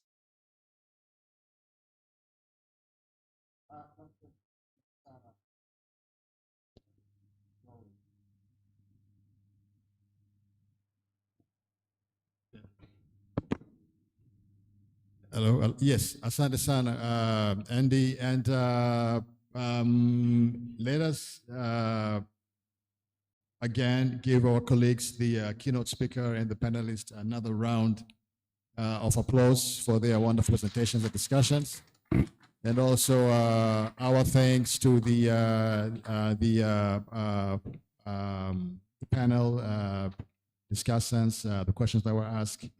Asanteni sana. It's been a wonderful session. I'm very grateful, and I apologize for any pressure that was coming from my side, because I was pretty much 30 minutes over the time limit I was given, but I feel like we have done a very wonderful work together, from the keynote speaker to the panelists and to you, the audience. So I thank you so much, and have a wonderful lunch.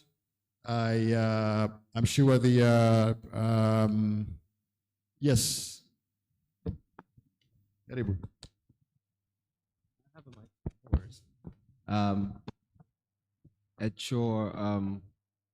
your permission, Chair, you and your panel, before, if you're done, there'll be the customary group photo with the chair and the panelists, and then we'll proceed with a few other housekeeping issues. A round of applause for the panel and the chair.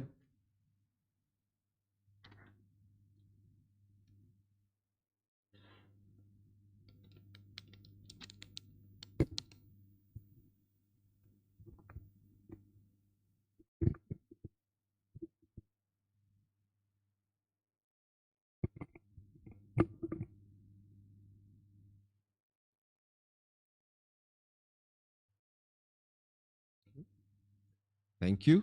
Thank you very much. I'd like to welcome Dr. Donald Murray, Executive Director of REPOA. Before we break for lunch, we have like a real short ceremony where we will be recognizing our partners. So, Jamal or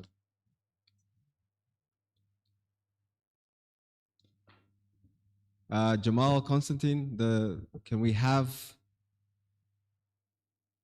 or Jacqueline, can we have the plaques ready?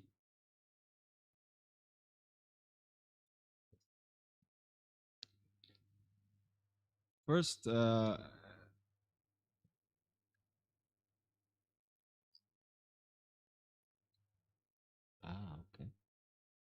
Also, the Vice Chair of REPOA, please, can you join us? Vice Chairperson of the REPOA Board, Ms. Rehema Tukai.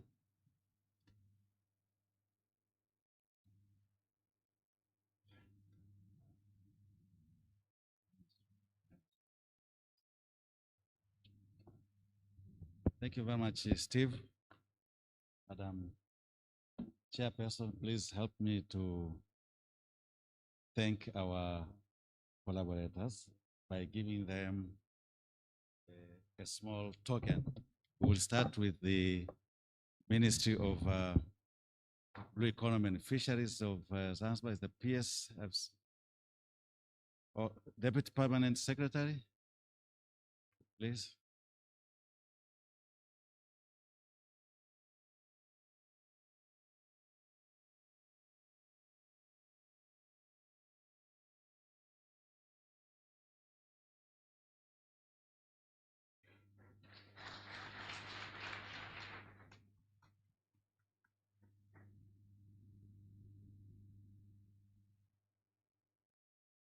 May I ask the representative National Planning Commission,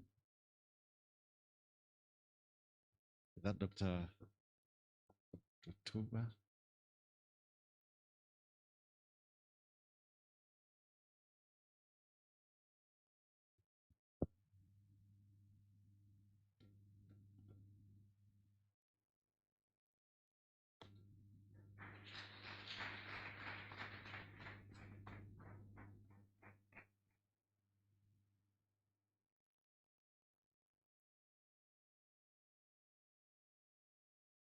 CRDB Bank. Welcome, Mr. Malagesi.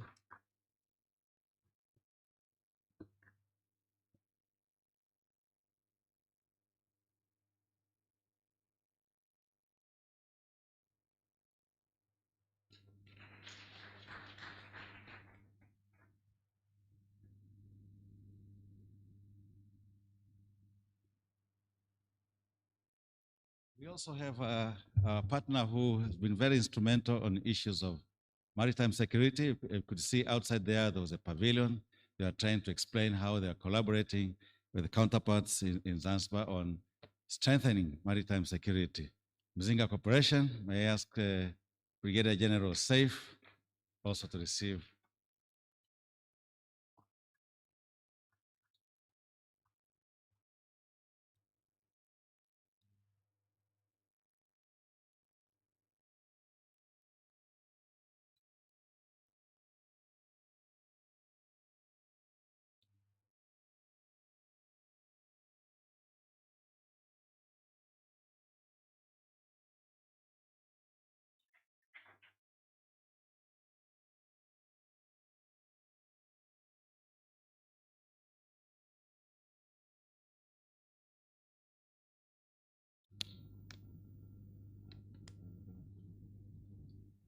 Thank you very much for participating in this short ceremony.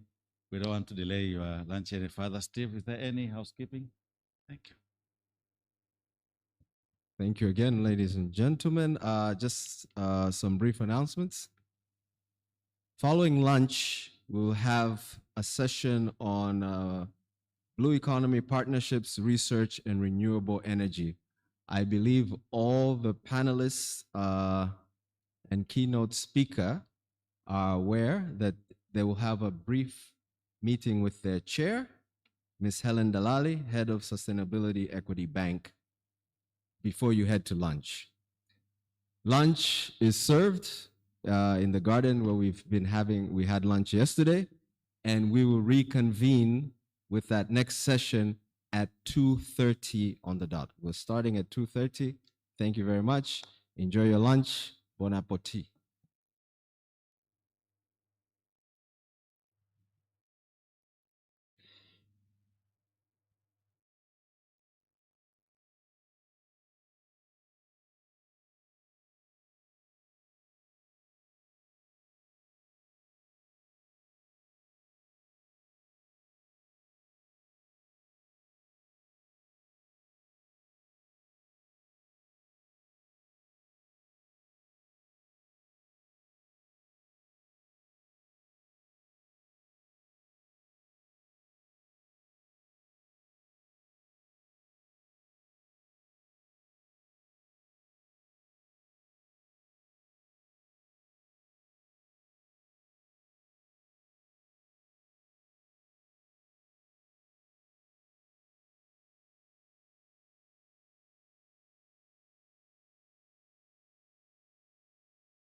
Good afternoon.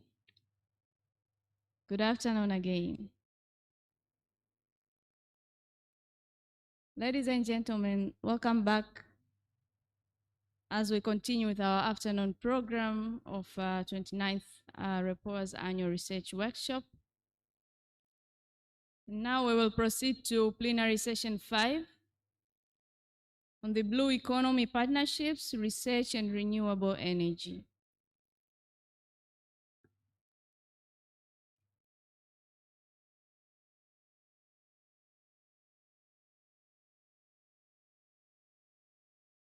Now may I call the chairperson of the session, Ms. Helen Dalali, the head of sustainability from Equity Bank.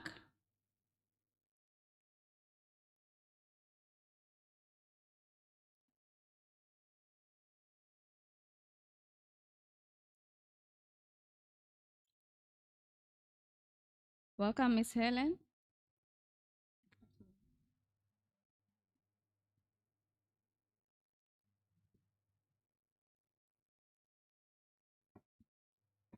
To join her, we have our keynote speaker, Dr. Obakeng Molelu, Science to Policy Program Manager from Western Indian Ocean Marine Science Association.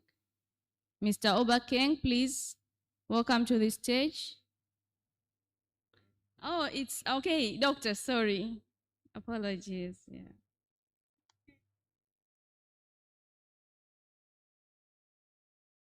Then we are honored to be joined by panelists. From the Blue Economy Partnerships, we have Zahor Kasim El Harous, Deputy Principal Secretary, Ministry of Blue Economy and Fisheries.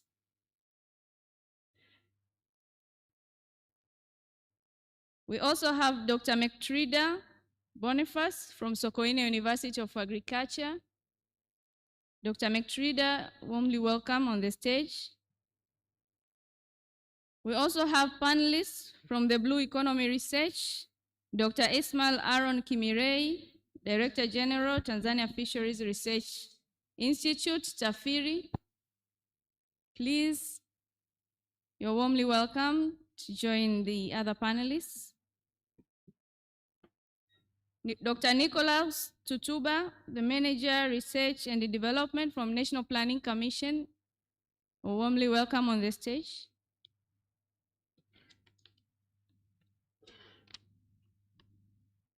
We're also joined by Engineer Kato Kabaka, Director of Advisory and Consultant Services, Energy Cards. Engineer Kato, warmly welcome. So the chairperson, over to you.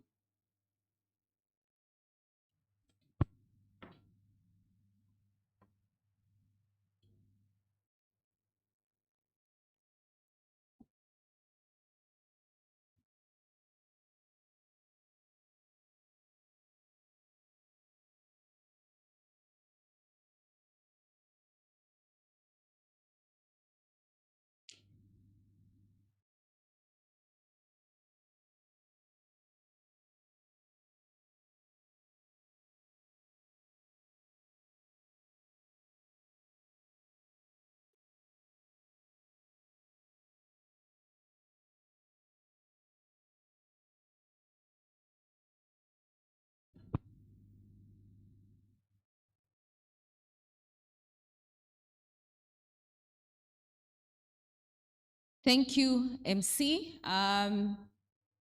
Habarini za mchana.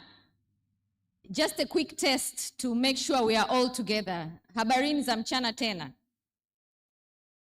And I'm told the lunch was very good, so I hope it won't make us disconnect, but rather connect more. A very good afternoon to you all. And we are now up to our last and final plenary session for our workshop, which is plenary session 5 on Blue Economy Partnerships, Research and Renewable Energy. My names are Helen Dalali from Equity Bank, Tanzania. I head the sustainability unit at the bank, and I have an immense pleasure and privilege to be chairing this plenary session with distinguished leaders across their own organizations and sectors. I'm really humbled because of the wealth of our experience and expertise that we have in our panel. And I hope our session will be very insightful and we are all going to engage and connect with the panel. Now, the session will assess opportunities and challenges for enhancing partnerships, research, and renewable energy in selected countries' experiences. We'll have a keynote speaker and 4 panelists who will address key issues related to enhancing partnership, research, renewable energy in Tanzania and other selected countries. Yes. Now, without further ado, and being mindful of the time, I will invite our very first speaker, who is Dr. Obakeng Molelu, from Science to Policy Program Manager, Western Indian Ocean Marine Science Association, WIMIOSA, to take up the stage. Karibu sana, Doctor. A round of applause to her, please.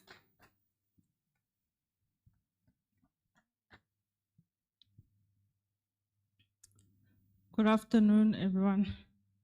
Thank you for the introduction, Helen. I'm waiting for my slides to be uploaded. Thank you. So I was tasked as WIOMSA was tasked with talking about building partnerships within the blue economy in the WIO region. So WIOMSA is the Western Indian Ocean Marine Science Association, and our offices are based right here in Zanzibar in Stone Town, and we are a regional organization working in the 10 countries in the WIO region, from Somalia right up until South Africa, and including the 5 island states in the Western Indian Ocean.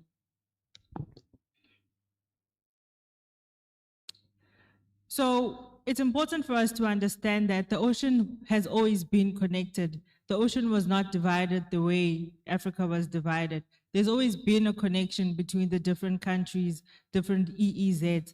But then the problem is that how did we understand it? How did we then change our governance systems to enable us to have a more connected way of governing the ocean, of making sure that the resources are available for all the people who use those resources?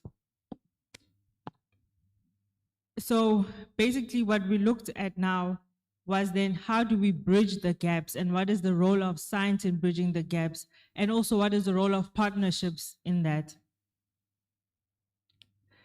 I was given 3 questions that I'll be answering this afternoon. So the first one is looking at partnerships. How do we organize partnerships and then contribute towards growth and sustainability and our understanding of the blue economy? The sectors that I'll be referring to is tourism, maritime transport, security, as well as coastal tourism. So there are 5 characteristics of successful partnerships, and these characteristics we have, over the past 30 years of WIOMSA, we've really worked on these 5 characteristics. So the first characteristic is sharing.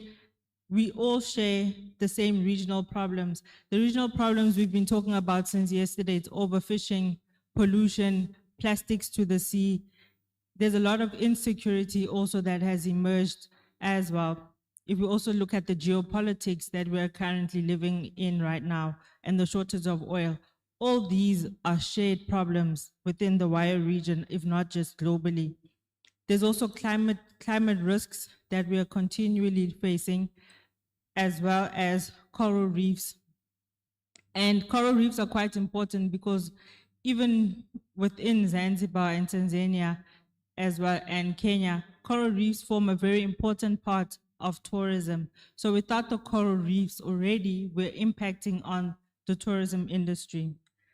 The next characteristic of good partnerships within the blue economy is science policy and gaps. A lot of decisions that are being made in the region and in Tanzania are based on science. Our role as WIOMSA is to support the science, is to make sure that the science is accessible, is to make sure that there are students, PhD students, master students, who are able to study, go to university and bring us that science. So we're also supporting the younger scientists within marine science and ocean science. This also includes social scientists. I'm a social scientist, so sometimes people forget about social scientists, and we're very important also. So these policy gaps actually do rely on science, and this is where we come in. Even as we are sitting here, all of us have contributed to the science and decision making. The third one is multi-level governance. Multi-level governance means that there's different stakeholders and actors in the system of marine and ocean science and the blue economy. We have the communities, you have government, private sector, you have, I think I can even say the tourists, we have non-government organizations within the region. There's different types of stakeholders. All of them need to partner in one way or the other to ensure that we can effectively make use or tap into the blue economy. So one of the major things is access to market and the private sector. This has been a growing vendetta, I think, for the past 10 years, is what is the role of private sector? How can we, scientists, also support business? And this is a slide that I'm going to come to later on, which looks at the science to business to policy nexus. It is hardly ever explored, but this is something that is emerging within the region. The fourth characteristic is long-term relationships. The fact that REPOA is here, this is the 29th annual session. This is a long-term relationship. Long-term relationships mean a lot. Long-term relationships also lead to trust. There's a lot of trust among stakeholders that you can go to another stakeholder because you trust them. You trust their integrity, you trust their science, you trust the quality of science that they have. And then that is why you can also use that in policy. It's the same as the communities that we're working with. They trust us. And it's important to maintain that trust between us and the communities, because there's a huge independency between science, policy, and the people we're trying to help and make an impact. Last but not least is capacity development. So WIOMSA, working in the 10 countries, prides itself in partnerships and partnering for capacity development. We target the multi-level governance structure. So we not only look at one group, but then capacity development is available for all groups within the multi-level governance structure, from communities, students, early career scientists, technicians, anybody working within the marine science, and we partner with experts. For example, last year we had 3 trainings, and we don't do the trainings. We put out a call, provide the funding, and then an institution with expertise will undertake that training. That way it's more expendable. Another one looks at marine protected areas. We have the Western Indian Ocean Marine Protected Area Network that works within the region as well. And they have WIO Campus. WIO Campus works with capacitating marine protected areas, effective management of marine protected areas as well. And we also work in Madagascar, Mozambique, and we now have courses that are undertaken in Portuguese and French. I hope soon we can have one that happens in Swahili. So these are the 5 characteristics of good partnerships that actually can enable us to work towards a better blue economy that is beneficial to all of us. The other question that I was asked to look at was then how do we then build the relationships to sustain a competitive edge? For this, the basic thing is that for a competitive advantage, it emerges from knowledge-enabled governance. I've just taken 3 examples, three examples, and these are the sectors that I was told to talk about. So in terms of ports and transport, we have commissioned some research that looks at sustainable port indexes. We're helping ports to take a look and to analyze their ports. How sustainable is the port infrastructure? Does the port take into consideration the climate risks that are there? What plans do they have for the future? Do they have any green port policies? What is needed for those ports for them to implement green port policies in order for them to make a turnaround? And this is also to support the new technology shipping that is developing as well. Africa still needs to come up to par. The next one is nature-based tourism. Nature-based tourism is based on nature, on the ecosystem, on a healthy ecosystem. If the ecosystems in Zanzibar were not healthy, we wouldn't be having the tourists that we have today. Whether it's low season or high season, there's constantly tourists. I was sitting with a gentleman from Namibia, and he was telling me about the number of Namibians who are on his flights coming to Zanzibar. So this means that the Zanzibari government is working very well in terms of ecosystem management and ensuring that the ecosystems are consistently managed to ensure that tourism does not go down. We've also done a study in South Africa where we compare the importance of nature-based tourism, what else is needed for effective ecosystem management, and how can we also integrate local communities, how can we capacitate them and also provide them with financial education and for them to enhance the services that they provide in the tourism sector. Monitoring is something that we sometimes take for granted. We need to monitor continuously these ecosystems that we're working in, because the blue economy wouldn't be a blue economy without well-managed ecosystems. So patrolling is very important. Working together with the government and law enforcement is essential for the blue economy as well.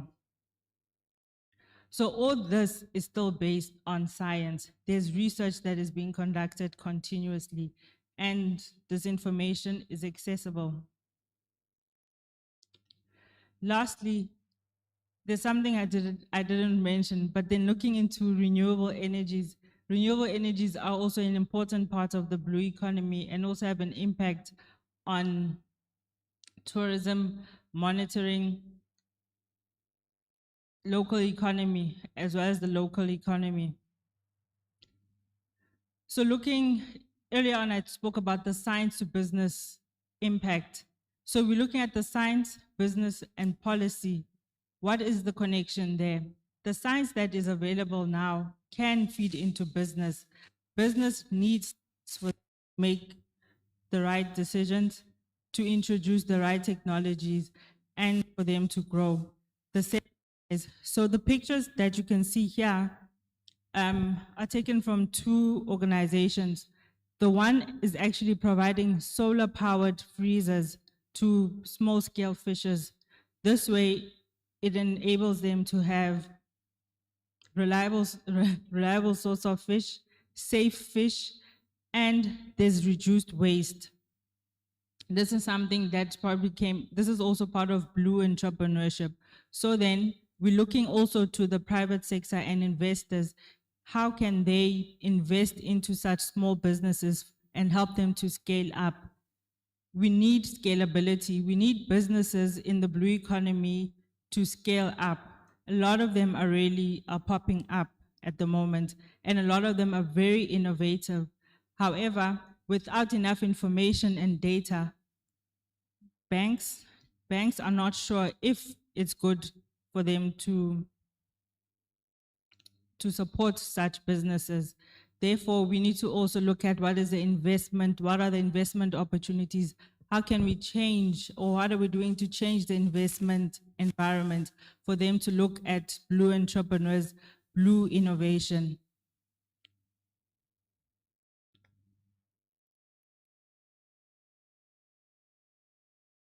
So on this slide, it just summarizes what makes renewable energy more scalable. Solar power is solar power in Tanzania, especially also in Zanzibar, could be the one source or the one form of energy that is the most scalable due to our accessibility. There's sun every single day. So then what type of technologies and innovation can we scale up and make accessible to people as well? And I think in the previous slide, they were helping the women become technicians, helping them to be able to fix solar panels, to build solar panels. So already the inclusion part is already there. Women are being put into it. That means girls are also going to be interested. That also looks into STEM, science, technology, and innovation. So I also spoke about investment. I know the CRDB and there's Equity Bank, yeah. So in my last slide, I'm talking, this is just my summary slide where I want to look at, where I talk about the partnerships in the WIO. All of this depends on collective leadership through science. So for marine conservation, we need science, we need to work together. All of us are leaders, all of us are responsible for something. So what do we do then? How can we partner with each other? Partnering is not only in your country. There's a lot of opportunities to partner outside of your country, outside of the continent. There's a myriad amount of data, information, and knowledge that we need to explore. Today at lunch, somebody was also talking about AI. We haven't mentioned AI for the time that I've been here. What AI is there? How can we explore it? How can we integrate it into our decision-making, into the processes that we are undertaking? How can we make life easy for communities that we're working with and also our own lives? How are we impacting climate resilience through our partnerships, knowledge partnerships, inclusion of women, girls, and disabled persons. Disabled persons haven't been mentioned quite a bit, but then they also need to be included because they're also affected by the blue economy, by climate change as well. The financial architecture has changed tremendously, as we heard yesterday from CRDB Bank, that they have changed it and they've also developed, they can see that we need to develop better financial architecture that can support the blue economy. Lastly, fisheries management is also benefiting from partnerships, looking at the trans-boundary management that is between Tanzania as well as Kenya. There's also the Northern Mozambique Channel. Tanzania is part of that. That is all part of partnerships between different NGOs, government entities that have realized that there's connectivity in the oceans, in the Northern Mozambique Channel, which is why in a couple of months, we're looking at how can we then look at marine spatial planning and conservation planning for the countries in the Northern Mozambique Channel. Through that partnership, we can enhance and lead to better decision-making and effective management of the Northern Mozambique Channel. Doctor, your time is up. You should be winding. Thank you very much. That was timely. Thank you so much. A huge round of applause to Dr. Obakeng. She shared such insightful points in her discussion, highlighting the connectivity of the ocean and the fact that we share regional problems across our countries, but also dived into renewable energy opportunities, especially giving us a new term, the blue entrepreneurship. And in closing, she even mentioned AI, opportunities in AI, and highlighting the fact that disabled people need also to be incorporated. So thank you again, Dr. Obakeng. That was quite an insightful session. So next, we'll now go into our panel sessions where we have the very first panel on Blue Economy Partnership. And with this, allow me to invite our esteemed first panelist, Zahor Kasim El Karous, Deputy Principal Secretary, Ministry of Blue Economy and Fisheries, who will come and share insights on what opportunities are there in partnerships in Zanzibar. Karibu.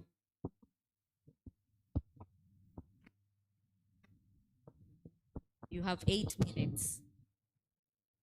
Thank you. Thank you very much, Chair. And thank you very much, the keynote speaker, for setting the scene for my presentation.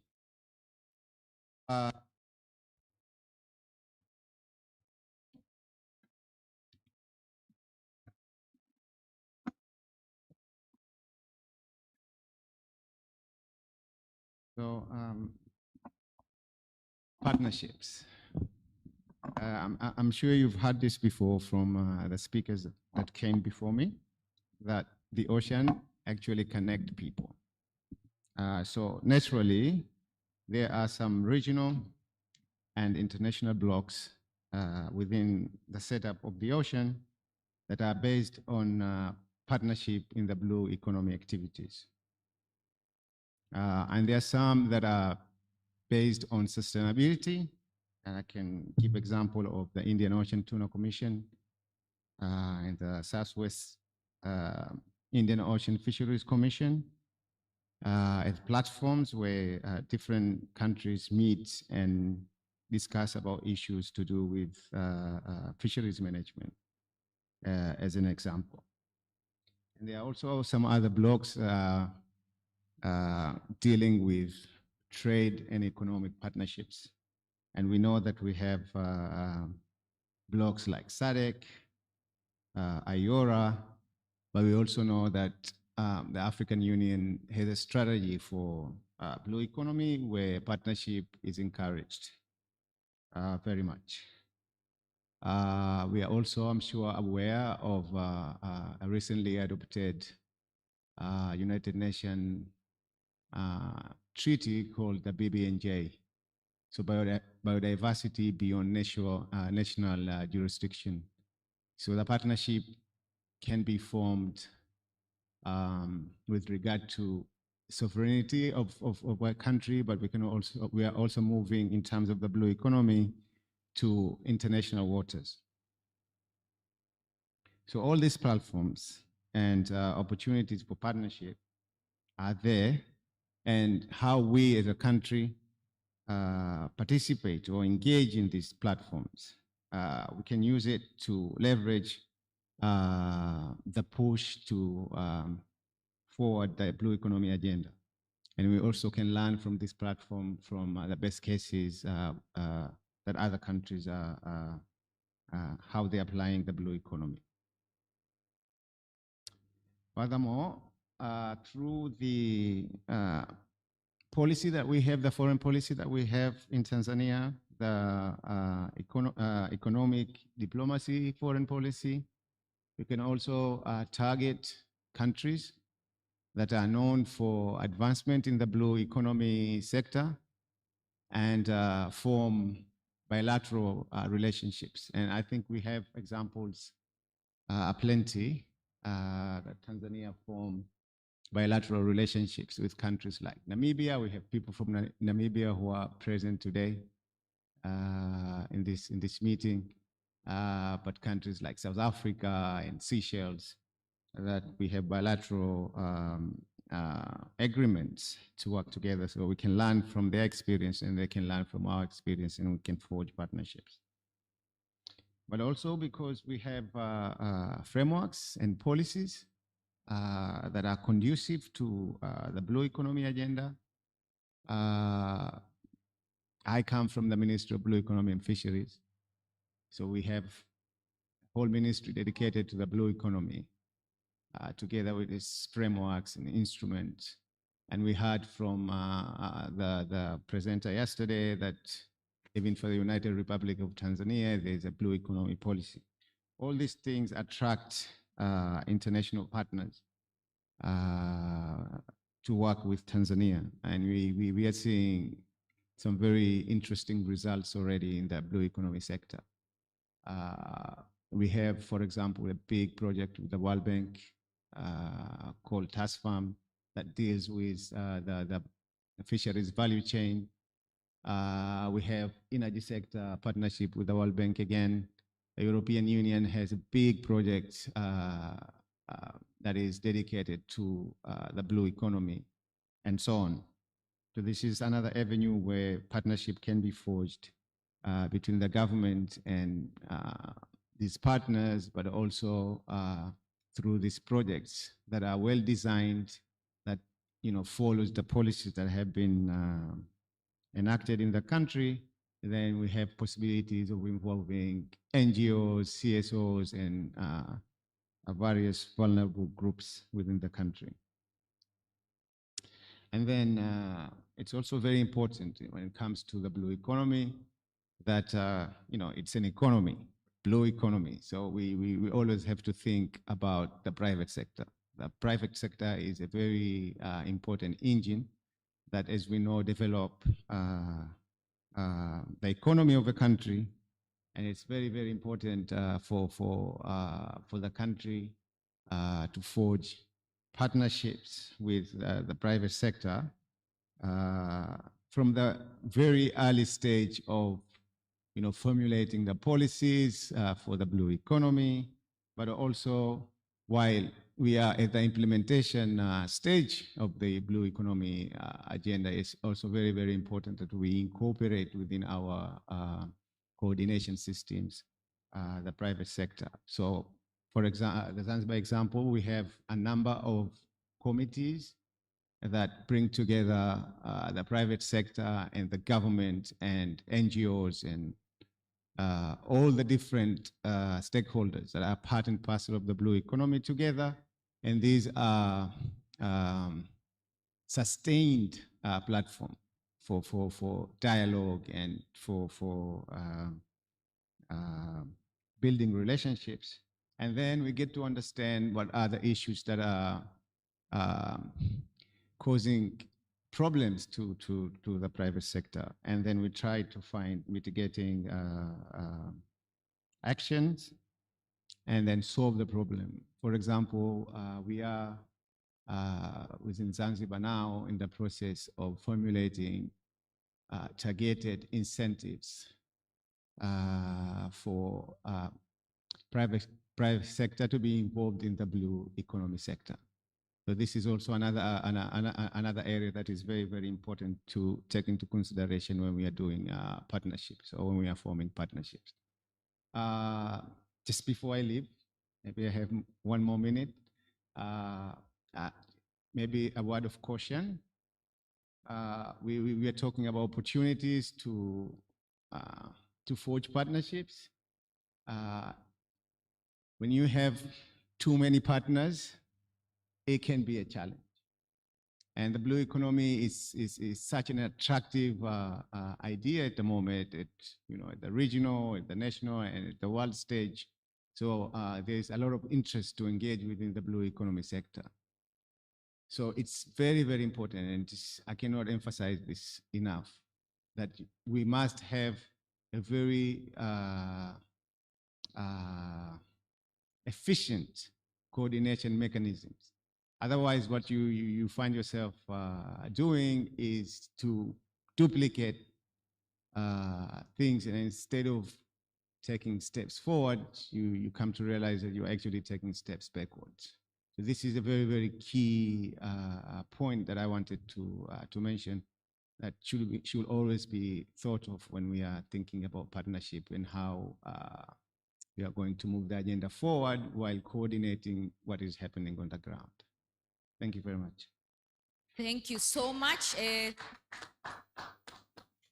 Thank you so much, Mr. Zahor, for quite informative ideas on what is actually viable in terms of developing partnership.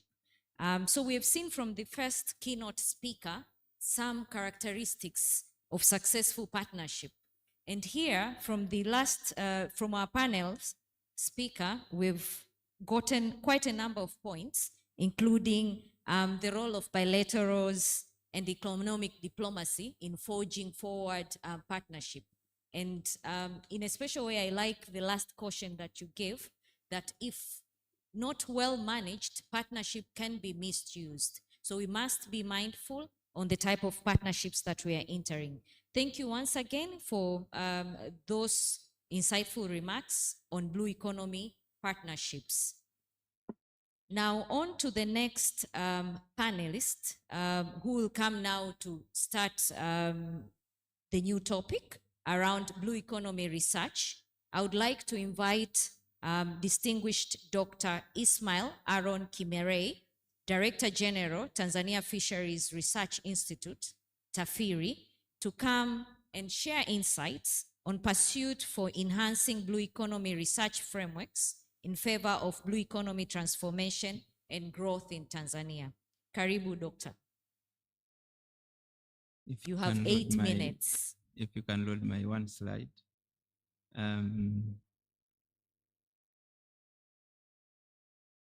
I would like to thank the chair, thank REPOA and the organizers of the conference. The topic I was interested with is a bit wide, broad. I hope I can provide you with the bones to work with as we go into the discussion. If you can, yeah, okay.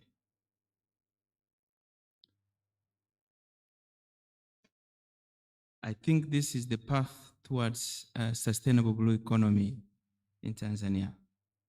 And I believe we all understand that we cannot harness or harvest what we don't know, cannot manage what we do not measure. And we only do that by doing research, from doing basic research, which is the first stage towards stage on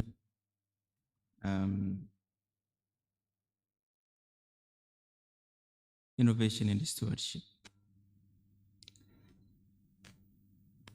I am afraid to say that most of what we have been doing revolves around stage 1 and 2, and a little bit in stage 3, but most of what we are doing is at the baseline stage. If you go into the EEZ, which is supposed to be an expansive area for us to explore, as the Deputy Permanent Secretary will tell you, as a country, we know very little. And the reason is we have invested little into research in this area.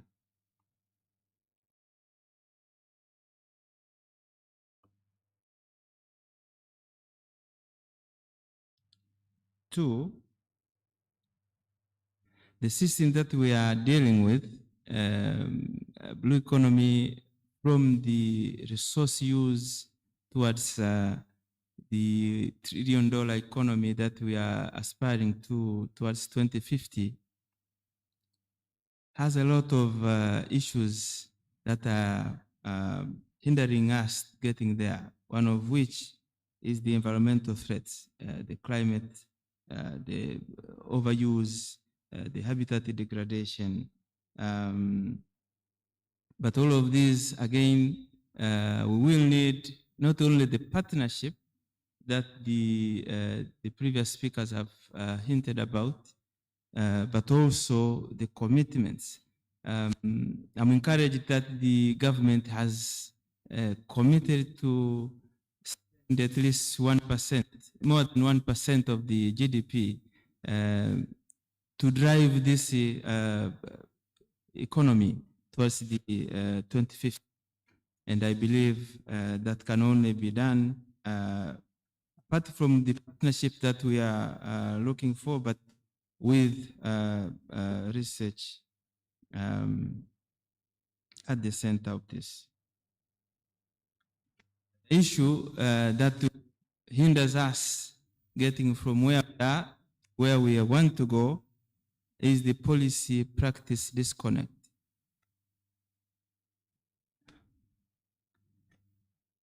I wish I was authorized to say some of the things I don't wish to say. One of which is the connection, the connectivity between ministries. What is being done in one ministry, how do you connect it with another? Yeah. For the Ministry of Livestock and Fisheries, we are dealing with one part of the blue economy. The Ministry of the Vice President's Office is the coordinator of almost all of us. And then you have the Ministry of Water, you have the transport and other ministries. But how are we really linked? How are we really linked? How do we uptake the science that we generate and to action? So, ladies and gentlemen, looking at the slide that you have, you will see that we will need to go through all these stages if we want to get to the sustainable blue economy that we. And these are actually research needs. These are needs that we need to do through the research cycle to get where we want to do. I wanted to bring this to you so that you at least see and let us have a discussion on how to move forward. If you can click the final slide, please. Yeah.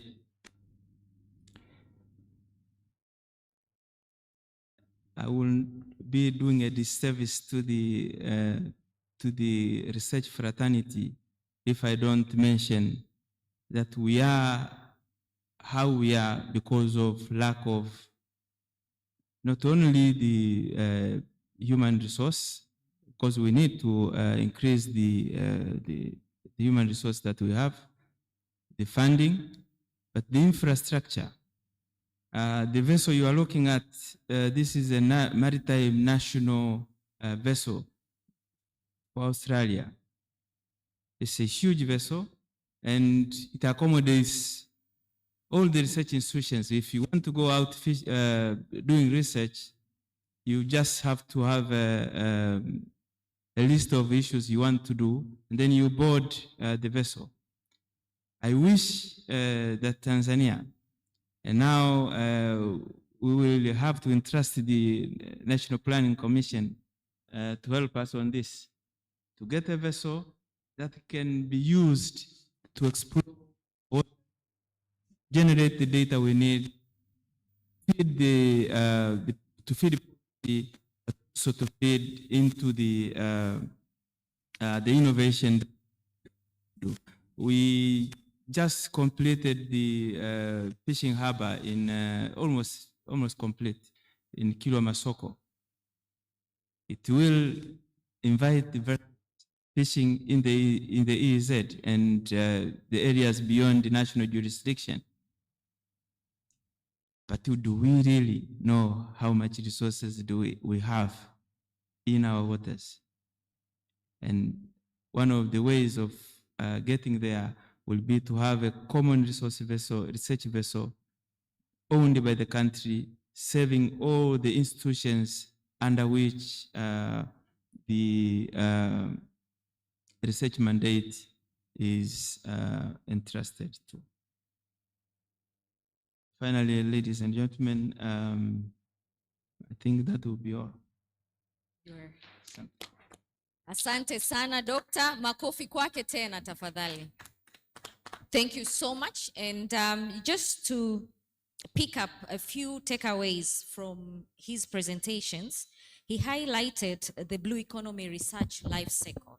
And I think for us non-research players, that was a very good highlight. But the importance of research in helping us measure our performance, our progress, that was something that is a good takeaway to all of us.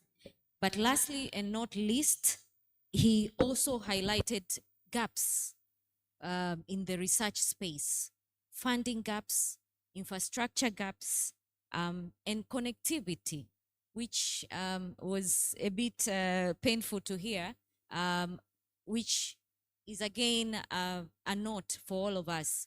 We are speaking of partnership. Are we really partnering within ourselves? Because courtesy starts at home, in our ministries, in our institutions, maybe in our banks. Are we really relating and partnering to foster this agenda effectively? So those are just a few takeaways that I could capture from his session. And now to invite another esteemed speaker to also contribute on the same topic, Blue Economy Research. Please welcome Dr. Nicholas Tutuba, from Manager, Research and Development, National Planning Commission. Karibu sana. 8 minutes. Jamani, mimi ni mrefu sana, naomba mje nipunguzie kidogo. Habari ya mchana. Kama unanisikiliza punga mkono na mimi. Okay. So I'm honored to stand before you to give my presentation on the pursuit of enhancing blue economy research framework in favor of the blue economy transformation and growth in Tanzania. And in my presentation, I just want to think together with you in the line of blue economy. The first thing I'll wish to know if you really understand that about 40% of the soft water are in Tanzania. Because Lake Tanganyika have about 14% of the 14 to 18% of the world's soft water. And we have Lake Victoria, which is the second largest freshwater lake. And you have a number of potential rivers that flows within our land. But again, I was wondering if you understand that we have the most delicious fish are found in Tanzania, from the mbofu of Lake Nyasa, the Nile perch of Lake Victoria, the fishes that are found in Lake Tanganyika and Lake Rukwa. Again, when it comes to energy, I was also wondering if you understand that you have a huge potential of energy sources from oil and gas in Mtwara. We are now constructing one of the longest oil pipeline, the ECOP, from Uganda to Tanga. We have the potential for wind energy along the sea. So if you integrate all this, you see the potential of the blue economy in Tanzania. Again, when you come to integrated logistics, which is one of the focal point which gives Tanzania to be the advantageous location when it comes to logistics. Tanzania is the only country where you can connect the Indian Ocean and the Pacific by passing only through two countries, that is Tanzania and the Congo. So when you are in the Dar es Salaam port and you want to reach the Lobito port in Angola, you can pass only through Tanzania and the Congo, and you are on the other side of the continent. So when it comes to integrated logistics, again, Tanzania have that advantage. Why am I posing all these questions? It's because as I'm thinking along the research framework, so I want you, my fellow researchers, to think along that line again, to see how the blue economy can integrate multiple sectors, can integrate multiple ministries, and can actually take on board all of us here. Because when you talk of human capital development, when you talk of nutrition, when you talk of diplomacy, economic diplomacy, because when you disturb the ecosystem in Lake Victoria, when you disturb the ecosystem of Mto Kagera, then you are disturbing all the ecosystem along the Nile River. So you are touching Sudan, you are touching Ethiopia, and eventually you are touching Misri. Why am I posing all these issues?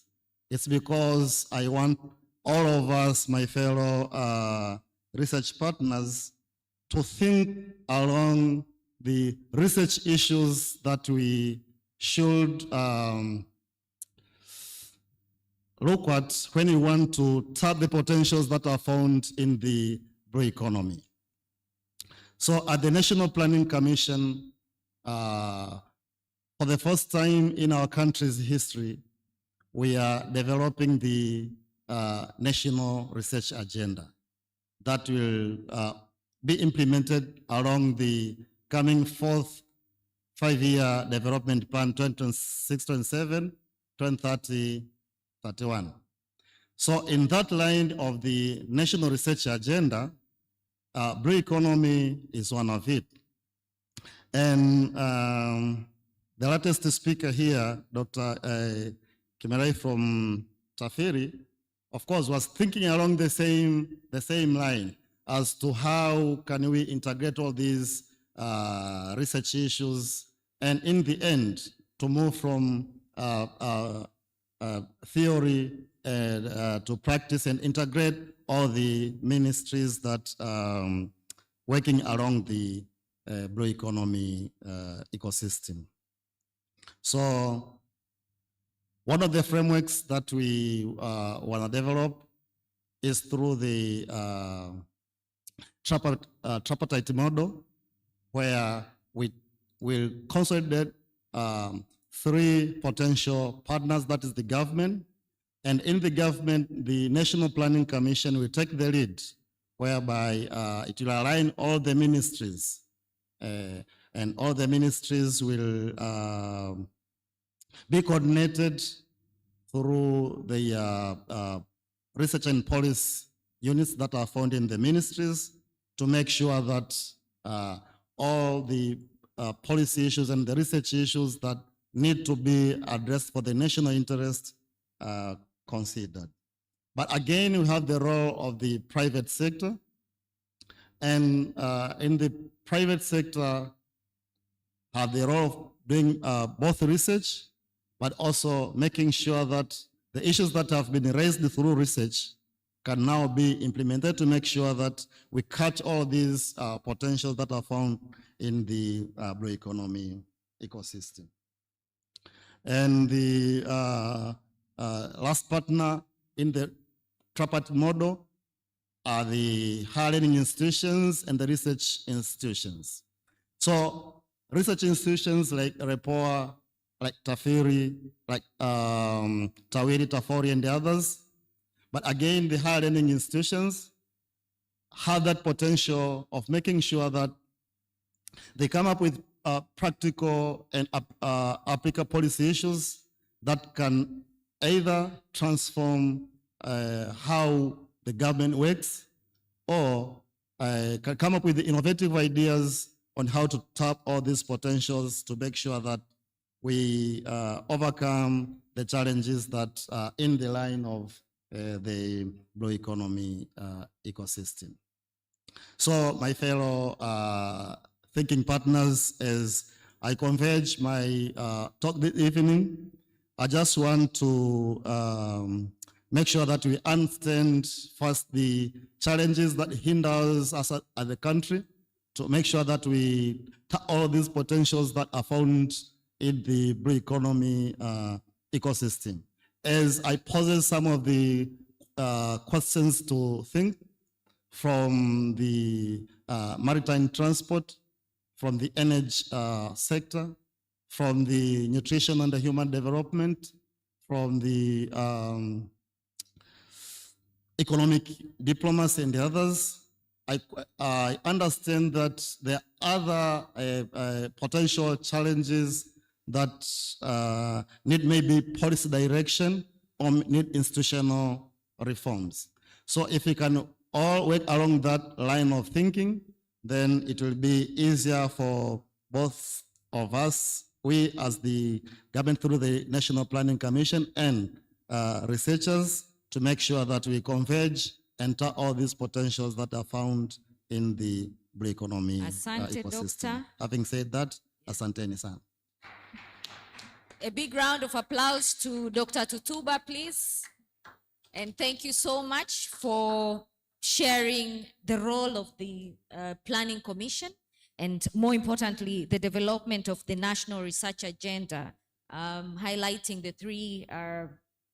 the tripartite model, three partners, the government, research institutions, and I was happy to hear private sectors are not left behind, which ties together with Dr. Kimerei's point of the importance of having policy, practice, and research connection, so that whatever is researched can be applied or can be applicable in the market space and in our communities. So thank you again, Dr. Tutuba, for those insightful remarks. And now, next to the renewable energy contribution to the economy transformative intent, I would like to call upon Engineer Kato Kabaka, the Director of Advisory and Consultant Services, Energy Cards, to share with us insights on this topic. Karibu sana, Engineer. Thank you, Chair. How many minutes? I have been given 8 minutes, but to navigate through the renewable energy or marine renewable resources in 8 minutes is almost impossible, but I will try as much as I can to compress and finish the presentation in 8 minutes. Thank you, REPOA, for inviting Energy Cards. As introduced, my name is Engineer Kato Kabaka, and I will provide insights on renewable energy, the offshore renewable energy, and particularly I will talk about the significance or the importance of offshore renewable energy in the blue economy context, then the technologies, renewable energy technologies, and also the partnership for advancing offshore renewable energy. But to start with, since yesterday, I have heard a lot about blue economy, the different sectors in the blue economy, but very little about energy. But I have heard about the post-harvest loss of about 20%. And I think that is because of the lack of reliable energy. I've always heard about procuring dryers for seaweed. That is a need for energy. Then powering the hotels, renewable energy. So we have different sectors in the blue economy, but we are not thinking of where do we get the energy to power the blue economy. And while we are sitting on the immense marine renewable energy, which is sustainable and is immense and is available. Next slide, please.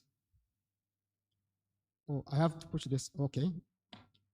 Next. Yeah. I would like to start by saying that renewable energy is not just a choice in terms of powering a blue economy, but it is a strategic direction if we want sustainable powering of the blue economy. Almost all the sectors of the economy need power. And offshore renewable energy is the core of the sustainable blue economy. So we have the other resources, and then we have energy. So we have to, in terms of planning, in terms of thinking, we have to think differently from getting energy from somewhere outside for powering the blue economy, while we have immense resources. Next. Yes, you can see from the screens that there are so many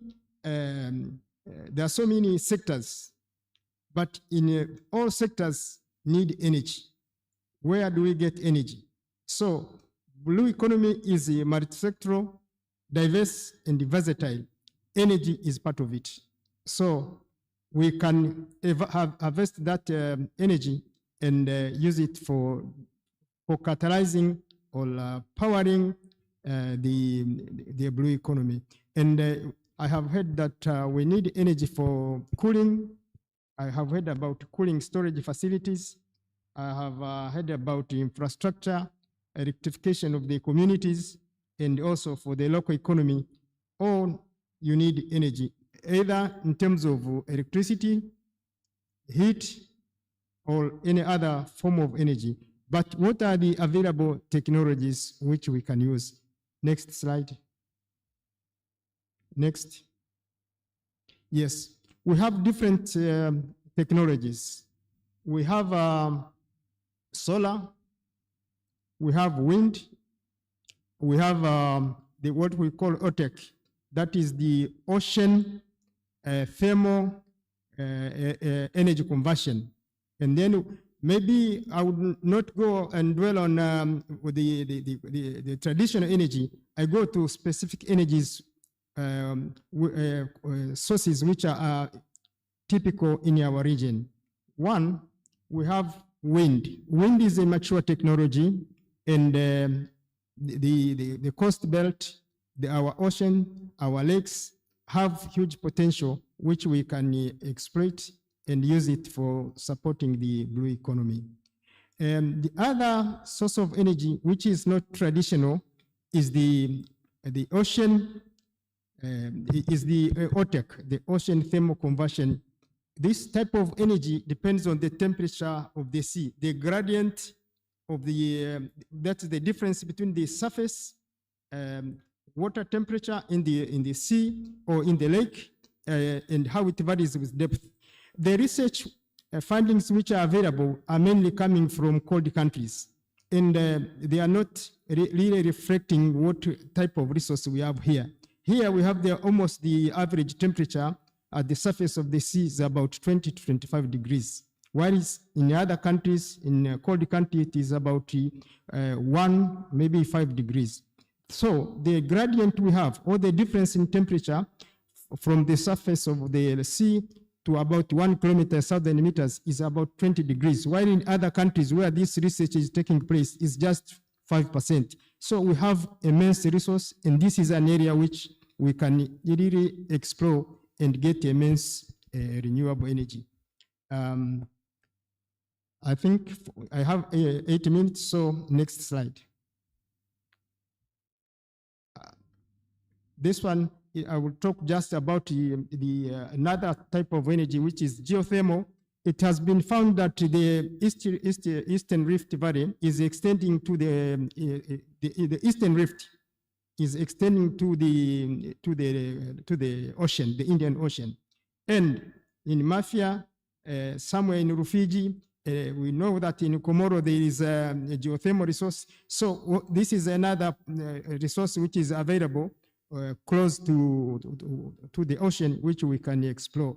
But the previous speaker talked about the deep sea. We have resource far, because we are talking about the resource near the coast. But if we get into the deep sea, we have the critical minerals, and this area has not been explored. And critical minerals are vital for renewable energy, especially in the wind turbines and in the solar panels. It's an area which we can explore and integrate in our blue economy development. It's a huge potential which is unexplored. Next slide. Next. In terms of partnership, we can look at partnership in different perspectives. One, we need institutions. We need strong institutions which we can work with and develop the resource, but also the financing architecture. We need for research, we need first de-risking the resource, because the exploration in the sea is different from exploration from onshore. There, you need first to de-risk the resource in terms of research and piloting. So we have to look for financing which can facilitate that. And the more important is the quality of the data you get. So you need to have partnerships where you can get good quality data, which means can support decision making even for establishing right policy for renewable energy development. And the last one, I cannot see it correctly, but that is, okay, I cannot see it. I cannot see it. Let me see what it is. I'm sorry for that. Engineer, It was finance, policies, institutions, and finance. We have to think of partnership from our country, partnerships, regional partnerships, and global partnership. Maybe I have to give an example in one of the technology, and the partnerships basically are technology specific. If I can say, for example, research in geothermal, which is taking place, we have regional partnerships where we have a unit in the African Union for geothermal risk, which is a risk mitigation facility, and we have collaborating with Germany and New Zealand. And then we have the Africa Geothermal Association, which is really putting together the individuals as experts and also the companies and countries. So we have to look at the partnership depending on the technology, depending on the leading countries, the experience, and also what we are looking for. Doctor, your time Next, has run out. next, last one, last slide, please. Yes, in terms of way forward, we have to integrate first the renewable energy into the national energy mix and also into the blue economy. Also thinking of advancing, we prioritize the technology in terms of going with all technologies at the same time. And then we have to mobilize funds, and we need the enabling policies in order to move forward, enhance data, skills, and then also partnerships. Thank you, Chair. Thank you so much, Engineer Kabaka. Makofi hayatoshi. Another round of applause to him. Thank you so much, Engineer. And just to summarize, some of the insightful point he has raised is around available technologies to foster renewable energy in the blue economy sector. So there are a number of them that can be explored, especially for our African countries, but also the blue economy sector itself is multi-sectoral and requires a lot of energy. We need to embrace more sustainable means of powering the sector so that we are not solving one problem by creating another problem. So that comes to an end of our panelists and contributions today. Thank you so much to our keynote speaker and to our panelists for those insightful points and contributions in the panel. And we have noted now, and I hope everyone has received the inputs around how vital and important partnerships are. And we've seen partnership being a cross-cutting issue, coming along every time or rising up again when it comes to research. Partnerships are also required to foster science-based research. When it comes to powering and energy, renewable energy, partnerships and investments are required.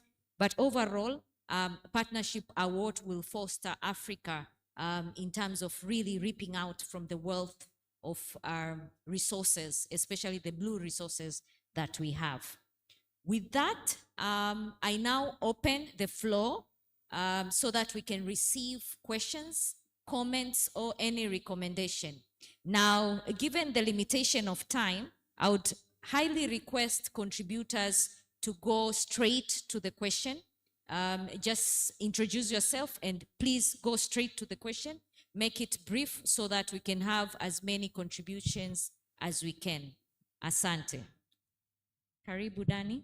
Thank you so much. First question is to the doctor from OMSA. Sorry, I didn't get your name. Dr. Obakeng. Obakeng. We have talked about financing during the course of these 2 days. What do you recommend as the best approaches, or rather best approach for financing blue economic activities? Is it commercial lending, or development finance, or maybe PPP? The second question is to Dr. Tutuba. What's one major stumbling block or hindrances that, if not addressed, is going to affect the aspirations that we want to achieve with regards to the economic development of our country, particularly on matters related to blue economic activities? Thank you. Asante Dani, and those were very spot on, straight to the point.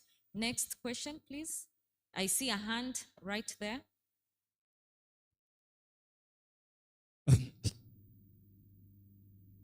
Karibu. Ya, okay, asante. Kwa jina naitwa Hussein Nasor Mohamed, ni mwanafunzi kutoka Chuo Kikuu cha Taifa Zanzibar SUZA. In some most of part no.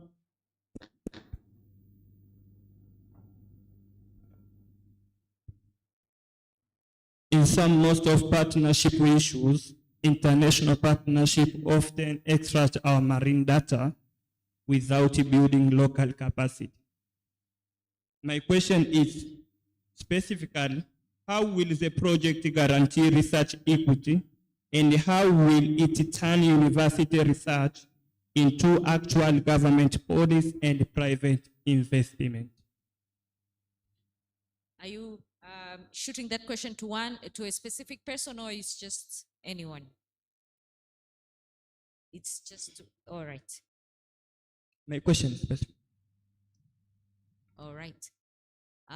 Any other question? There's a hand here in the front. Karibu. Thank you. My question is to Dr. Tutuba. I'm just asking in when you said that you need the research vessel.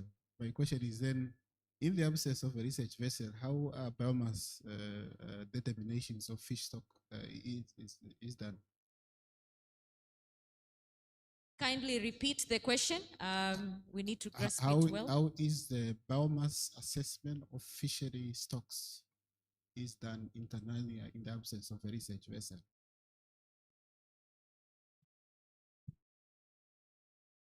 All right, Asante. Are we done? Are there any other? There was a hand at the back. Okay, so I think those are the questions. We've received question to UOMSA, Dr. Tutuba, and I think the rest of the panelists can also chip in, especially around the questions on research, so that we can provide comprehensive answers. Tuanze na Dr. Obakeng, karibu.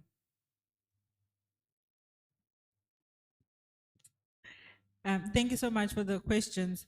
So in terms of the type of funding that I would recommend or that we would like to be pumped into the blue economy, I think we should go for a hybrid approach, because we can't just say that we want funding from development banks or European countries or coming from the private sector. Each type of funding can feed into a different part of the blue economy. If you're looking at value-added services, if you're looking at the seaweed industry, then we look more into the development funding. We look into private sector, how can they also contribute to it? And then I go back again to the science to business. We also need private sector to look into how are they also funding the science. because for them to be able to produce soap, different types of products that we use on a daily basis, these are also based on science. So we go for a hybrid approach. So we spread our eggs. We don't keep them all in one basket. We want them to all hatch at different times. I think, and then the question on research and the university, I think Ishmael said he'll answer it. Thank you. I think I'll attempt to.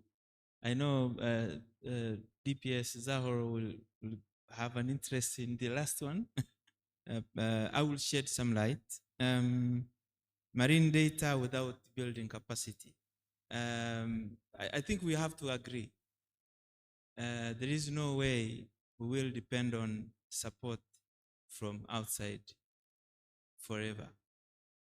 We have to build our own capacities in terms of data management and data analysis. There is one example which is tied to the research vessel. Much of the knowledge that we have in our waters in terms of stock assessment comes with the help of the EF Nansen project, the FAO EF Nansen project. So they run a ship that comes to our waters with people from all over the world, from South Africa, from Namibia, Kenya, Uganda, Mozambique. And then we trudge our waters collecting information. But that data is always ascribed to the nation where the data was collected. But you cannot use it without permission. And so you see, the data is there, but it has some strings attached to it. And we cannot always depend on someone else to come and analyze the data. That's one. Two, how do we know the stocks, the biomass? One is through ships of opportunity, one of which is the EF Nansen, which has a bilateral agreement between FAO and Tanzania. And luckily, the research component of that is managed by Tafiri. And of course, we go in the waters with all the national research institutions from both Tanzania and Zanzibar and the universities in these areas. The second, we wet lease vessels. Like last time, actually on the October 29th last year, the team from Tafiri and Zafiri and I think University of Dar es Salaam were in the waters of Mafia in the EEZ. We had targeted to do at least 10% of the EEZ in terms of stock assessment using hydroacoustic. They came back, we had only 10 days on the waters, and we had to lease a vessel from Kenya. And you can imagine how much that is. And because of leasing vessels from other countries, then you lose some of this money that you would have used to collect the information you need. And so it is a really big problem that we need to settle. With the government's investment into Tafico and Zafico with the new vessels, probably we will have means of getting to those waters and collecting information and not rely on foreign vessels. We like them, foreign vessels, because they are huge, they can take us there, but we should take it with a grain of sand, because we can only access some data and not all the data. Thank you. It's one question that needed reaction from Dr. Tutuba. All right. Thank you for the again fantastic question that you asked. Actually, I was thinking if I should answer that question as a politician or as a researcher. All right. So if there is one stumbling block that is hindering the country to catch opportunities that are found in the blue economy, actually, if I think like a researcher, I won't say that there could be a single thing that would hinder or would block the ability of the country to capture the available opportunities in the blue economy. But if I think as a researcher, I understand that through the theory of constraints, because you are talking about the constraining things, then the theory itself says that, of course, there is no so many things, but at least a few, one or two, that limits the system to capture the issues behind the system to work properly. So if the system is not working properly to capture the available opportunities, then it depends whether they are external issues or internal issues. So in that line, I was thinking it could be governance, it could be skills, it could be human capabilities, it could be resources. Now it depends on the line of thinking that you wanna think about. And of course, coming to the maritime data and building raw capacity, in the coming 5 years development plan, 2026, 27, 31, one of the targets that we have put is that at least 5,000 people will be capacitated on the issues behind blue economy. So as the National Planning Commission, we'll be following the achievement of that target to see how and in which areas are those 5,000 people have been capacitated in the line of the economy. Thank you. Thank you so much. And Mr. Zaoro also wanted to contribute on the questions. Karibu.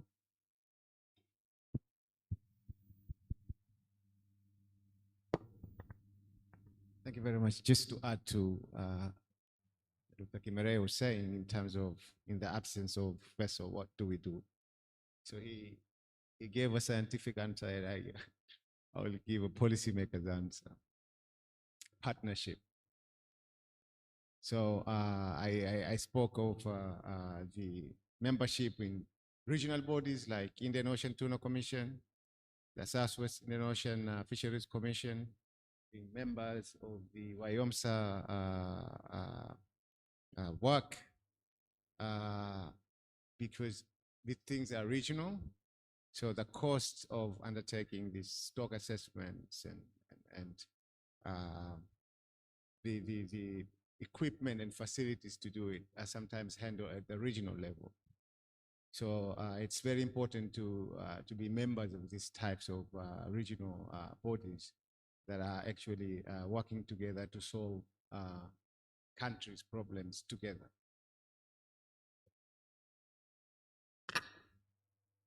Thank you so much to all contributed.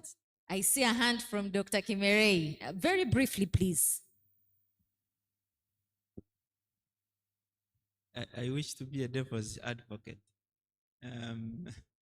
Dr. Tutupa has evaded the question. Because the question was, which one major stumbling block? He has avoided the question. And I think one major stumbling block is financing. Research cannot move without financing. Whether you get it from the government side or in partnership with other people, but there is no way, there is no shortcut. We have to invest in research, and research takes money. Thank you.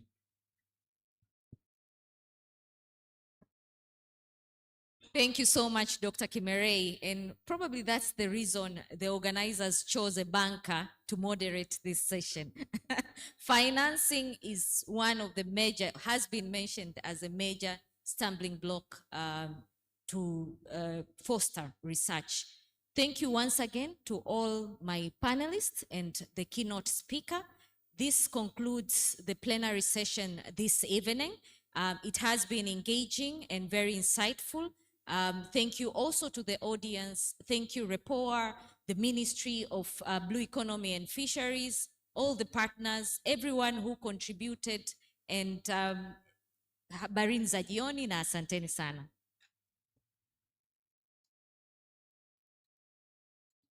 Yes, a photo session, please.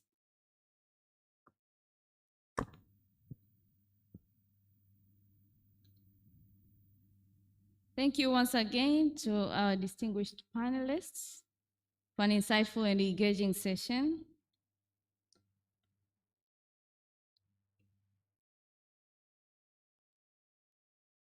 Let us give our panelists another well-deserved round of applause, please.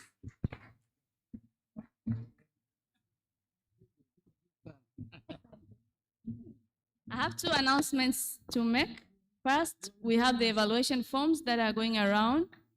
Please help us to fill those forms. You can either fill a hard copy or you can turn to page 3 and scan the QR code and fill it online. Also, you can access the workshop presentations and event photos by scanning the QR code that's located at the back of your name card. Yeah, if you turn the back of your name card, you can scan the QR code and access the presentations of the workshop, but also the event photos. Ladies and gentlemen, as we're coming now to the closing session of this workshop, it's my great honor and privilege to welcome the Executive Director of REPOA, Dr. Donald Murray, whose leadership and commitment continue to strengthen research, policy dialogue, and institutional growth.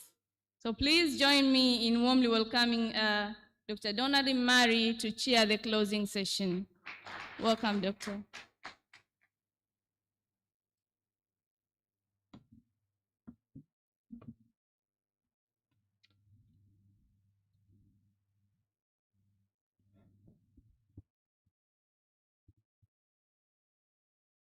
Thank you very much, MC, moderator.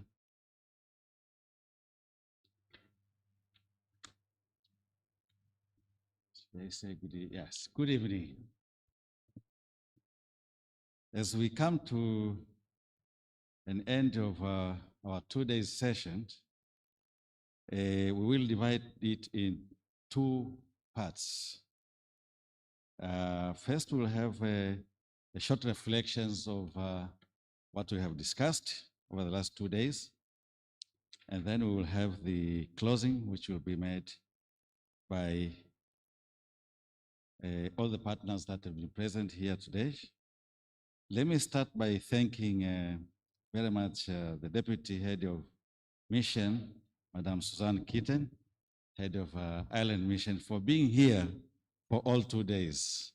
Most of the time, the heads of mission will open the session and then will leave and leave behind the technical team. But she has dedicated all the 2 days. Suzanne, thank you very much. Let me also recognize the presence for both 2 days of the Ambassador, High Commission of Namibia to Tanzania, His Excellency Gabriel Sinimbo. He has been with us. Your Excellency, please stand up so that people can see you. Thank you very much for being here for the last 2 days. The 2 days, we discussed several critical policy issues and how research remains critical for promoting inclusive development. Obviously focusing on blue economy, but blue economy highly integrated into the development process. We started with a very high-level opening session that clearly reflect on the commitment of the government and international partners to strengthen the blue economy governance and inclusion. That has been very clear throughout the discussion. For these 2 days, we discussed interrelated thematic areas which are critical for the success of the blue economy, starting with the overall scoping of opportunities and challenges for transformative potential of the blue economy. We had a number of presenters. We discussed the issues around financing. We heard from the regulators, the central bank governors, Governor of the Bank of Namibia, also Governor of the Bank of Tanzania. But we also had 5 financial institutions in the room, starting with the World Bank, African Development Bank, CRDB Bank Group, and the Equity Bank. We also discussed how we build the blue economy, strengthening of the coastal communities, which are critical beneficiaries in both the fisheries subsector, aquaculture, and coastal tourism. Then we discussed trade expansion through the critical blue economy subcomponents, the maritime transport, importance of the maritime security from our military and law enforcement. And finally, we discussed the issue of blue economy partnership, research, and renewable energy, all very critical. What we will do is we will draw on the recommendations, which requires policy action. We will prepare a workshop report. We will then prepare several policy briefs on each specific areas, which we will use to engage with the various respective government institutions and agencies, and also all other stakeholders, including our development partners.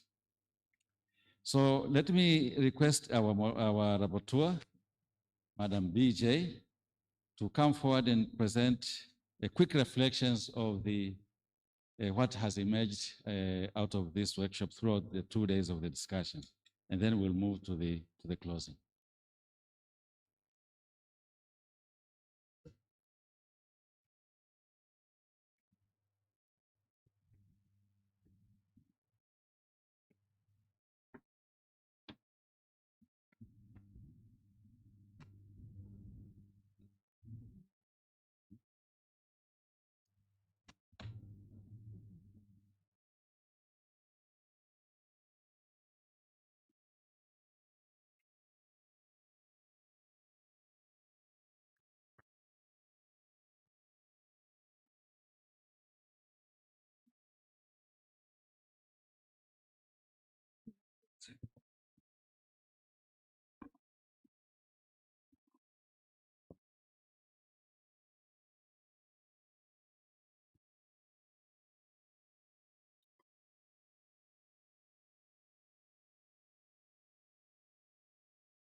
Good afternoon. Are we awake? Okay, that's better. So because of the shortage of time and the fact that the chairs of the sessions today were giving like highlights of the session, I'm not going to repeat. I don't want to bore you. So I'm just going to cover the highlights from yesterday and today. Across yesterday and today, there's been a consistent message in emerging, that has been emerging. The blue economy is no longer about isolated sectors. We all heard that, but about building an integrated system where finance, infrastructure, security, livelihoods, and knowledge all reinforce each other. I think this message has been very clear throughout yesterday and today. So day one set the strategic and enabling architecture of the blue economy. And the core question that I had in mind was, what is the shared vision for Tanzania's blue economy, and which priority areas are emerging as critical for action? And so I was looking for that as people were presenting and sharing ideas. And I felt like 3 clear foundations emerged. One was about financing, the fact that financing is expanding, but it must become more accessible and more structured. We saw strong contributions from central banks, commercial banks, and development finance institutions, which all highlighted a growing innovation in blue and green finance, de-risking instruments, guarantees, blended finance, concessional windows, and increasing financial inclusion, especially for coastal communities. But also there's a shared gap: access, collateral barriers, and readiness of projects still remain major constraints. So the key takeaway that I got from this was that although financing options are expanding, the critical challenge remains how to translate these opportunities into accessible and impactful investments on the ground. The second foundation that came up clearly was that institutions and governments determine whether the blue economy works or fragments. Across national and regional experiences, a strong message emerged that coordination is the difference between success and stagnation. Governance must connect ministries, regulators, private sector, and communities. Policy frameworks like DURA 2050 and the National Development Plans are critical anchors. And we had another foundation, that new conceptual lenses. There were new conceptual lenses that are reshaping how we think about the blue economy. I was very excited about the two presentations, Source to Sea and One Health. Source to Sea is about linking upstream and coastal systems as one continuum, and One Health is integrating human, animal, and environmental systems. I think we tend to forget that with every development, there's also a possibility of other things to happen. So human, animal, and environmental systems need to be thought of together when you talk about the blue economy. And the shared insight in all these presentations under this new conceptual lenses was that the blue economy cannot be managed in silos. That was a clear message that came out. It is a connected ecological and economic system. So today we added another layer, an operational layer. The sessions translated strategy into real-world systems. We talked about infrastructure as the backbone of integration. Ports, corridors, logistics systems, and marine spatial planning emerged as critical enablers. The key insight was that without coordinated infrastructure, even strong policies and finance cannot deliver impact. And that is something we need to be aware of. Under maritime security as an economic enabler, security was reframed broadly as safety of operations, protection from illegal activities, environmental protection, emerging cyber risks, and others. So the key message here is investment follows confidence. I think this is a known factor, but it's important to remind ourselves, and confidence depends on security. As regards coastal tourism and fisheries, these are system-dependent sectors. Both sectors highlighted that success depends on logistics and infrastructure, community participation, value chains and market systems, coordinated planning rather than fragmented initiatives. And the core shift here is that the core shift is from scattered activities to structured coastal economic corridors. Then we had an discussion around integration as a dominant cross-cutting theme across infrastructure, across tourism, security, and trade. We heard about different ideas and insights which suggest fragmentation is the constant. Integration is the solution. This links directly back to, again, Source to Sea and One Health thinking that we had on day one. There is an emerging big picture, which I noticed. If you look at a broader picture, the workshop is converging on one major idea. Blue economy transformation will depend less on identifying opportunities and more on aligning systems that are currently working in parallel. What is becoming clear is that the future of the blue economy will be determined not by individual sector performance, but by how effectively we integrate infrastructure, finance, security, and communities into one coordinated system. The issue of coordination kept coming up, and it's very important. It is fundamentally a systems challenge. The blue economy is fundamentally a systems challenge. Finance is innovating, institutions are evolving, and new frameworks like Source to Sea and One Health. I keep repeating those because they really stood up for me, are reshaping thinking, and they are cross-cutting. This systems thinking was further reinforced in the special sessions where research, institutional coordination, and policy innovation, including contributions from the National Planning Commission. We had a panel session here, very, very interesting, and REPOA highlighted the importance of linking evidence, governance, and implementation more tightly. The real constraint is integration across infrastructure, across security, and across livelihoods. And the opportunity now is to align this system so that the blue economy functions as a single coordinated ecosystem rather than fragmented sectors.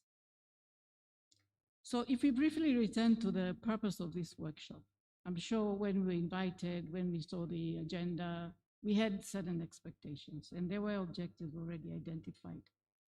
And the main objective, the purpose was to deepen understanding of opportunities in the blue economy and to explore how finance, infrastructure, governance, and partnerships can unlock it. I think it's fair to say that the discussions over the past 2 days have strongly delivered. I believe you will agree with one, and I think we need to really look out for that. A lot of material was discussed, very lucid and profound ideas came out, and I can assure you they have all been kept, and they will feature in the report, as the Executive Director mentioned.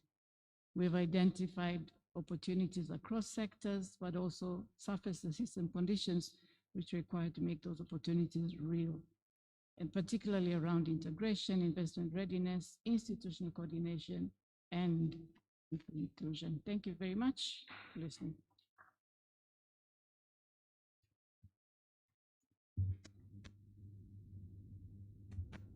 Thank you very much, Madam BJ, for excellent summary.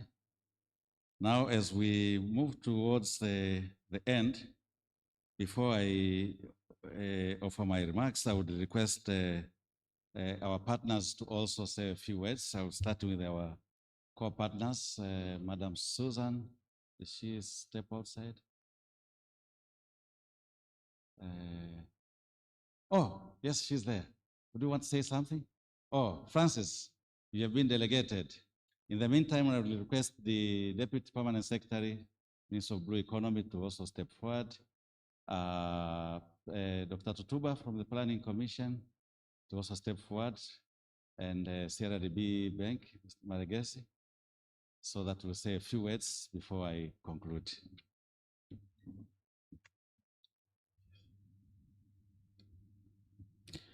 Distinguished guests, ladies and gentlemen, a very good afternoon to you all. Yes, so so my name is Francis, Program Manager from the Embassy of Ireland in Tanzania, in Dar es Salaam. So very few remarks from us, and I think a lot has been said by Susan, our Deputy High Commissioner. And a lot of what she said yesterday have been very well reflected, I think, throughout the discussions, and today when we heard about the reflections. And so from us, I think what we would like to say is, first of all, thank you to REPOA for extending this invitation to the embassy, and many of you, of course.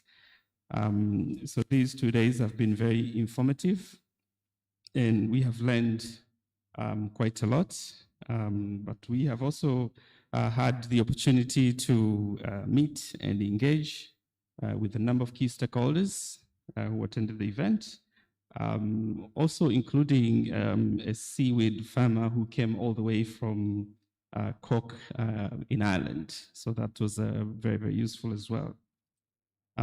So as our Deputy High Commissioner said yesterday, mentioned during the opening session yesterday, blue economy is a development priority for Ireland here in Tanzania, as well as back at home and internationally as well. So we do understand clearly how important it is to the ecosystem, people, and the economy.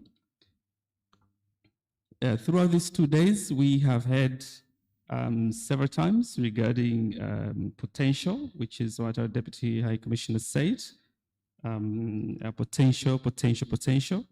But we can all agree that we do need to move from there to actual transformation, which is very important and useful for Tanzania. And solutions have been highlighted from finance to science, data, inclusion, sustainability, coordination, collaboration, as well as partnership. In that cause as well, I would like to reiterate Ireland's commitment in the sector and development cooperation in Tanzania, both in the mainland and here in Zanzibar. We are currently in the process of designing our new strategy for Tanzania, and this workshop has been very informative for us, particularly in terms of a number of areas that we want to explore further and support as well. So thanks to REPOA and the organizers and the co-organizers, the government of Zanzibar, Planning Commission, CRDB and others, and all the speakers for contributing to the rich discussion. I would also like to finalize by emphasizing on documenting the key reflections, which I think has been done very well by Madam BJ. And yeah, so documenting the reflections and recommendations from this workshop. And importantly, to make better use of those into actual actions and implementations. So taking these forward. And particularly for this event, I think this would be the one thing that would make this event different from many other events that we do attend. As a research event, I think that will be very, very useful in taking that forward into policy and implementation. With this, I would like to once again thank you all and wish you all the best on behalf of the Embassy of Ireland. Asanteni sana.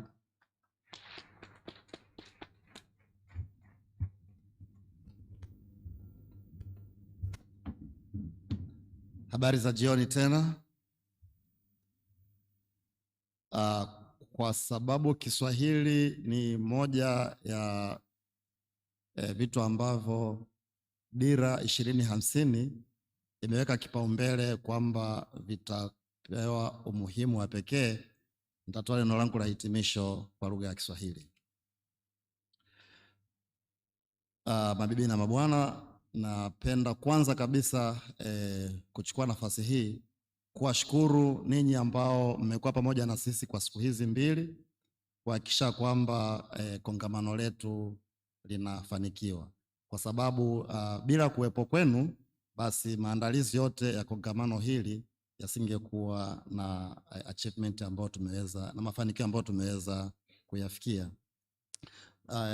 Baada ya shukrani zangu kwenu, napenda kuchukua pia fursa hii kuwashukuru waandaaji wenzetu, hasa taasisi ya REPOA, lakini pia Wizara ya Uchumi wa Buluu na Uvuvi Zanzibar, benki ya CRDB na washirika wetu wa maendeleo kwa jinsi ambavyo wamejitoa kwa namna ya pekee kabisa kuhakikisha kwamba kongamano hili la 29 linafanikiwa.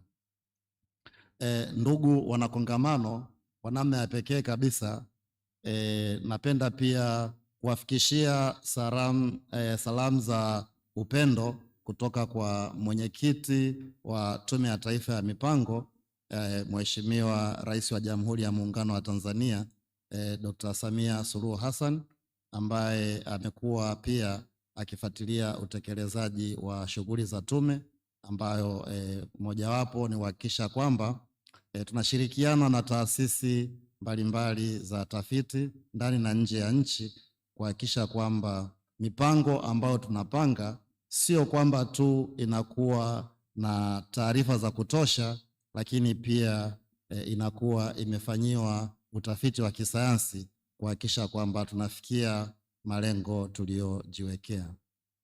Hivyo basi pia kwa niaba ya Katibu Mkuu na Katibu Mtendaji wa Tume ya Taifa ya Mipango, Dr. Tausi Kida, napenda kuwashukuru sana kwa kuwa pamoja nasi katika siku hizi mbili, ambapo basi masuala yote ambayo tumejadili mahali hapa ambayo yanahusu hasa masuala ya mipango, kusimamia uchumi na kuhakikisha kwamba tunafikia malengo tuliyojiwekea katika dira 2050 ya kufikisha uchumi wa dola trilioni 1 ambayo ni sawa na kipato cha dola 7,000 kwa kila Mtanzania unafikiwa.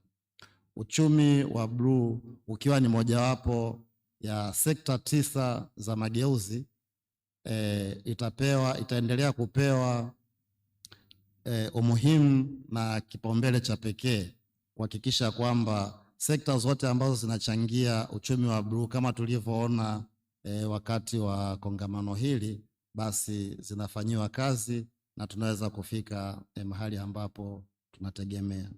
Ndugu wanawasha, kwa upande wa utekelezaji wa mpango wa miaka 5 wa maendeleo ambao utakuwa ni mpango wa kwanza kabisa wa utekelezaji wa dira 2050, sekta ya uchumi wa bluu ni sekta ambayo imepewa umuhimu wake, ambao ukiingia kwenye ule mpango wa maendeleo wa miaka 5, sekta ya uchumi wa bluu imepewa umuhimu wa pekee, hasa kwanza katika miradi ya kipaumbele, ambayo mradi mmojawapo mkubwa ni wa bandari ya Bagamoyo ambayo inajumuisha mlishano katika uchumi wa bluu, au wanasema the Bagamoyo Maritime Ecosystem.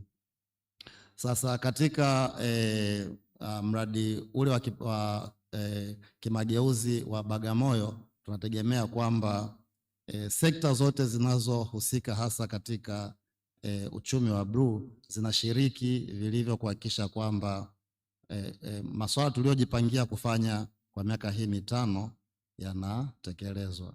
Ndugu zangu wanawasha, ninapomalizia nipende kuwashukuru tena, kwanza kwa kushiriki kongamano letu, lakini pili kwa kutoa michango inayojenga yale ambayo tulitegemea kuyafikia, lakini tatu kuwa pamoja na sisi tangu tulipoanza mpaka hapa tunapokwenda kuhitimisha. Basi baada ya kusema hayo, niwashukuru sana na tuendelee kuijenga nchi yetu kwa pamoja. Utu na kazi. Utu na kazi. Asanteni sana.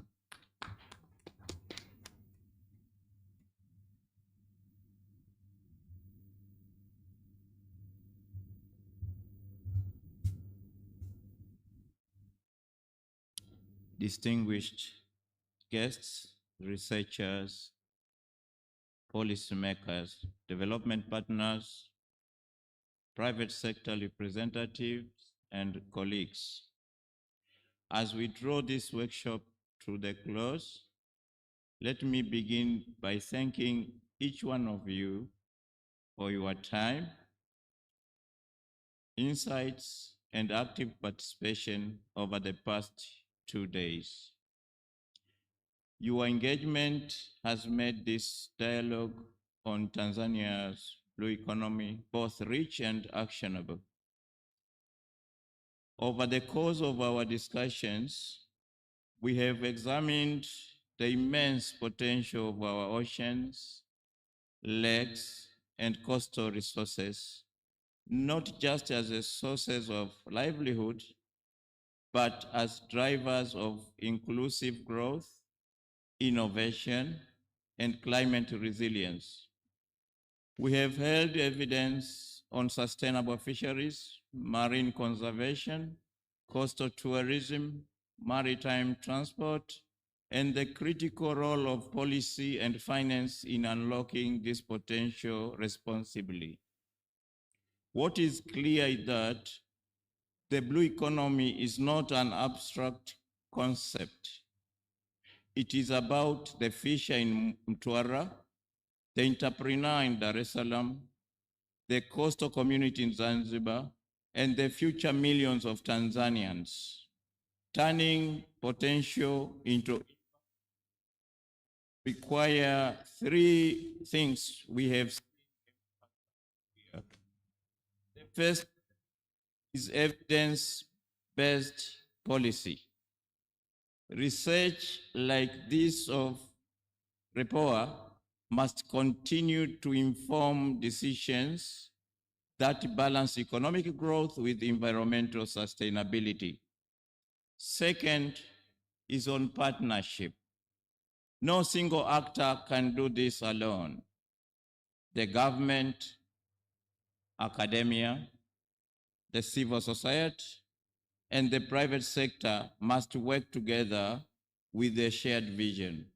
And thirdly, it's all about inclusive growth, inclusive action.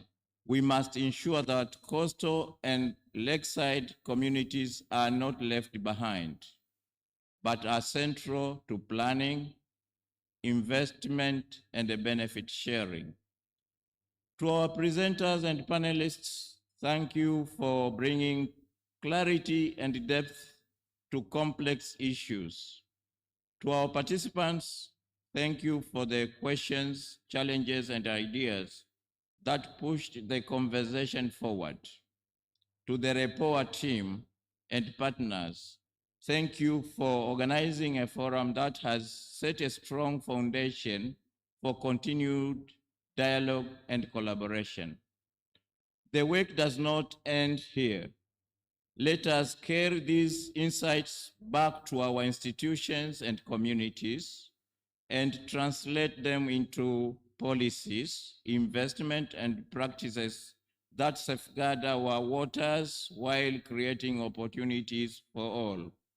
On behalf of our board chair and CRDB Bank Management, ninasema asanteni sana.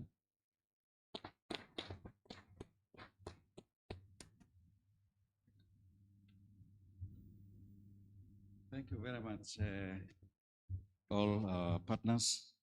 Before I invite the Deputy Permanent Principal Secretary to close, let me register my appreciations.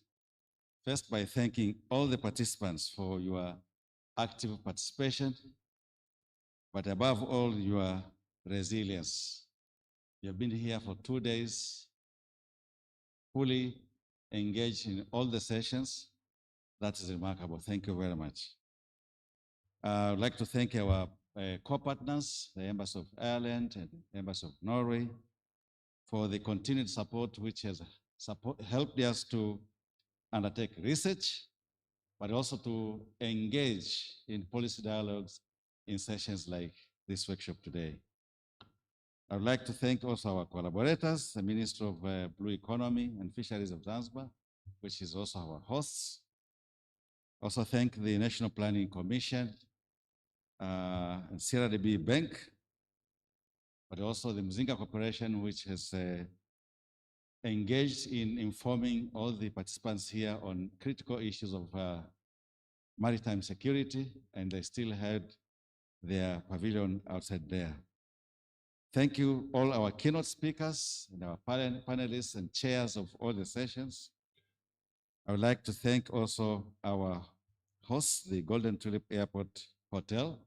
I think the organization has been fantastic. I have not had any complaint in the accommodation or food. Thank you to all our service providers, including our travel agents, airlines who have brought all the participants here safely, the media for covering these events very widely. I've been reading papers and getting television clips and calls from all over, people congratulating us for this event. So thank you, the media, for sharing what we're discussing here to the general public. Let me end by thanking the organizing committee, chaired by Chief Ahmed Deshabola, and your team from all the 3 partner institutions. And Ahmed, please stand so that they can see you. And if there are other members of the committee, if they are present.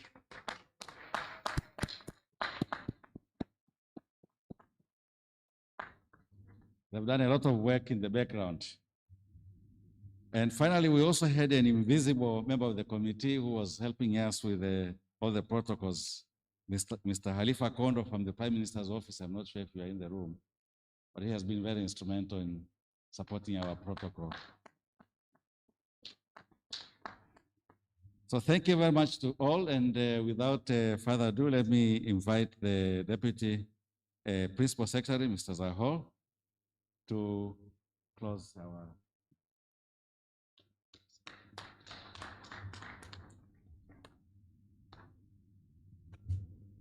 distinguished guests, researchers, development partners, participants, ladies and gentlemen, as we come to the close of REPOA's 29th Annual Research Workshop held under the theme, Transforming Tanzania's Blue Economy for Inclusive and Sustainable Development, I wish to express my sincere appreciation to all participants for your active engagement, valuable contributions, and commitment throughout these 2 days here in Zanzibar.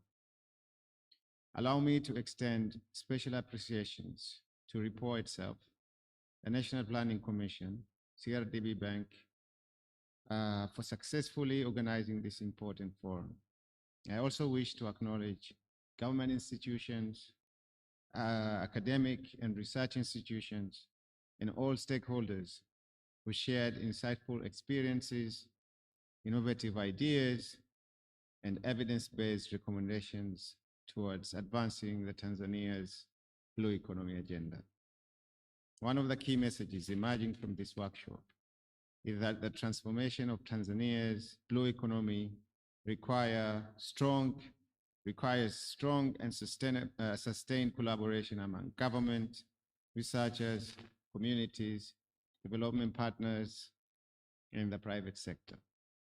Sustainable utilization of our marine and coastal resources must continue to go hand in hand with environmental stewardship, social inclusion, and economic prosperity. We have also learned that sustainable blue economy development cannot be achieved without integrated planning, strong institutions, and continued investment in science, knowledge, and partnerships. Inclusive participation and active engagement of coastal communities remain essential in ensuring long-term sustainability and equitable sharing of benefit derived from marine resources. Ladies and gentlemen, the discussions and recommendations generated through this workshop should not end here. Let us continue strengthening collaboration and turning these ideas into concrete actions that will contribute to a resilient, inclusive, and prosperous blue economy for Tanzania. Finally, I wish to sincerely thank the organizing committee, facilitators, presenters, repertoires, and all participants for making this workshop a success. Your dedication and commitment have greatly contributed to the value and impact of this important forum. We also really hope that we have been able to host you at least close to your expectation, if not beyond. And your days here in Zanzibar has been very fruitful. With these few remarks, it is now my honor and privilege to officially declare REPOA's 29th Annual Research Workshop closed. Thank you very much.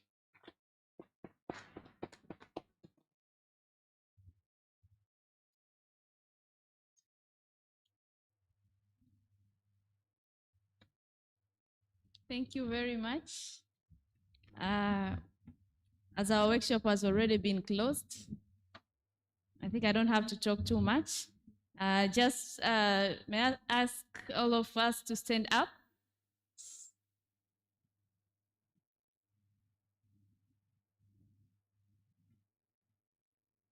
Let's give ourselves a very big round of applause. We have been engaging, we have stayed very actively throughout the discussion. So once again, thank you very much. Coffee break is ready. Tea or coffee is ready at the same place. So you're most welcome. And have a pleasant evening. And for those who are traveling, safe travels. So karibuni chai na asanteni sana.